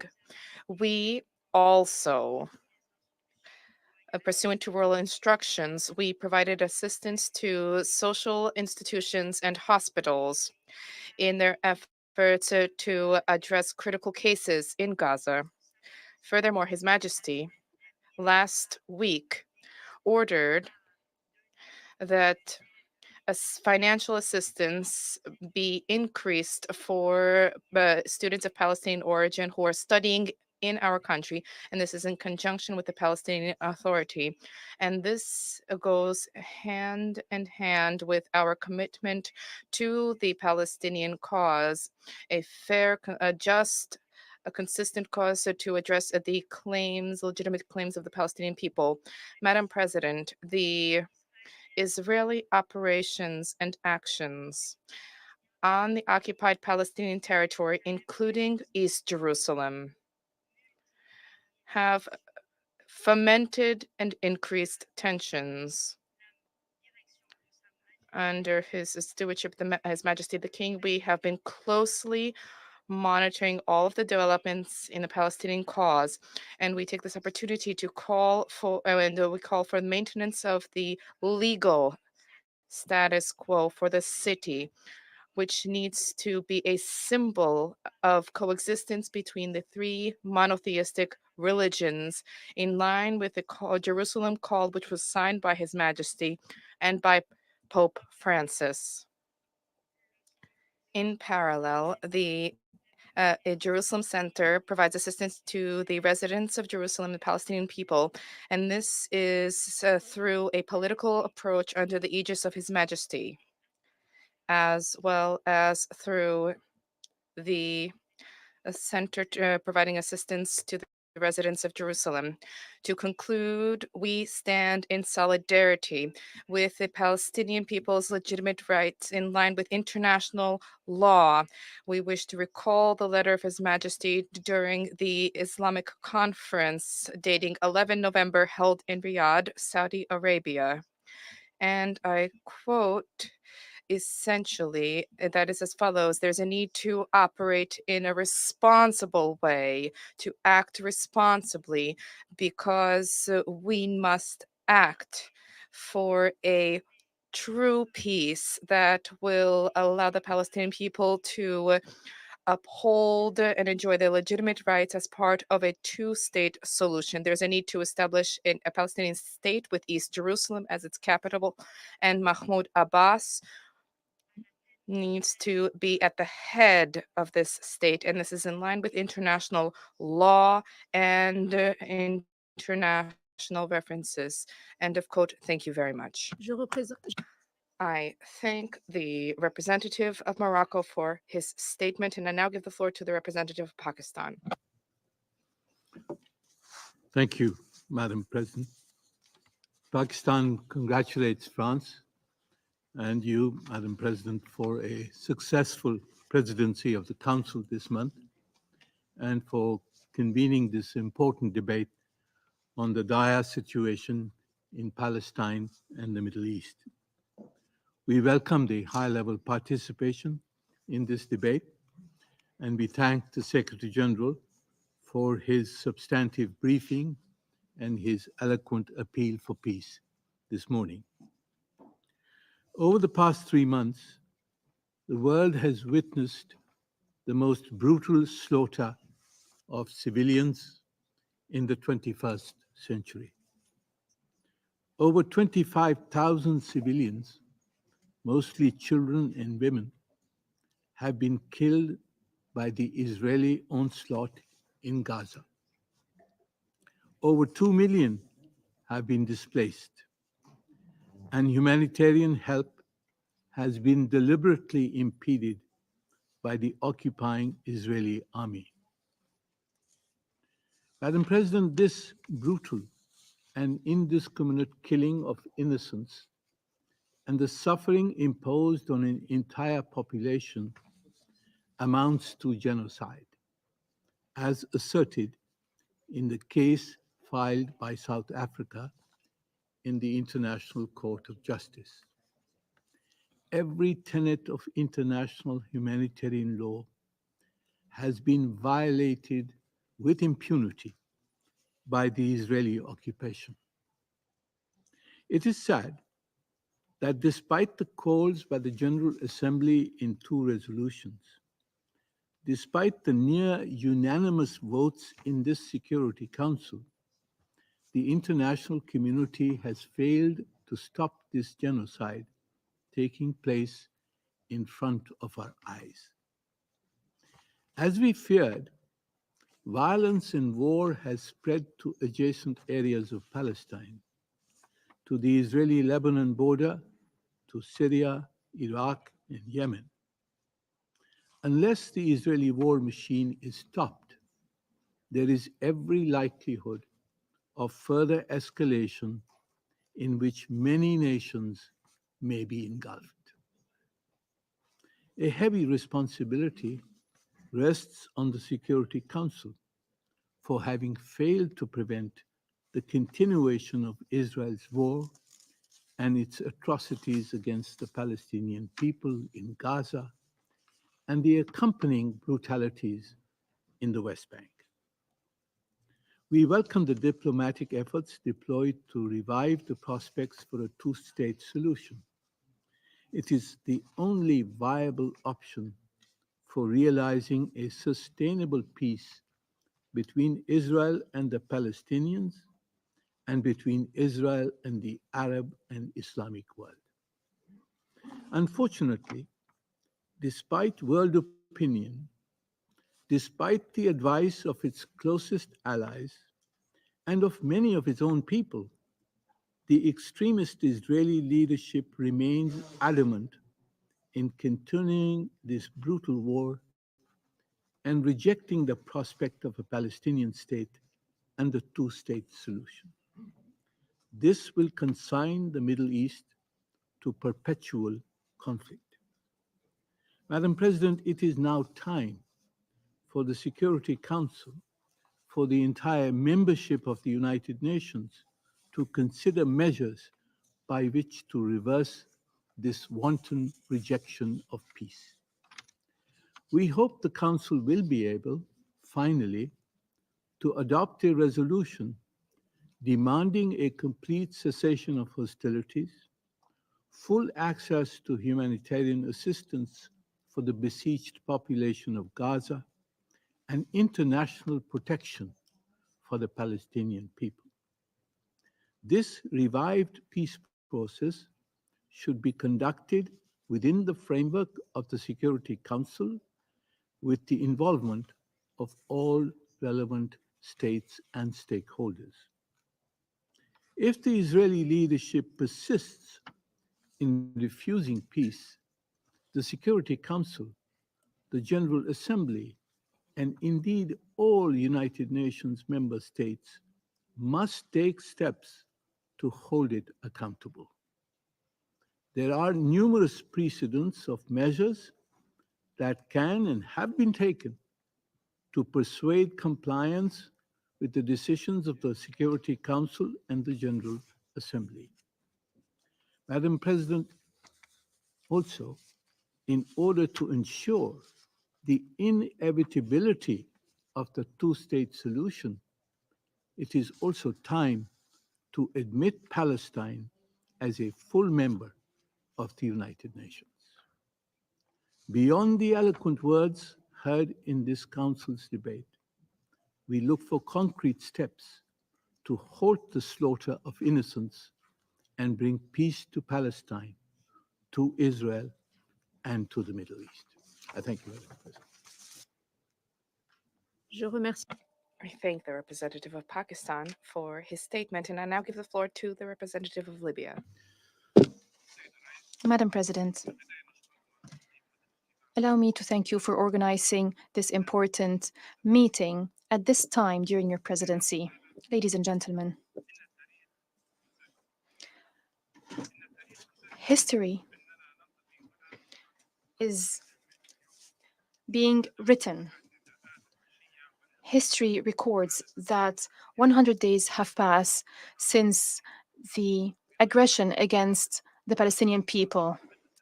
The Security Council has been completely unable to play the role for which it was established, namely the maintenance of international peace and security. This is why we would like to thank the Secretary General for his courage, for his professionalism during these events. We thank him for his continued calls for an immediate ceasefire and supporting the delivery of humanitarian aid. It is unfortunate that UN staff have been killed, something that we haven't witnessed before at this scale in recent history. Israel is criticizing the United Nations and all their organs. This is why we wonder, why is Israel even participating in sessions like this one? Why hasn't Israel withdrawn from this organization? Ladies and gentlemen, the General Assembly adopted recently a resolution with an overwhelming majority to reach a ceasefire. This council has also adopted a resolution that is supposed to be working on coordinating the delivery of humanitarian aid to the Gaza Strip. However, what is the result? Nothing.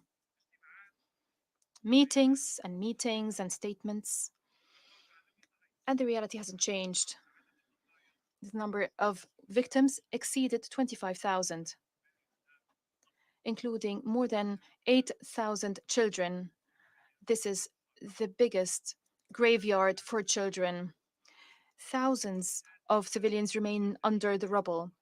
Hundreds of thousands are internally displaced and are forcibly displaced. Whole families have been killed without mercy. Places of worship, hospitals, schools were destroyed, demolished. There is no safe place in Gaza. Even United Nations facilities have all been targeted. Does this council know, for instance, that the UNDP office in Gaza has been a shelter for families of UN staff and for civilians? It was targeted. This office has now been used as a graveyard to bury the victims because families have not found any place to bury their loved ones. Imagine a UN facility raising the UN flag has become a graveyard, and you can look at the images confirming what I'm saying. Death is everywhere, everywhere. Where is your conscience? Where is the global conscience? This all is being recorded in history. This council has turned into a space to settle scores at the expense of the peoples of the world. This has been manifested in its inability, until now, its inability to adopt any binding resolution to stop these violations, which are broadcasts, violations that amounted to war crimes and crimes against humanity. We all now know that it is a systematic campaign for genocide. Where is your conscience? Why are you still silent? How do you justify your silence before your people? History is being recorded. History registers all these failures, registers the position of those that remained silent before these massacres, remained silent before the deliberate killing of women and children. This is a disgrace for humanity, this aggression, and remaining silent has shown that the slogans of human rights has been false and they're only implemented for certain peoples, not for everybody. But this all is being recorded in history. We've seen double standards. There's no need to remind you of the positions of a number of countries in recent history regarding the situation in Ukraine. Those countries have exercised pressure and is still exercising pressure to implement the principles of international humanitarian law and ensure the protection of civilians. So what happened today? Are Gazans not people? They're not human? Are there different levels of human being? Where is justice from all of this? Stop with hypocrisy. Stop distorting the truth, because everything will be recorded in history. Ladies and gentlemen, for those of you who are still trying to distort the truth, we say, you can't reduce a situation to the events of the 7th of October. You can't forget all the massacres that have been committed over decades in Gaza and the West Bank.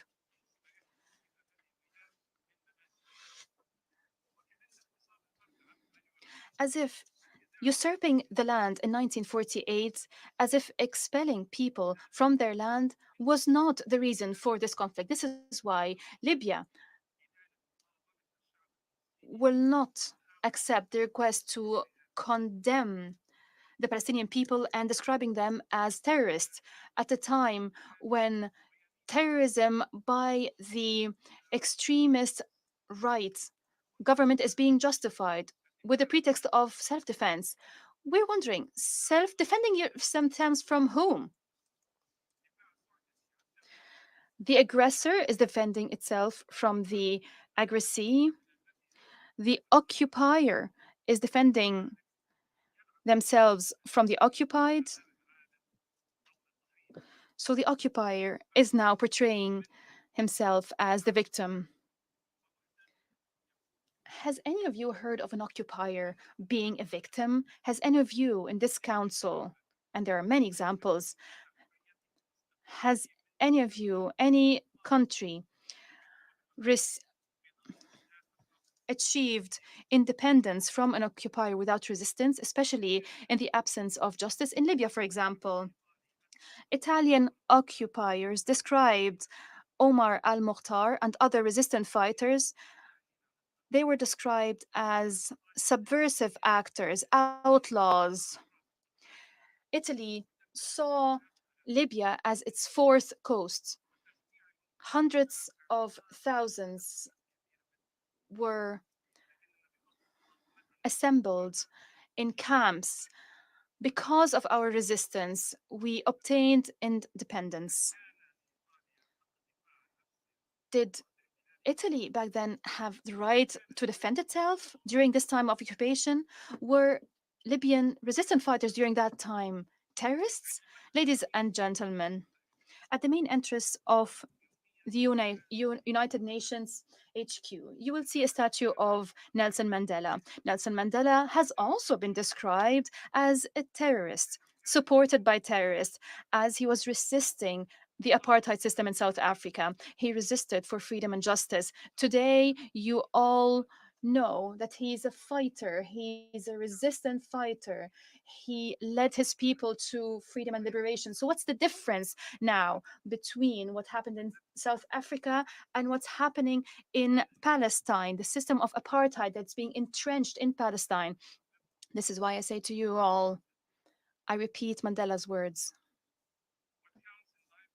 Is not the mere fact that we have lived. It is what difference we had made to lives of others that will determine the significance of the life we lead. The speaker is repeating the quotes by Nelson Mandela in Arabic. يحدد أهمية الحياة التي نحياها. لذلك This is why I say to you that history is recording what's happening, and you can choose how you go down in history. And in this occasion, we value the bold and courageous position by South Africa and the case filed at the ICJ as a result of the genocide committed against Gazans. In this context, and despite the challenges in Libya, Libya has also fulfilled its moral, humanitarian, and national responsibility. We joined South Africa in this case. That also applies to the case to consider violations against the Palestinian people. We call upon all countries to join this human action, human movement to achieve justice for the Palestinian people, and everything is recorded in history. Ladies and gentlemen, it is strange to see now some speak about reconstruction in Gaza and projects for the future. At the same time, when bombardment continues, shelling continues, at this moment, there are so many children still under rubble. Stop the aggression first and then start speaking about the day after. Determine your position, your stance towards the occupier who rejected the establishment of the Palestinian state. More recently, the Prime Minister has held a map of his country before the 7th of October events, where Palestinian was nowhere to be seen on this map. So what is your stance towards that? The political future concerns only Palestinians. No one has the right to design solutions for the Palestinian people. Ladies and gentlemen, from this rostrum, I address our people in Palestine, especially Palestinians in Gaza. What we are doing today is the least we can do compared to the sacrifices of the Palestinian people. It is our attempt to save the Palestinian people. Like you, we lost our trust in the international community because of the double standards, because you need to know that we in Libya and the free peoples of the world, we are with you in your struggle. We are not going to waver. We will defend your right to resist, your right to self-determination. All states around the world must prove before their people that the human conscience is still alive and that they will stop this aggression. They will resist this aggression, this injustice that claimed the lives of innocent people, women and children. We have to work together using all means to stop this unjust aggression and to reach a ceasefire immediately. We must stop the genocide. We must stop the forcible displacement. We will not be waiting for a new Nakba. This is why we repeat once again our position, our firm position. There will be no peace without reviving the hope, especially for this generation. The first step is to grant full membership to the State of Palestine in the United Nations. The Palestinian people must be granted its full legitimate rights. All refugees must go back to their homeland. An independent Palestinian state must be established with East Jerusalem as its capital. There is no peace without justice. And remember, everything is recorded in history. I thank you. I thank the representative of Libya for this statement, and I now give the floor to the representative of Belgium. Madame la Présidente, Madam President, Madam Ambassador Broadhurst, I wish to thank France for having organized this important debate, and I commend the effort undertaken by the French presidency of the Security Council with a view to securing tangible results in the matters of which the Council is seized, specifically the situation in the Middle East. to speak on behalf of the three Benelux countries, the Kingdom of the Netherlands, the Grand Duchy of Luxembourg, and my own country, the Kingdom of Belgium. Whilst aligning ourselves with the statement of the European Union, and notwithstanding our respective and well-known national positions on the conflict, the Benelux countries would like to take this opportunity to focus solely on the implementation of the mandate of the Senior Humanitarian and Reconstruction Coordinator. We welcome the expeditious appointment of Madame Sigrid Kaag as Senior Coordinator, and we fully support her in her endeavors. Madam Chair, the Benelux countries are deeply concerned by the dire humanitarian situation in the Gaza Strip and its grave impact on the civilian population, especially the disproportionate effect on children. International humanitarian law must be respected by all parties at all times. Civilians and civilian infrastructure, including schools and hospitals, should never be a target. With regards to the dire humanitarian situation, including the levels of acute food insecurity, the Benelux countries would like to stress three urgent points of action that require immediate operational steps by the parties involved. We hope that the appointment of Madame Kach will be instrumental for their implementation, and we call on the members of this Council and on the entire UN membership to fully support her. The first point is access.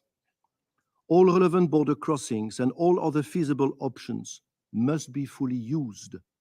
Humanitarian actors should have full, unimpeded, and safe access to the whole of Gaza, notably via safe corridors throughout the Strip. Access arrangements should be facilitated and streamlined as much as possible. My second point, Madam Chair, is volume. Based on improved access, delivery to Gaza needs to be drastically increased in order to meet the actual needs. Clearing and monitoring procedures need to be simplified in order to enable humanitarian organizations to deliver aid effectively and efficiently. Of course, humanitarian aid will not be enough to reverse the worsening hunger amongst the population. The restoration of a functioning market, allowing for essential supplies to enter Gaza and private actors to operate, should also be a priority. The third point is trust. We are confident that through her actions, Madame Kach will also be able to improve the level of trust between the concerned parties. We call on those parties to allow her to operate effectively, to engage with her in good faith, and to provide her with the necessary room to achieve tangible results for the civilian population in Gaza. Madam Chair, the successful implementation of the coordinator's mandate is an objective we should all commit to. As a first minimum imperative, the focus should lie on the implementation of an immediate temporary humanitarian ceasefire and on the creation of the conditions for a sustainable cessation of hostilities. Furthermore, we call for the immediate and unconditional release of all hostages. Madam Chair, under international humanitarian law, the parties have clear obligations regarding the provision of humanitarian assistance. Resolution 2712 and 2720 are unequivocal. The parties should allow, facilitate, and enable the immediate, safe, and unhindered delivery of humanitarian assistance at scale directly to the Palestinian civilian population throughout the Gaza Strip. Parties must also ensure the functioning of critical infrastructure and provide essential services. Israel and the other actors on the ground have an obligation of result. Now is the time to deliver. Finally, colleagues, we look forward to the coordinators establishing expeditiously a UN mechanism for accelerating the provision of humanitarian relief and relief consignment to Gaza. The Benelux countries again call on all members of this council and the parties to work constructively with Mrs. Kach and her team in this regard. I thank you for your attention. I thank the representative of Belgium for the statement, and I now give the floor to the representative of Egypt. السيدة الرئيس Madam President, I wish to congratulate you on the accession of the French Republic to the presidency of the Security Council this month. I thank you for having convened this very important meeting. This is a turning point in the war being waged by Israel against the occupied Palestinian territories. This is a war that had and continues to result in atrocities that humankind has not borne witness to for a century. These are atrocities that have shielded and spared nobody, not even the dead, who have been exhumed and whose tombs have been defaced. And in this regard, we are waiting the judgment of the ICG regarding the referral of the case by South Africa under the Convention against genocide dating 1948. I also wish to warmly thank the United Nations Secretary General for his detailed briefing. I thank the Secretary General for his bold position during this crisis. These are positions that have been on the side of justice without hesitation. Madam President, the ambassador of Bahrain, a fraternal country, brotherly country, has already delivered a statement on behalf of the Arab group to which we align ourselves. In his statement, he mentioned the magnitude of the Israeli aggression against the Palestinian people, and he also mentioned the united position of Arab states vis-a-vis these unfortunate recent developments. I wish to deliver the following points. It is now clear that the immediate end to this war, this horrific war, has become a priority for the international community, especially in light of the fact that the war has been spreading, spilling over into other territories outside of the occupied Palestinian territory. We already warned about the risks of this. The current situation, including the Red Sea, this vital route for global trade, is a real threat to security for the entire world. And this issue cannot be addressed in a manner that is separate from the war in the occupied Palestinian territory. And this brings us to our repeated calls for an immediate ceasefire. Second, the humanitarian situation is devastating and catastrophic in occupied Palestinian territory, specifically in Gaza, and this should prompt us to implement Resolution 2720. There's also a need to accelerate the implementation of the above-mentioned provisions, specifically the opening of all crossing points, especially those under Israeli control, to deliver humanitarian assistance. There is also a need to accelerate the establishment of a mechanism under the management of Madam Sigrid Kaag. We extend to Madam Kaag our full support. The delivery of assistance and the end to the war are the only way to end this suffering and to counter the premeditated attempts by Israel to displace the Palestinian people. We rejected this and condemned this. This constitutes a desperate attempt by the Israeli government to liquidate and eliminate the Palestinian cause. And in this regard, I wish to take the opportunity to reiterate before this august body that the Rafah crossing point was never closed by Egypt from the very start of the war. Egypt spared no effort to deliver assistance to facilitate access to this assistance in coordination with all donors. And we also evacuated all wounded persons and the critically injured. Everybody who believes that occupation is viable is being misled. They are mistaken, as are those who believe that it is possible to eliminate the Palestinian cause and to address the current situation in the occupied Palestinian territory through force. They are misled. Also misled are those who believe that the security concerns can be addressed exclusively through military means. This is all doomed to failure, and this all results in greater hatred. Fourth, the current situation is a natural consequence of the political impasse and a consequence of the fact that Israel torpedoed the peace process and rejected the means of rekindling this process. And this is why it is our duty to reject the siloed solutions which are doomed to failure. We need to revisit the sole solution, to revert back to the solution that consists of the establishment of a Palestinian state within the 1967 borders, with East Jerusalem as its capital, in line with resolutions of the United Nations. Madam President, to conclude, all of the foregoing that relates to the establishment of a Palestinian state is a consensus, an international unprecedented consensus.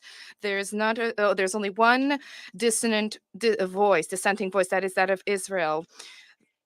The assistance for the ongoing occupation violations need to be reconsidered. There's a need to deliver support for there's a need to join consensus on a side of justice. Thank you. Je remercie le représentant de l'Égypte. I thank the representative of Egypt for the statement, and I now give the floor to the representative of the Committee on the Exercise of the Inalienable Rights of the Palestinian People to the United Nations. Madam President, I congratulate France for the January presidency of the Security Council, and thank you for elevating this meeting to ministerial level in consideration of the urgency of prioritizing the matter at hand. I also thank the Secretary General for his briefing and tireless advocacy for peace and justice, including a just solution to the question of Palestine. Distinguished Council members, the somber briefing and tragic figures we heard are an urgent call to overcome the prevailing inertia and push for an immediate humanitarian ceasefire. It is the fundamental requirement for saving human lives, protecting civilians, and ensuring their sustenance and welfare, and salvaging the prospects for peace.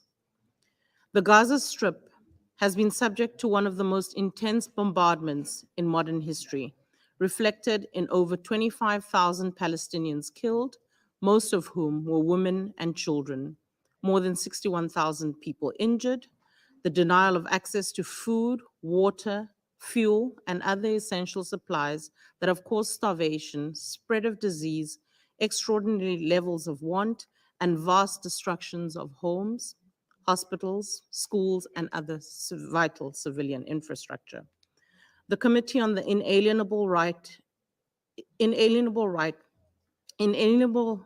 the exercise of the inalienable rights of the Palestinian people echoes the overwhelming demand of the international community for an immediate ceasefire in Gaza and for the unconditional release of all hostages and detainees.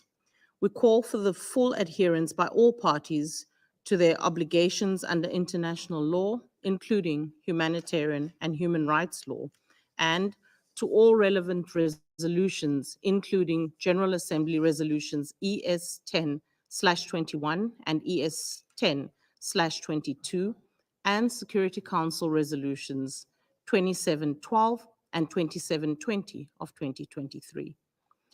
Israel's indiscriminate and disproportionate attacks have consistently breached the distinction between civilians and combatants, as well as between civilian and military objects. Israel has also consistently breached its obligations as the occupying power under the Fourth Geneva Convention.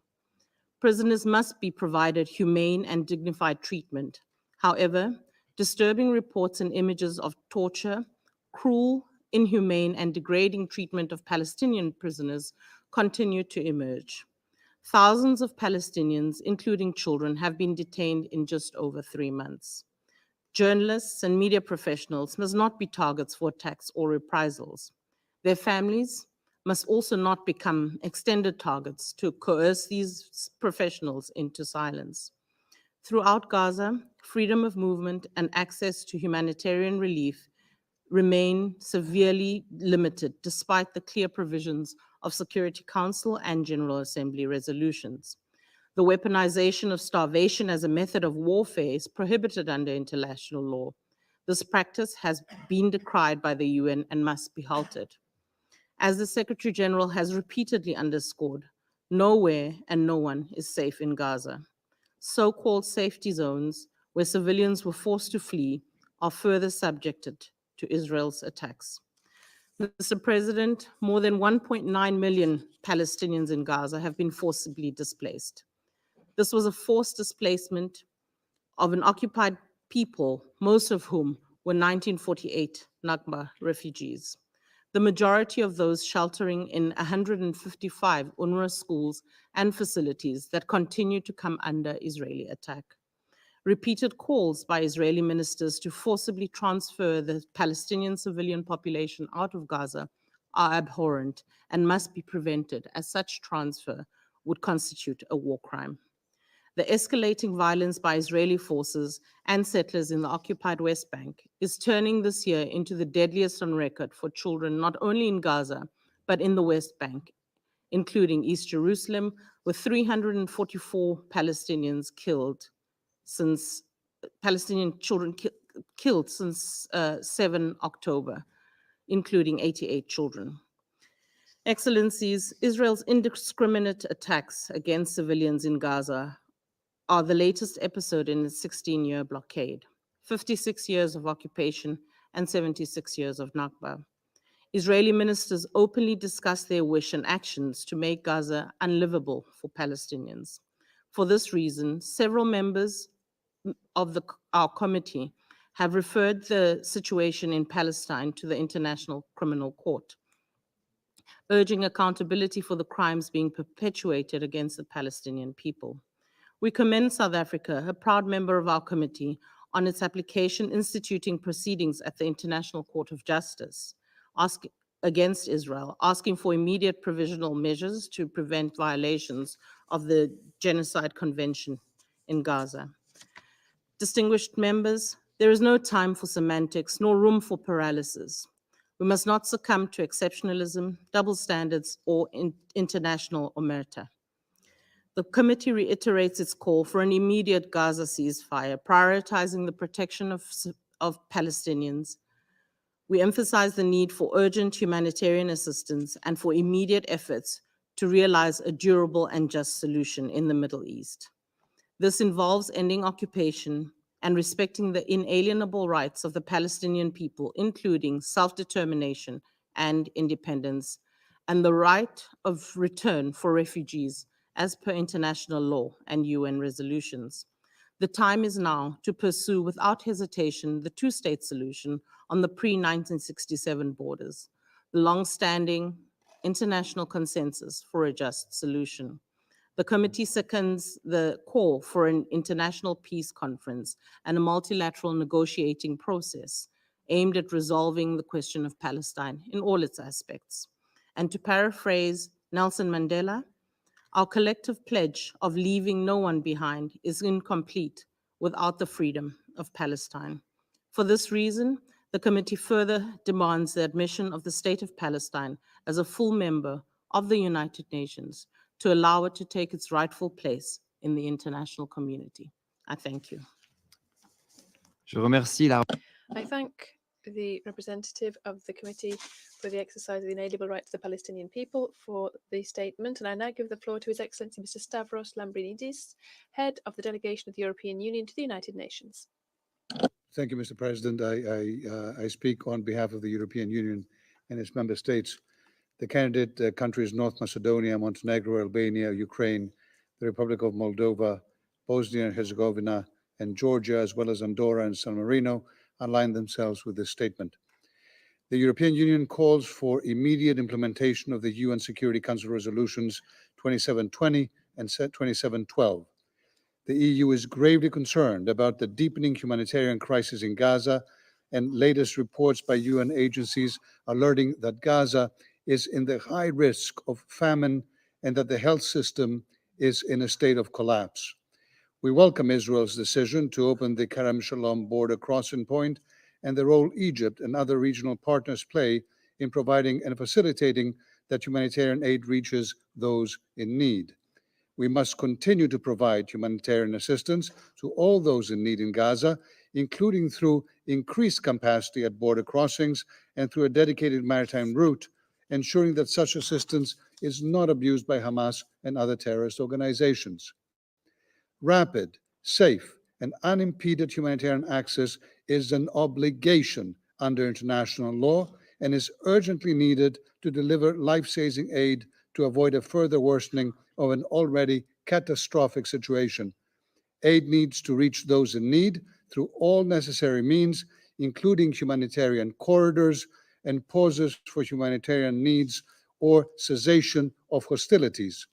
We welcome the cooperation of regional actors aimed at opening humanitarian access to Gaza. We stand ready to support the efforts of the Senior Humanitarian and Reconstruction Coordinator, Sigrid Kaag. The European Union will continue supporting those civilians most in need in Gaza. We have already earmarked an initial 125 million euros for humanitarian aid in 2024. Individually, EU member states have provided financial support amounting to more than 600 million euros for the occupied Palestinian territories since the 7th of October. We commend the strong efforts of the UN and all humanitarian actors to deliver life-saving aid in extremely dire conditions. We deplore the deaths of an unprecedented number of UN staff members and other humanitarian workers. The EU will continue its strong support to the UN and other humanitarian actors. In particular, we commend the work of UNRWA, who play an even more crucial role in the current situation, also for stability in the region. The EU and its member states are by far the largest donors to UNRWA and will continue to support UNRWA in all its fields of operations, including in East Jerusalem, and call for urgent increased funding. Mr. President, protection of all civilians and unhindered humanitarian access must be ensured by all parties at all times in the conflict. Full respect of international law, including international humanitarian law by all sides, is of paramount importance. We urge all sides to respect international law and note that there must be accountability for violations of international law. We condemn in the strongest possible term Hamas's brutal and indiscriminate terrorist attacks across Israel on 7 October 23. The use of civilians as human shields by Hamas is a particularly deplorable atrocity. As stated by the European Council in October 23, Israel has a right to defend itself in line with international law, including international humanitarian and human rights law. Military operations must be proportionate and in line with international humanitarian law and international human rights law. We call on Hamas to immediately cease the continued missile attacks on Israel and to release all hostages, many of which are EU citizens, without any preconditions. Human suffering cannot be a bargaining chip. The ICRC must be granted access to the hostages. We welcome the cooperation of regional actors on this matter. Now, preventing further regional escalation remains crucial. Nobody stands to gain from it. The EU is actively discussing with partners and key shareholders, and we call on regional actors to refrain from any action that can further aggravate the situation. We are following with concern the situation across the blue line, and we recall the absolute necessity of respecting this Council's Resolution 1701. The EU condemns the Houthi attacks on commercial vessels in the Red Sea, which are undermining freedom of navigation. The EU calls for an immediate implementation of UN Security Council Resolution 2722. Upholding freedom of navigation in the Red Sea is vital to the free flow of global commerce and regional security.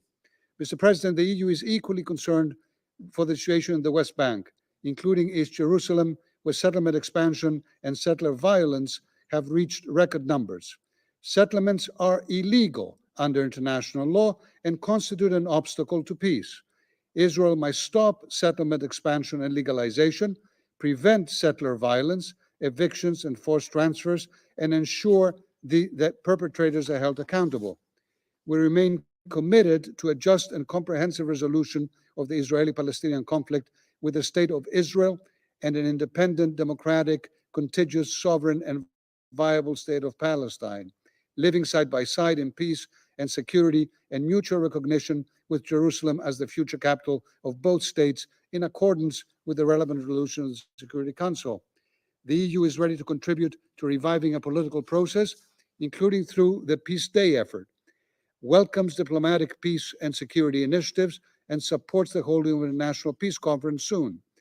We are already engaging with our partners in the region and beyond towards revitalizing a political horizon, including at the foreign ministers' meeting yesterday in Brussels.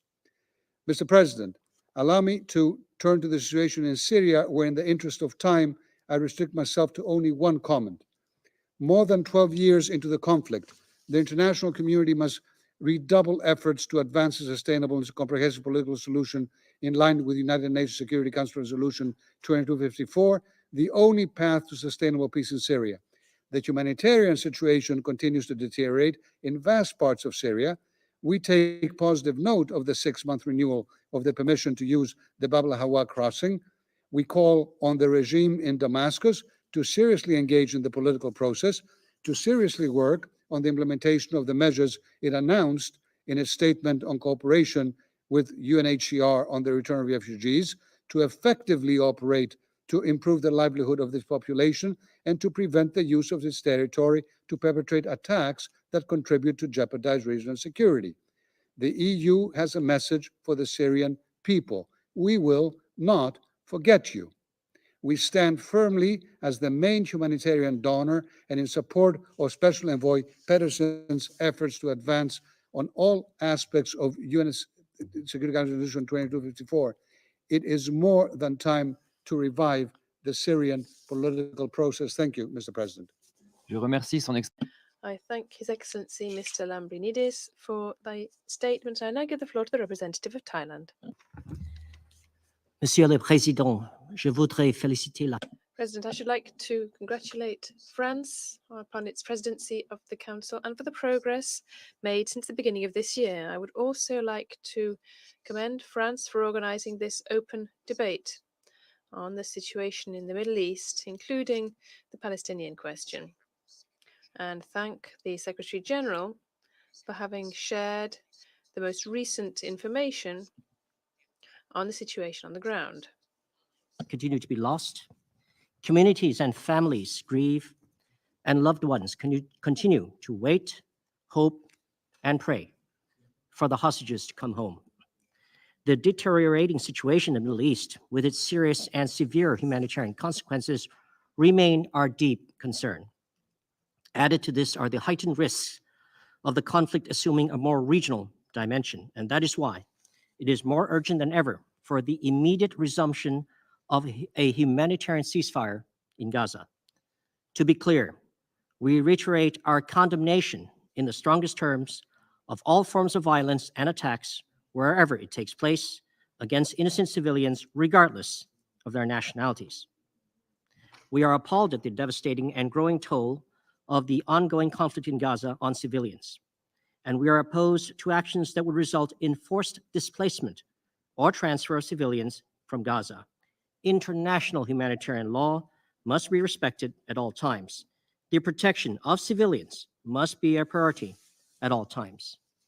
On the humanitarian assistance front, Thailand welcomes the appointment of Ms. Sigrid Kaag of the Netherlands as Senior Humanitarian and Reconstruction Coordinator for Gaza, pursuant to Security Council Resolution 2720/2023, which would hopefully contribute to the improvement of the humanitarian situation in the Middle East. We hope that, under Ms. Kaag's supervision, adequate humanitarian aid will be delivered to those in need in Gaza in a safe, efficient, and timely manner. We deeply appreciate the diplomatic efforts of all parties involved in facilitating the release of some hostages, including 23 Thai nationals during the temporary ceasefire last year. Thank you for all the efforts. Since then, we remain gravely concerned for the safety of the remaining Thai nationals and all those who are being held hostage.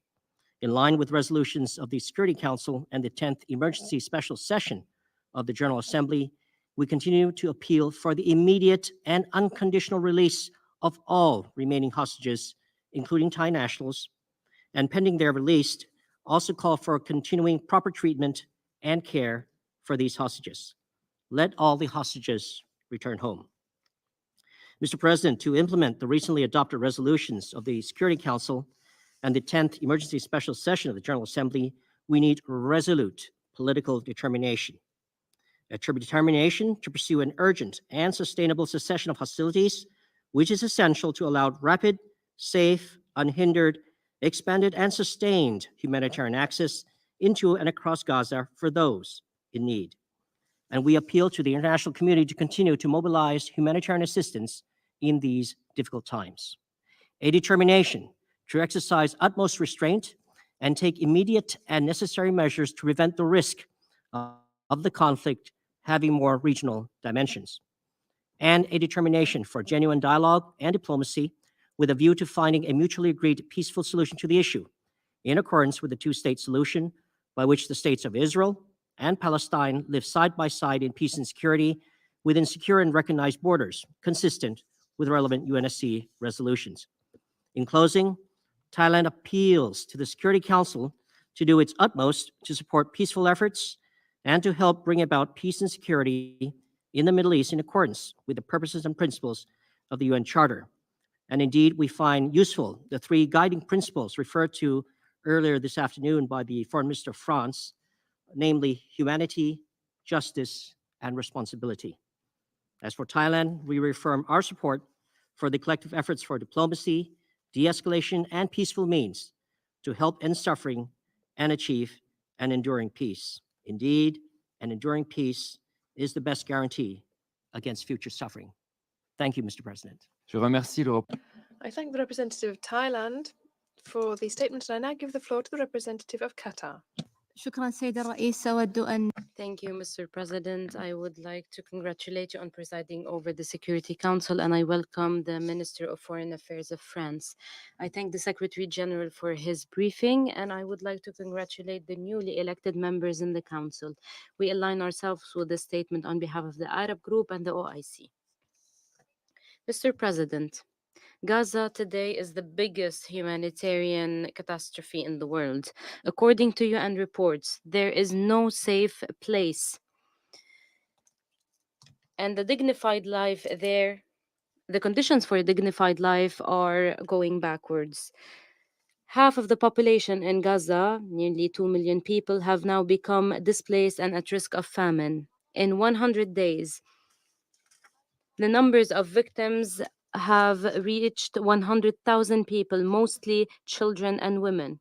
This includes people killed, injured, permanently disabled, lost under the rubbles, suffering from settler violence, and the violence of occupation in the occupied West Bank. This is why international officials have stressed that they have seen nothing like the current situation in Gaza. And this is why the Secretary General addressed your council based on Article 99 of the Charter, warning of the collapse of the humanitarian system and public order, and calling for an urgent humanitarian ceasefire. Qatar condemned every form of targeting of civilians and civilian infrastructure and collective punishment, depriving civilians of food, water, medicine, and the violation of their rights. We also condemn the statements by Israeli officials on the displacement of the Gaza population, which is another form of occupation and a violation of the international law. It derails peace.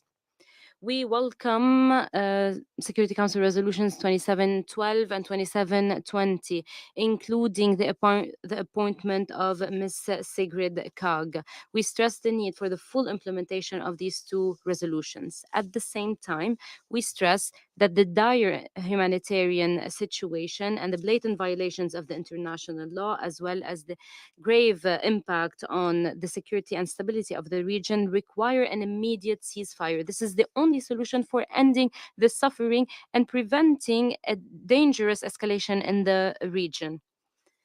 The international community has called for ending this war during the resumed 10th emergency session, in which 153 countries last month voted for the ceasefire.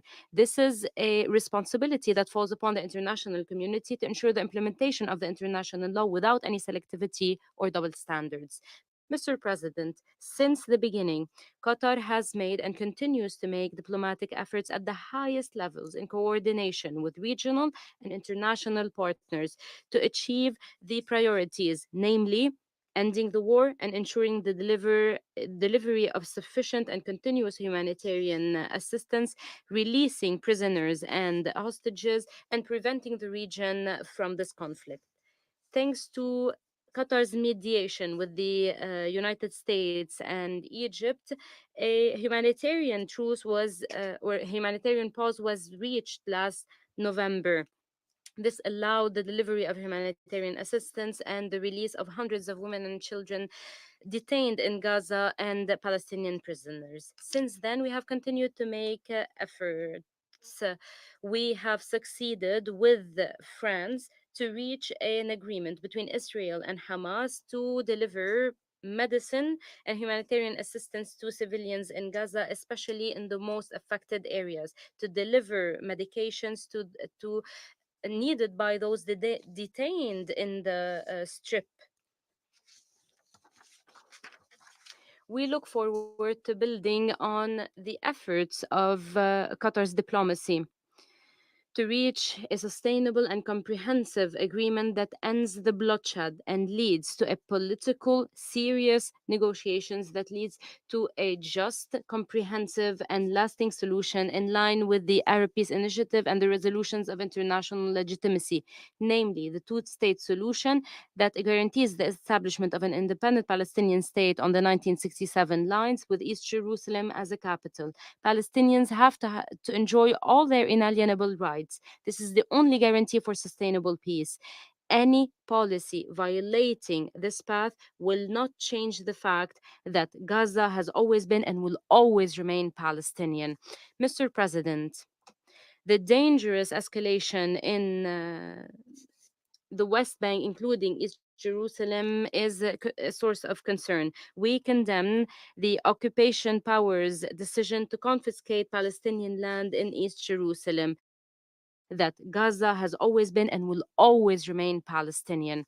Mr. President, the dangerous escalation in the West Bank, including East Jerusalem, is a source of concern. We condemn the occupation powers' decision to confiscate Palestinian land in East Jerusalem. This violates international law and impedes the two-state solution. We also condemn allowing for a manifestation for extremists under the slogan of imposing their control on Jerusalem and Al-Aqsa Mosque. This is a provocation. We call upon the Security Council to shoulder its responsibilities and compel Israel to stop its actions violating the historic and legal status of Jerusalem. We continue to deliver urgent humanitarian assistance to Gaza. We have sent 68 planes with more than 2 tons of humanitarian assistance. We also continue to implement the initiative by His Highness Sheikh Hamim bin Hamad Al Thani, the Emir of the State of Qatar, to provide treatment to 1,500 injured people from Gaza. And we continue to provide support through Al Arish as part of our support to the Palestinian people until they end this challenge. And thank you. I thank the representative of Qatar for that statement, and I now give the floor to the representative of Vietnam. Thank you, Mr. President. I wish to express Vietnam's appreciation to France as President of the Security Council for convening this very important open debate. I also thank the Secretary General for his informative and insightful briefing. Mr. President, as we have passed the 100-day mark of the conflict in Gaza, the international community's grave concern over the ongoing humanitarian situation has only deepened. The staggering number of casualties, with over 25,000 Palestinians killed and thousands more missing, predominantly women and children, underscores the critical need for an immediate ceasefire. The substantial damage to civilian objects, including homes, hospitals, schools, and UN facilities, is alarming. With the majority of Gaza's 2.2 million population displaced, facing acute shortages of food, water, and basic necessities, the situation is desperately dire. Vietnam once again condemns all indiscriminate attacks against civilians and essential infrastructure. These actions contravene international law, particularly international humanitarian law, and undermine the relevant UN resolutions. The role of the Security Council in addressing this multidimensional crisis is crucial, yet its response has been insufficient to halt the worsening calamity. The resolutions adopted to date have not effectively stemmed the tide of destructions and suffering. We therefore urge the Council to redouble its efforts. Protecting innocent civilians, including ensuring the safe release of hostages, must remain a top priority. The provision of rapid, safe, and unimpeded humanitarian assistance is essential to mitigate the risk of further fatality from violence, disease, and malnutrition. The ongoing intense fighting, particularly near Khan Yunis and the Nasser Hospital, highlights the urgent need for the UN and the international community to facilitate the movement of humanitarian aid. The severe situation in northern Gaza, where people are enduring desperate shortages of basic supplies, amplifies the urgency of our collective actions. Furthermore, the conflict's escalation has exacerbated tensions in the broader region. In the West Bank, the situation has deteriorated with hundreds of Palestinians killed, thousands arrested, and many barred from accessing Jerusalem. In the meantime, recent incidents in the Red Sea have heightened global concerns, particularly over the safety and freedom of navigation, besides implications for the sovereignty of the affected nations. These developments, along with the ongoing tensions across the Middle East, underscore the critical need for restraint and diplomatic engagement, including here at the Security Council. Finally, I take this opportunity to reiterate Vietnam's steadfast support for the two-state solution with the establishment of an independent state of Palestine, based on the pre-1967 borders, with East Jerusalem as its capital, and coexisting in peace with the State of Israel, in accordance with the relevant resolutions of the United Nations. We believe this vision continues to be the cornerstone of a long-term and sustainable peace in this region. I thank you. Je remercie I thank the representative of Vietnam for that statement, and I now give the floor to the representative of Australia. Le Président, je vous remercie President, I thank you. to intervene during this debate because we see this as a critical time as fighting continues and humanitarian suffering worsens in Israel and the occupied Palestinian territories. This criticality was underscored by the visit of the Australian Foreign Minister, Penny Wong, to the region last week. Action is needed now. Australia unequivocally condemns the Hamas attack on Israel. These were abhorrent acts of terror against innocent civilians. We call for the immediate and unconditional release of all hostages. As Foreign Minister Wong stressed again last week, Israel has the right to defend itself. However, the way it does so matters. All parties must respect international humanitarian law and protect civilian lives and infrastructure. Australia repeats its urgent call for safe and unimpeded humanitarian access. We want to see further humanitarian pauses to enable the scaled-up delivery of aid, safe passage for civilians, and the release of hostages. Australia wants to see a sustainable ceasefire, and we see humanitarian pauses as important steps on the pathway to that goal. No ceasefire can be one-sided, and no ceasefire can be unconditional. Any solution in Gaza must not involve the forcible displacement of the Palestinian people, nor the use of Gaza as a platform for terrorism. Australia urges all parties to prevent regional escalation and work towards containing the conflict. We express our deep concern at the dangerous actions of regional actors seeking to take advantage of the situation. We unreservedly condemn Houthi attacks in the Red Sea. These attacks constitute a threat to navigational rights and freedoms, international commerce, and maritime security. Australia remains committed to upholding the rules-based order on the high seas and the central principle of freedom of navigation. Practical steps are urgently needed to find an enduring solution to the Israeli-Palestinian conflict. It remains Australia's view that achieving long-term peace and security for Israel in its region requires the establishment of an independent Palestinian state. And we stress the importance of efforts to restart a political process which leads to a future Palestinian state. We reiterate our commitment to working towards a just and enduring peace that enables Israelis and Palestinians to live side by side in security within internationally recognized borders. Thank you. Je remercie. I thank the representative of Australia for his statement. There are still a number of speakers remaining on my list for this meeting. I intend, with the concurrence of members of the Council, to suspend the meeting until tomorrow, 3 p.m. The meeting, therefore, will resume tomorrow, 3 p.m. This meeting is suspended.